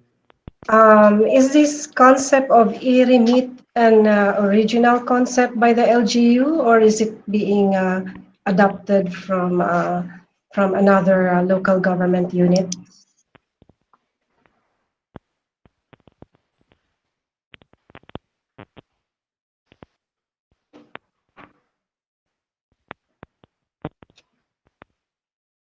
Cannot be heard. Okay, sir, we cannot register any audio from your end. Hello, sir. Okay, perhaps we can wait for a few minutes for the audio to be fixed.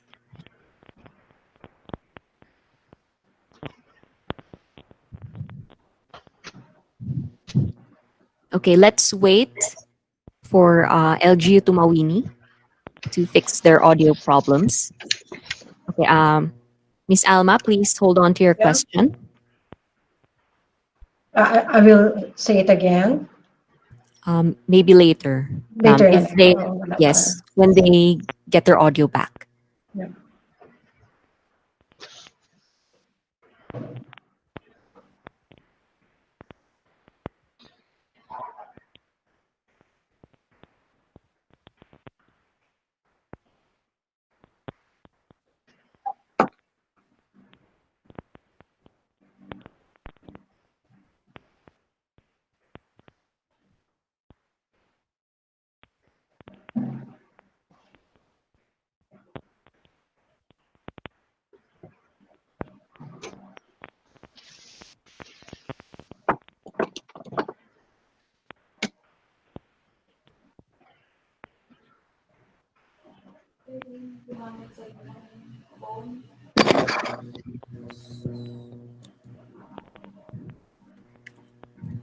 Perhaps LGU.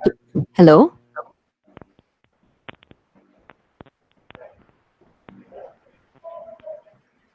Perhaps LGU Tumawini can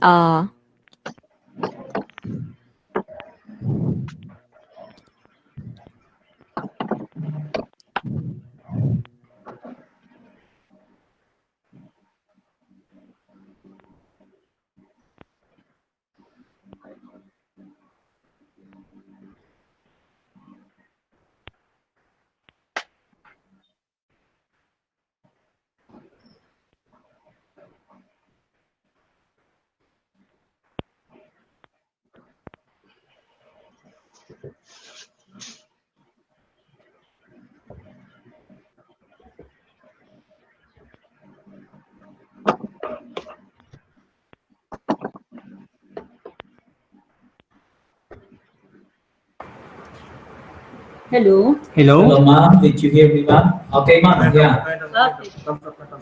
Yes. We can hear you clearly now, sir. So, Miss Alma, maybe you can repeat your question. Okay. Is this project unique to the LGU of Tumawini, or are there other similar projects in other LGUs? Ma'am, kindly repeat your question, ma'am. Ito bang project na to, is this unique to Tumawini o merong kaparehas sa ibang LGUs? This is our own concept, ma'am, and I'm sure this is unique for the town of Tumawini. So the fund sourcing comes from donors. Are these donors coming from the private sector? No, ma'am. It's from the government, ma'am, and source out from different agencies. So it sourced out for the different agencies. So for purposes of accountability, these funds are also being covered by COA in their audit. Yes, ma'am. Yes, ma'am. Okay.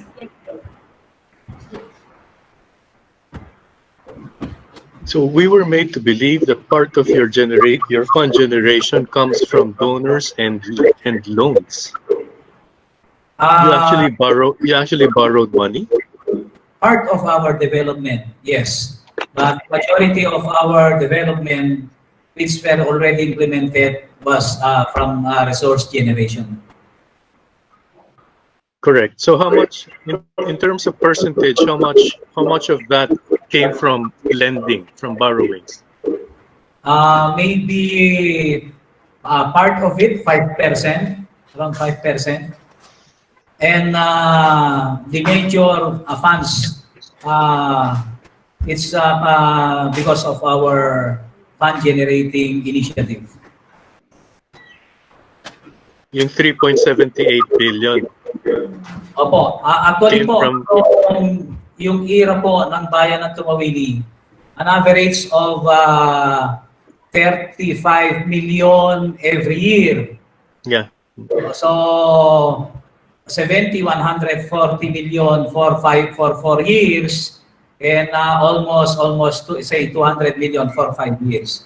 But as you can see, sir, we have presented our accomplishment amounting to 3.7 billion, 3.775 million.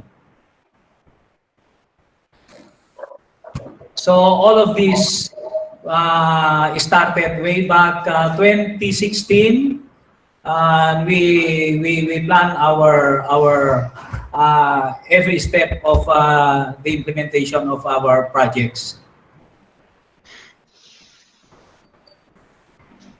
Ito po, dinodocument namin para mas malinaw po sa inyo.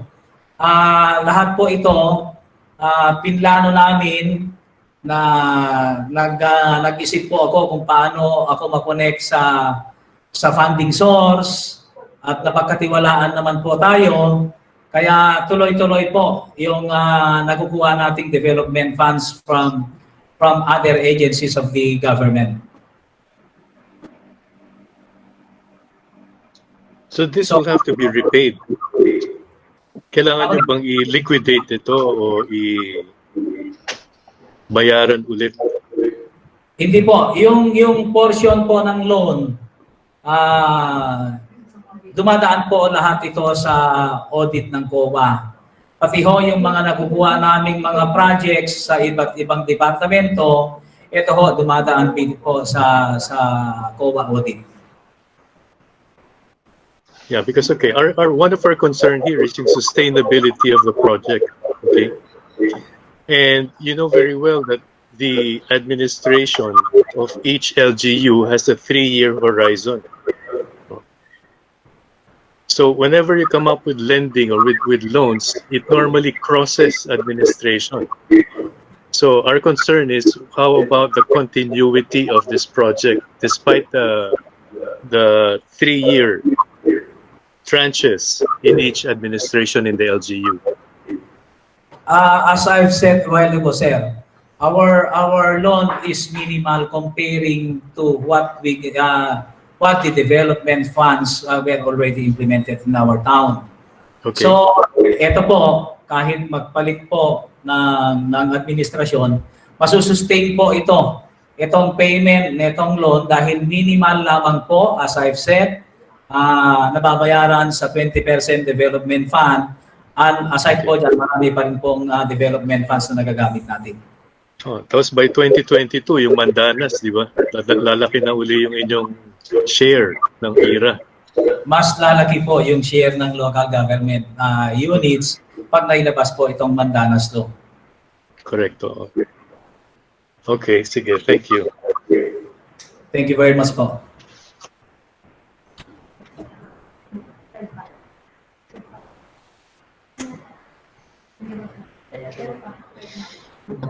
Sir Raymond, you are on mute. You are on mute, sir. Mayor, ang laki ng fund na generate niyo over the past few years na 3.8 billion. Tama, no? And 75 billion po. Round up, 3.8 billion na generating nyo. Yes. Paano nyo ginawa yun if you're going to teach other LGUs to do the same para makuha nila maraming pondo for all the development program? Anong ginagawa nyo differently? O baka naman malakas kayo kay Presidente, kaya malakas kayo, kay kukuha pa. Ano ba yun? Ang depende po, sir, kasi ang unang ginawa po namin, ini-present po namin ang pangangailangan ng sektor kung saan namin ini-implement yung project. Talagang nakikita na kailangan ng ating mga kababayan. Kanino nyo pinapresent? Kanino? Doon sa mga hinihingan po natin ng mga nilalapitan natin mga hinihingan ng pondo po. Yung mga different agencies of the government. So are you saying mas magaling kayo mag-present? Kasi ginagawa din naman ng ibang mga LGUs yun eh. Lahat kayo nag-agawa ng pondo eh. Sa the basket. ni Asek sino yun? Kasi DBM yan eh. So paano nyo ginagawa? Bakit mas marami kayo nakukuha ang percentage-wise siguro compared to yung iba? What are you doing differently? Dapat pwede sabihin, uy, doon kayo pumunta sa Tumawini. Magpaturo kayo doon para kung paano kayo makakuha ng more funds. This is what you should be doing. Ano yun?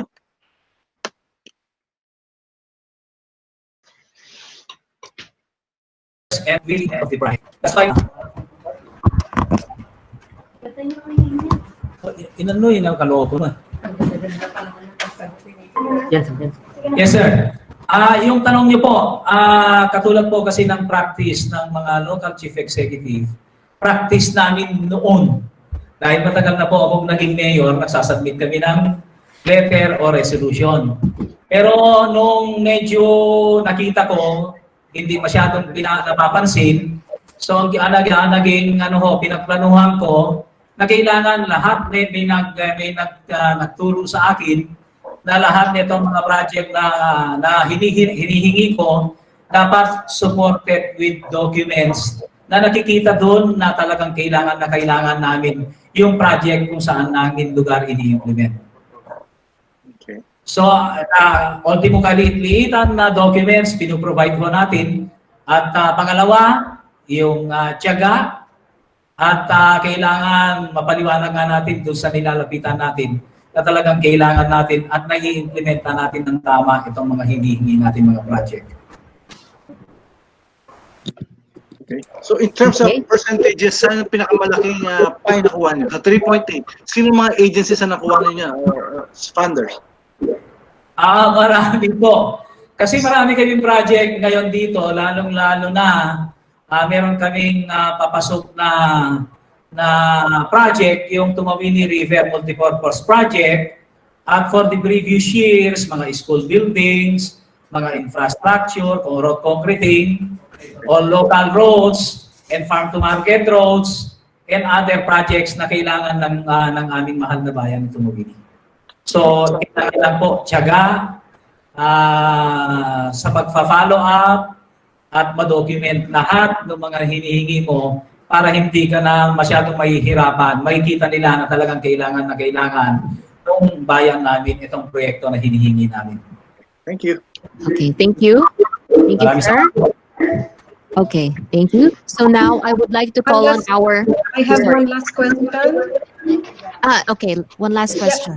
Yeah, so for our further clarification, can you cite an example? Like, can you say that for this project, it was the DPWH that funded it after you were able to convince the agency to fund it? Is it like that?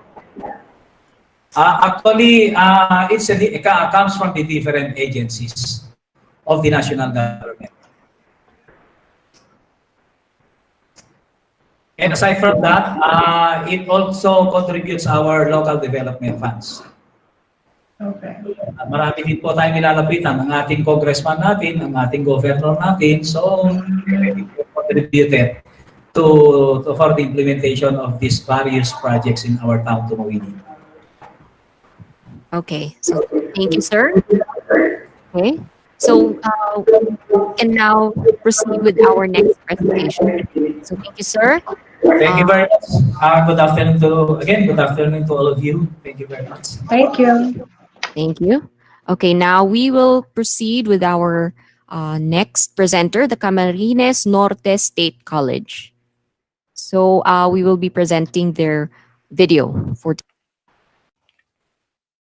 Good afternoon. Hello. Sound. Hello. Do you? Yes, sir. I will be playing your video. Is that okay? Meron po sanang konting introduction lang. Before okay. playing, I'll give the cue. Okay. Okay. Oh, thank you. You may start, sir. Good afternoon. I am Ronaldo P. Dando, the Planning Officer of Camarines Norte State College. With me is our President, Dr. Rusty G. Abanto, our Director of IPDO, Emalen Guabes, and our Information Officer, Grace De Los Reyes, who will be batting in during the Q&A if there is a need for them to give their share. Watching through YouTube are our fellow employees and users of EBPRO. Budget is the muscle of the institution so that it can operate and perform its functions. On the other hand, the utilization of budget is a means of ensuring the efficient and effective performance of the institution. The effectiveness of budget begins with budget planning and then budget utilization or implementation. However, the true essence of effectiveness is not about how big the approved budget is, but how the budget contributes in attaining the mandate of the institution or the realization of goals and objectives. Making it certain that PPAs or the budget are aligned with the institution's mandate, goals and objectives is the unique purpose of EBPRO. If your agency is doing budget planning and is concerned about budget utilization, EBPRO is also for you. Here is our presentation. Do you want to save time, money, resources? Do you want to achieve efficiency, accuracy, timeliness in the implementation of your programs, projects, and activities? Introducing the EBP Pro 2.0, also known as the electronic budget planning process. The EBP Pro is a productivity application system unique to the operation of CNSC for its timely, accurate, and goal-oriented budgeting. EBP Pro's key feature that makes it an innovation is value for government's financial resources. The EBP Pro was launched and first used during a CNSC pre-budget planning activity in 2018. 6 campuses with 9 delivery units of CNSC utilized the EBP Pro, seeing to it that programs, projects, and activities are aligned with the institution's mandate. The EBP Pro covers preparation of the work plan, encoding of the PPAs, until generation and printing of reports. It answers the usual problem of beating the deadline. It gets the budget done, fast, precise, even ahead of time. Most importantly, EBP Pro complies with budget planning procedures, distribution, and manages limited financial resources. Who benefits from the EBP Pro? It's the entire institution. The CNSC community directly and indirectly benefit from it. What makes EBP Pro an innovation? The Pro a source of new innovations. It ensures alignment of PPAs with the mandate of the college. It's adaptive capability. It is faster and more accurate. It schedules procurement of supplies with ready-made purchase requests. It tells the procurement office what and when to purchase. It automatically consolidates reports. It can be accessed online and soon offline. How is it accepted by the users? The technology acceptance survey conducted to the users of EBP Pro showed this result.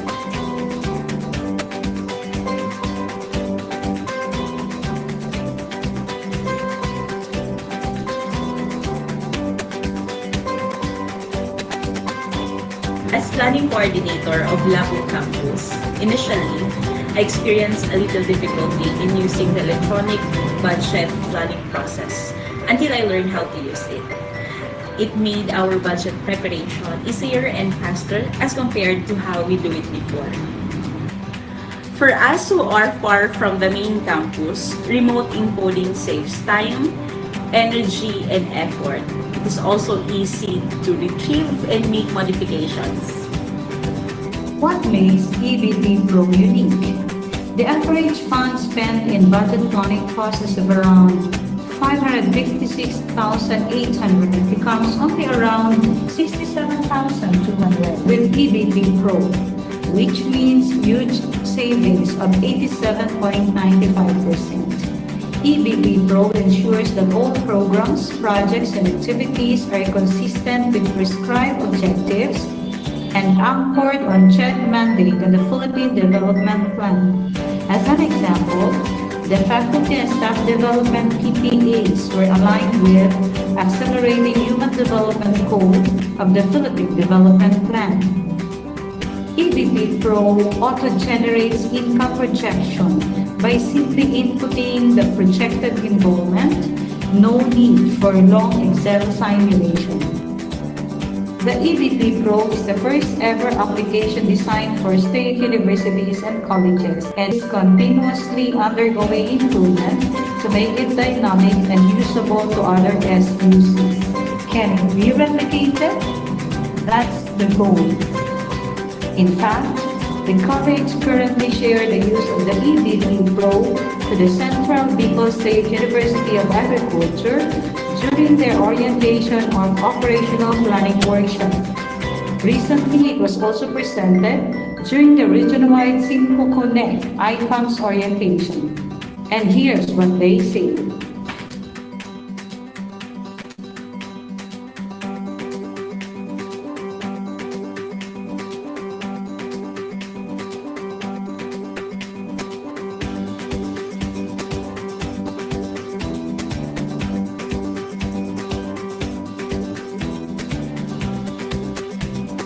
Can it be sustained? Yes. EBP Pro doesn't need huge IT infrastructure. Laptops and stable internet connection will do. For region-wide or nationwide operation, the system can only use a hosting subscription. System maintenance and continuous development can be sustained through income from subscription and eventually turn EBP Pro into a revenue-generating platform of CNSC. What did CNSC get in utilizing the EBP Pro? Grant of 2018 performance-based bonus.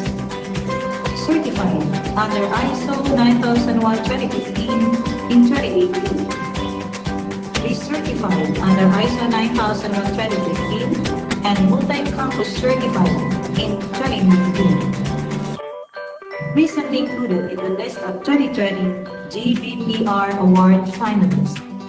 On top of that, since its launching in 2018, EBP Pro has been the key in making CNSC the top recipient of capital outlay as shown in 2019 and 2020 General Appropriations Act. Effectiveness, efficiency, equity, that's the EBP Pro advantage.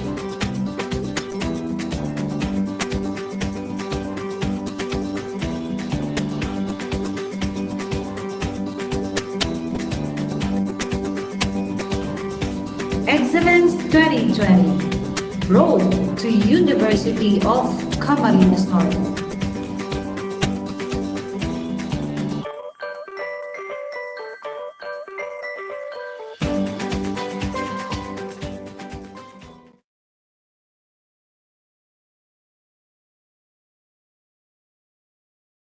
Magandang hapon po. Am I clear po? Naririnig niyo po ako?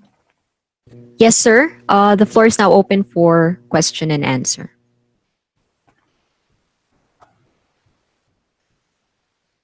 It's okay. In effect, you simply automated the budget planning and execution process of the university. So you just automated the manual system, correct? Partly, sir, yes. Okay. So it practically is the same process that all the universities are doing. Yes. So there's nothing that stops you from sharing your system with all the SUCs. That's the plan. So that's the plan. Yes. So instead of them replicating it, you will replicate yourself through them. Yes, sir. Okay, that's good. We'll take note of that in MITI. Thank you, sir. Thank you. Actually, the EBP Pro was conceptualized not just a productivity tool. It is actually an strategic tool. Our goal in designing and developing the system is for us to become a full-fledged university. And to become one, we need to have good facilities and infrastructure. At napakahirap po ng labanan sa infrastructure, lalo na po kung pag-uusapan yung requirement ng NEDA at ng DBM. And to have them, we need more funds for additional infrastructure. The NEDA, How much did this system cost you? Only actually 67,000 for the hiring of the No programmer. kidding. Talaga? Yes, yes, sir. And then you ask the programmer to bring his own laptop. Ano? We Hindi, kaya provide. nga, so how much resources were used for this project? Actually, sir, the PC was already there. It's already available. But in our computation, since it is already operational, we already hired the programmer to maintain the system. But during the development process, we only spent 67,500. But since it is growing and expanding, so we have to hire the programmer to stay with us.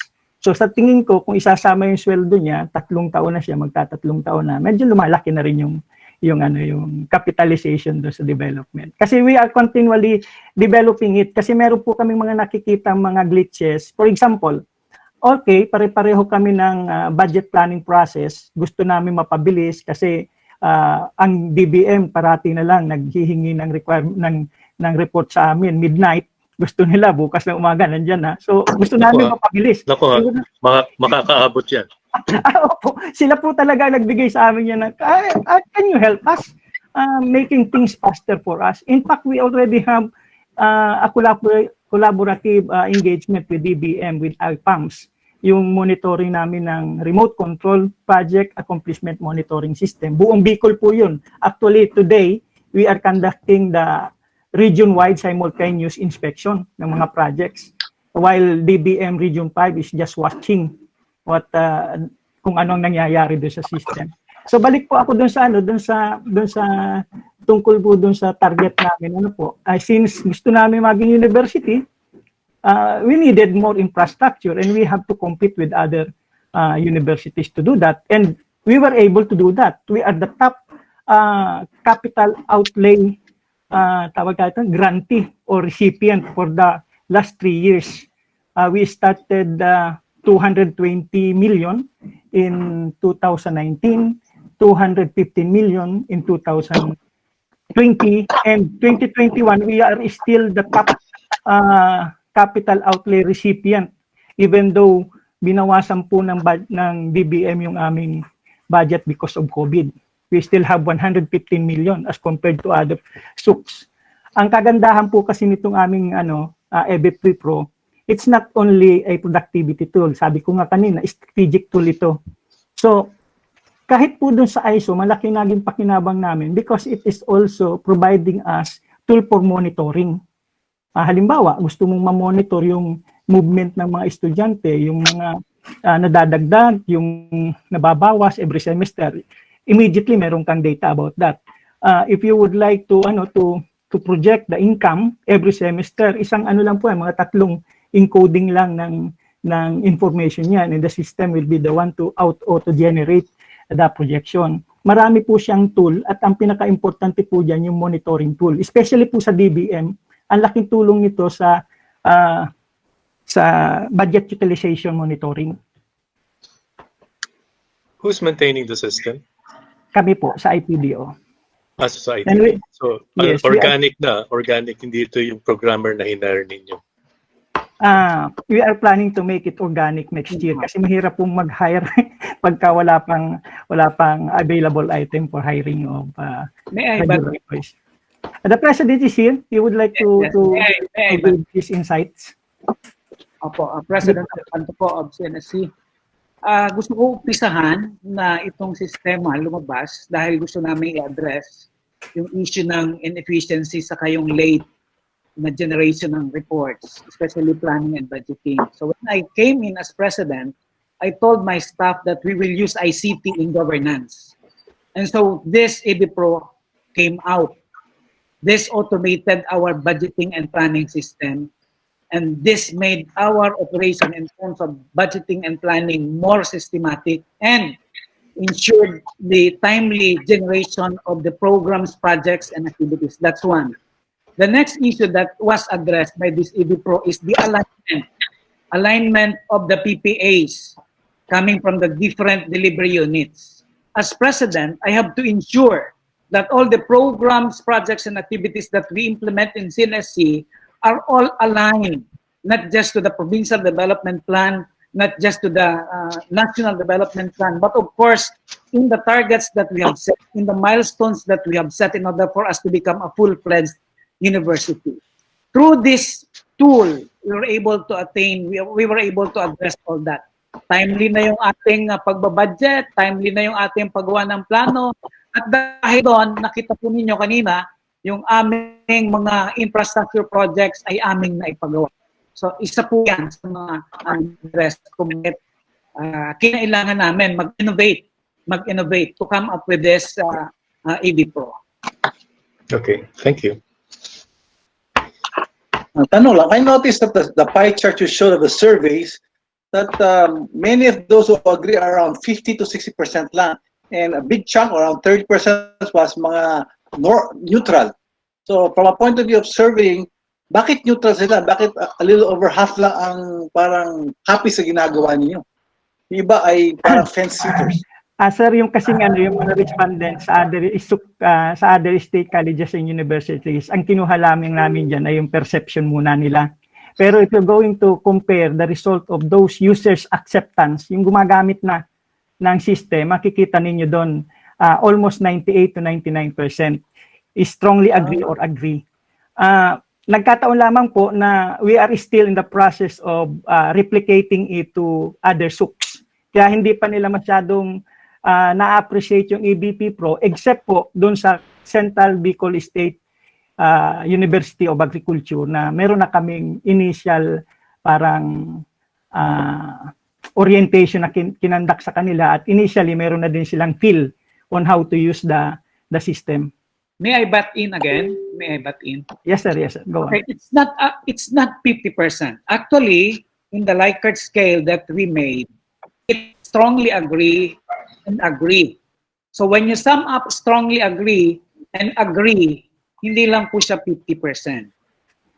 So the survey shows that the summation of the strongly agree and agree showed more than 80% of the users are agreeable with the AB Pro when you use it in the budgeting and planning. So ganun po yung ating pagbasa doon sa data na na-present dyan sa aming presentation. So we have to sum up the strongly agree and the agree. Okay. I am just curious, how does the system ensure alignment of the PPAs with the mandate of the university? Okay po. Ito po kasing plano namin is also anchored to our strategic plan. And our strategic plan has its own medium-term development plan. And every year, we come up with our annual procurement plan also. So, part of the entry, before you encode any information with regards to financial requirement, kailangan munang i-identify mo kung saan siya mag-contribute. If the PPA or the activity is about training, so saan magko-contribute ang training? And that would automatically contribute to what?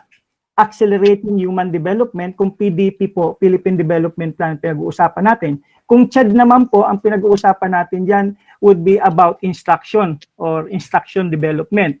Under instruction development, mayroon pong student development at mayroon din pong faculty development. So papasok na po yun doon. So pag na-pinpoint mo na kung saan siya magka-contribute, and then you start devising all the activities that you need and inputting the requirement for financial assistance or support for budget. Dagdagan ko po. Ang amin pong eskwelahan ay merong tinatawag na strategic plan na nakalatag ng 12 years. Yung aming strategic plan merong mga key result areas. Okay, instruction, research, extension, production, administration. Based on those key result areas, yung ating delivery units nag-identify ng PPAs. Okay? Yung PPAs, using the AB Pro, kinakategorize saan sila magko-contribute na milestone. Saan sila magko-contribute na strategic target. And so, using this AB Pro, we are able to prioritize all the PPAs that will contribute the strategic targets that we have laid out in our plan. In doing so, we ensure alignment. Kasi hindi naman ganun kalaki ang pera na natatanggap natin sa pamahalaan. Kailangan mag-prioritize tayo. With this EB Pro, we are able to prioritize projects na kailangan natin punduhan from the General Appropriations Act and from the income that we generate dito sa ating institution. So doon po natin na-ensure yung alignment. Thank you. Okay, thank you, sir. So our time is up. So thank you, CNSC. Okay, now we will go to, well, last but not the least, our last presenter for day 1, Dole 9. So are you ready?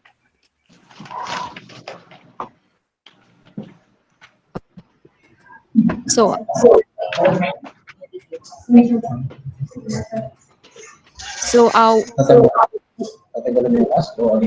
hello. So we can present your video, or you will present your video? We will be presenting our video po, and our OIC Regional Director, Attorney Roy Albuenas po, will give the introduction.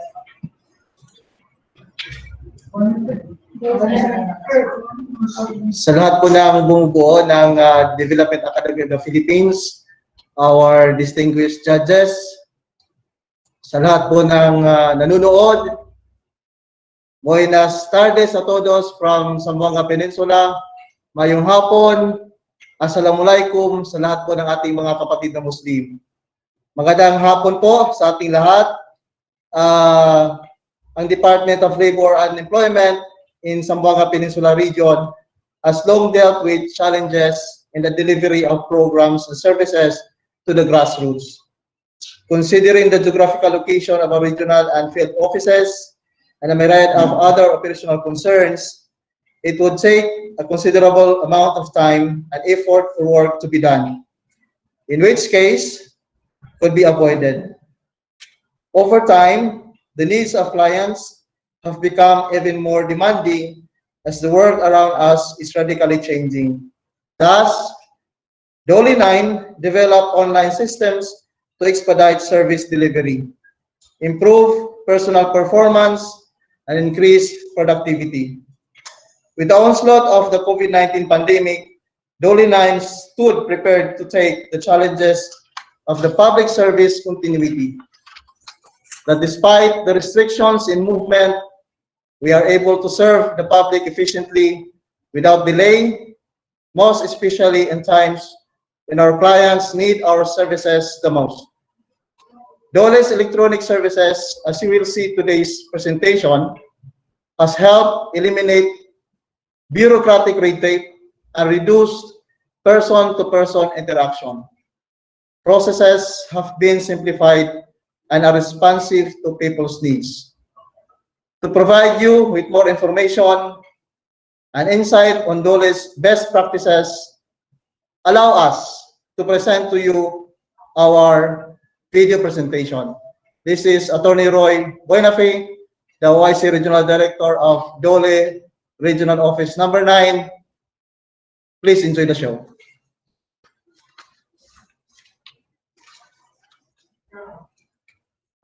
In pursuit of continual improvement, Dole9 is committed to streamline its processes and considering the geographical composition of the region, they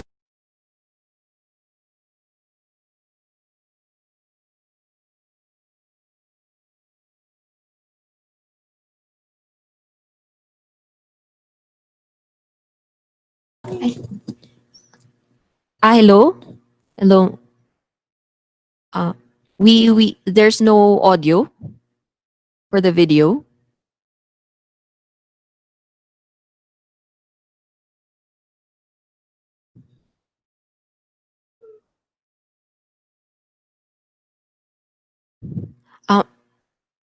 Would you like us to play the video on our end na lang po?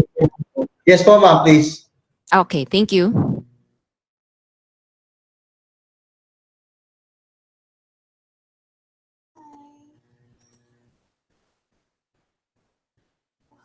In pursuit of the continual improvement, Dole9 has seen the need to streamline its processes. And considering the geographical composition of the region, it would take 2 to 8 hours to reach the 5 different field offices. Submission of documents from these field offices to the regional office takes time that would further delay the processing of documents. With the distance and the various issues that hounded the office on delayed payment of salary to the program beneficiaries, Dole9 has created an innovative way on the delivery of its frontline services through development of different online systems. Financial monitoring system. Nag-develop po yan noong 2010. Yung pinaka-purpose niya is to monitor financial aspect ng Department of Labor and Employment Region 9. We use FMS for making obligations, DVs, payments like ADA and for check. For me, the most important thing while using the FMS is that mas napadali yung work namin. For a DV, manually to prepare it will take 10 minutes. While in FMS, we usually do it for 3 to 4 minutes only. Through the years, nag-develop or nag-improve po tayo sa ating system. Nag-adapt po tayo kung ano yung mga needs ng ating mga stakeholders. The financial monitoring system is key to all financial processes and aids the internal management and services division effectively in the management and monitoring of Dole9's financial resources for 10 years now. With this, FMS has been the backbone system of Dole9 for all financial transactions and administrative functions. The usage of FMS has resulted to the consistent 100% fund utilization at the end of every year. The FMS was also adapted in Internal Management and Services Division of Dole Region 6 and Region 10. Looking for better ways to improve, Dole 9 endeavored to fast-track the implementation and monitoring of Dole programs by benchmarking at Dole 12 in 2017. Dole Region 9 has adapted and enhanced different online systems for Special Program for the Employment of Students or SPES, Registration of Workers Association or ARWA, and Construction Safety and Health Program or CSHP. The Dole 9's information systems were developed to address the concern for faster delivery, enhance transparency, and improve productivity. My experience prior to the implementation of SPES Online is the burden in the preparation of bulky supporting documents to be submitted at the provincial level. By using the system, application of SPES applicants through online, processing of GSI's insurance, uploading of employment contracts, and terminal report become easier. Agi sa online SPES, mas madali ang process. Imbis nga magkalas-kalas og oras agi atong mga paperworks, mas dali siya kay dito man sa online tanan ang mga data nga kinahanglan para sa process. Nang dahil sa napakadaling proseso, ang payment ng 40% share ng Dole hindi aabot sa isang buwan. Not like noon, more months and months waiting. Inig mahuman na ang implementation period, ang mga applicants, instead of manganhi pa sila dito sa eskwelahan, kay naaman sila kaugaling yung account dito online, kay maghimo sila. Inig na ang payroll, dali rin nila makuha, kay ang reference number, ma-open naman nila dito sa ilang online account. So, muna siya usa sa pinaka-nakatabang sa online system sa SPES.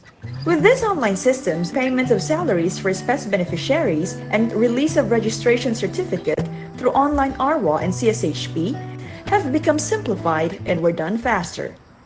For SPES, from an average of 60 days prior to implementation of its online system, and as of 2019, the average process cycle time is only 13 days. For ARWA and CSHP, the average process cycle time used to be 10 days. The average now is just 2 to 3 days.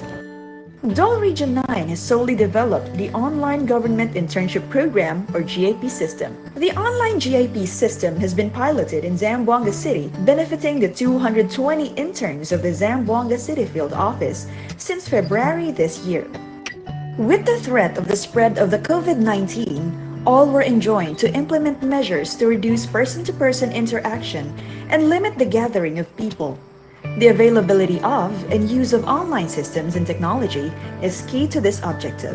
At the time of the pandemic, we were confronted with the dilemma on timely delivery of our service and of course the fear of the COVID. Despite the enhanced community quarantine in the region, systems for the COVID-19 Adjustment Measures Program or CAMP, tulong panghanap buhay para sa ating displaced, disadvantaged workers Barangay Ko, Bahay Ko Sanitation Project or Tupad BKBK. And Abot Kamay ang pagtulong sa OFW or AKAP were fully operational 24/7 in the regional office, serving all target beneficiaries across cities and provinces of Zamboanga Peninsula. The Dole online submission was very helpful for us as program implementer of TUPAD because it made our work easy despite that we are working from home during that time due to the enhanced community quarantine.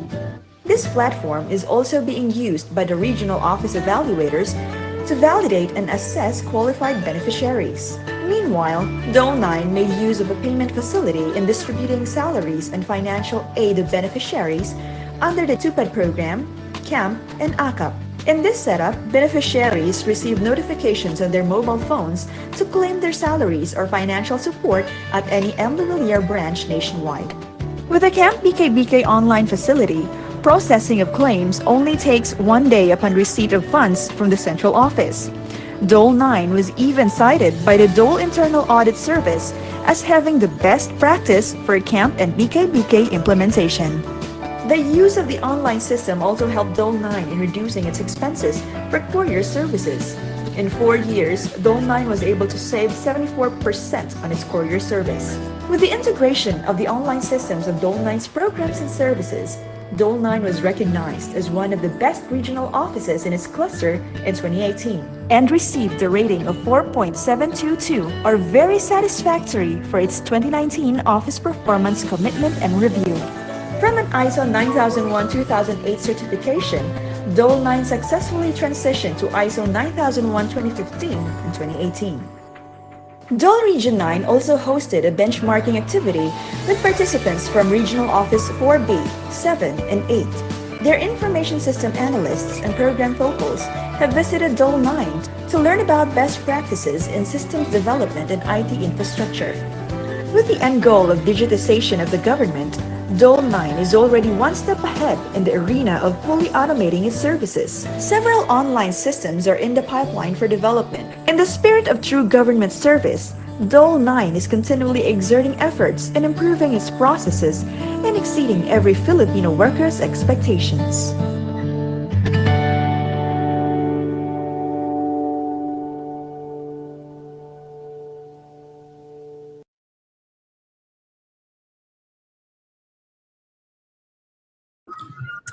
Okay, so now we can start the question and answer.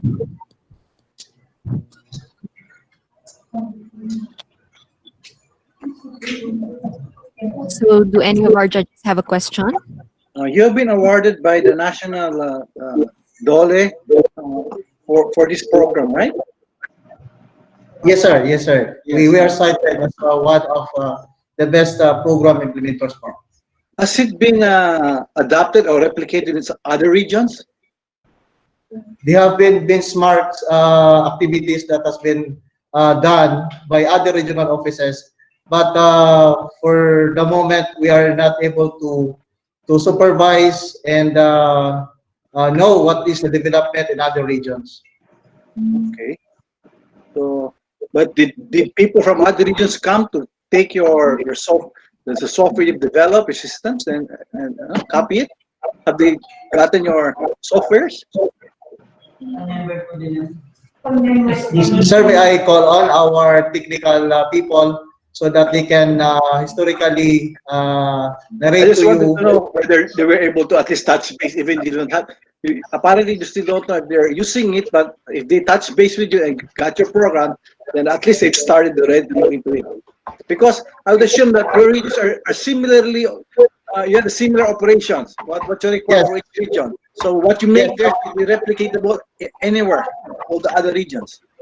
If it's good. Yes, tama po kayo, sir. Actually, pupunta po yung ibang regional offices dito sa Region 9.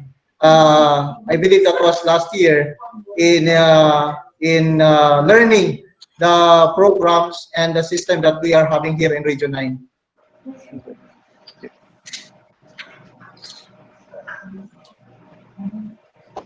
So, does this system cover all of the frontline services that are being enrolled in your Citizens Charter, or just a selected frontline services? Only a few, selected only that we are posting it in our Citizens Charter.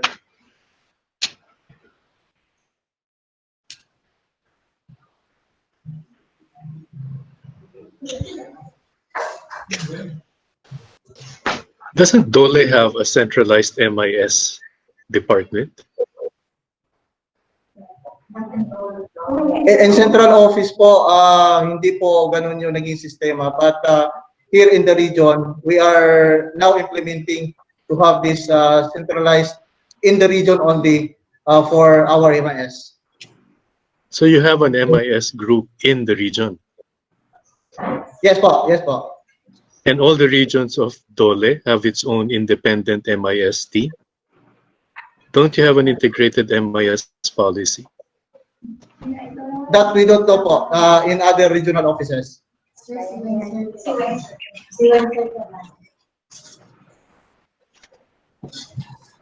No, because that for me is strange. You know, the IT infrastructure of the entire department will have to be governed by a central MIS because the policies will have to be the same all throughout. So an application that's running in a region is something that all the regions should be running as well. In this I don't know. particular program, So in the case yes, of sir. Dole, all of you are independent republics. Yes, sir. In the case of in this particular program that we are presenting po, hiwa-hiwalay po yung naging sistema ng mga regional offices. But I can point out one system that we have centralized nationwide is in our labor enforcement. That is called we have the centralized monitoring information system when it comes to labor enforcement. But other programs, iba-iba na po, kanya-kanya na po yung naging sistema. So even your HR system is different from one region to the other. Yes, sir. We admit that is true. Yeah. Now we have a bigger assignment in MIT. Thank you. Sana nga po the central office will come up with this centralized all programs. But no, not necessarily centralized, but standardized. No? Yes, tama po kayo. Pwede ko pong may kwento, sir, sa ngayon. Actually, Region 9 is already tapped by central office in coming up with this program or system that we have in Region 9. And in fact, we are now starting with our in central office taking on the Bayanihan 2 implementation. So that's what is happening now in Dole nationwide. You're getting me to wonder. So you don't have a single information systems plan. Each region has your own ISSP? Yes po, tama po kayo. Sige, thank you. One question. You mentioned that you were able to save on courier expenses, cut it by 74%. Tama ba? Tama po, sir. Sa courier po natin, we gain a little bit more in cutting our cost in terms of our courier. So what were the courier used for before compared to what you're doing now? Saan nagpupunta lahat yan? I just wanted to know, because of what you did, ito, wala nang courier. Online uploading po tayo in terms of documentary requirements when they applied, and of course when we release also our certification and approval, it's also through online. So before when they apply, sila may gastos ng courier, hindi man kayo, di ba? The applicant is the one spending for the courier, but when you save when you send out things. So what were you sending out before that you were spending so much for? Yes, sir. Ang dami po kasing applications, and that it will cost the office in giving the certificates, in giving the approval of the applications. In fact, they applied also the documents sent to the office online, and it's because of the geographical situation, geographical locations, medyo mabagal po talaga at magastos yung nagiging sistema before. So acceptable na yung online ngayon. Dati hard copy, so ngayon wala na hard copy, parang gano'n, okay na yung e-documents, parang gano'n? Yes po. What about the payment of fees? Is it also online?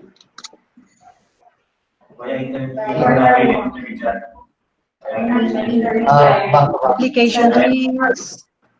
Ma'am, yung sa payment po ng mga applications, it's through remittance centers po, like for example sa MWheeler and other remittance centers that is accredited to us.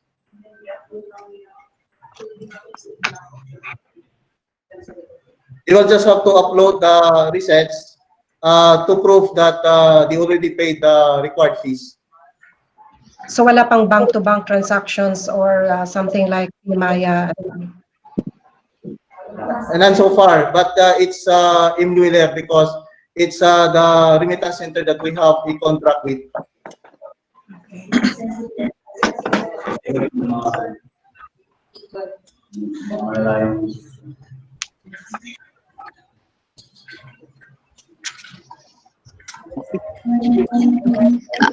Are there any more questions from the judges? All right. Okay, so that concludes the question and answer for DOLE 9. Okay, so, thank you. Thank you, sir. Thank you to our judges. Okay, so this ends day one of the GBPR 2020 presentation to the panel of judges. So we will be presenting the last 12 best practice entries tomorrow, and then the judges will be deliberating who will be crowned with a GBPR recognized best practice. Okay, so thank you everyone who attended and everyone who watched today, and stay tuned tomorrow either in our YouTube channel or through here.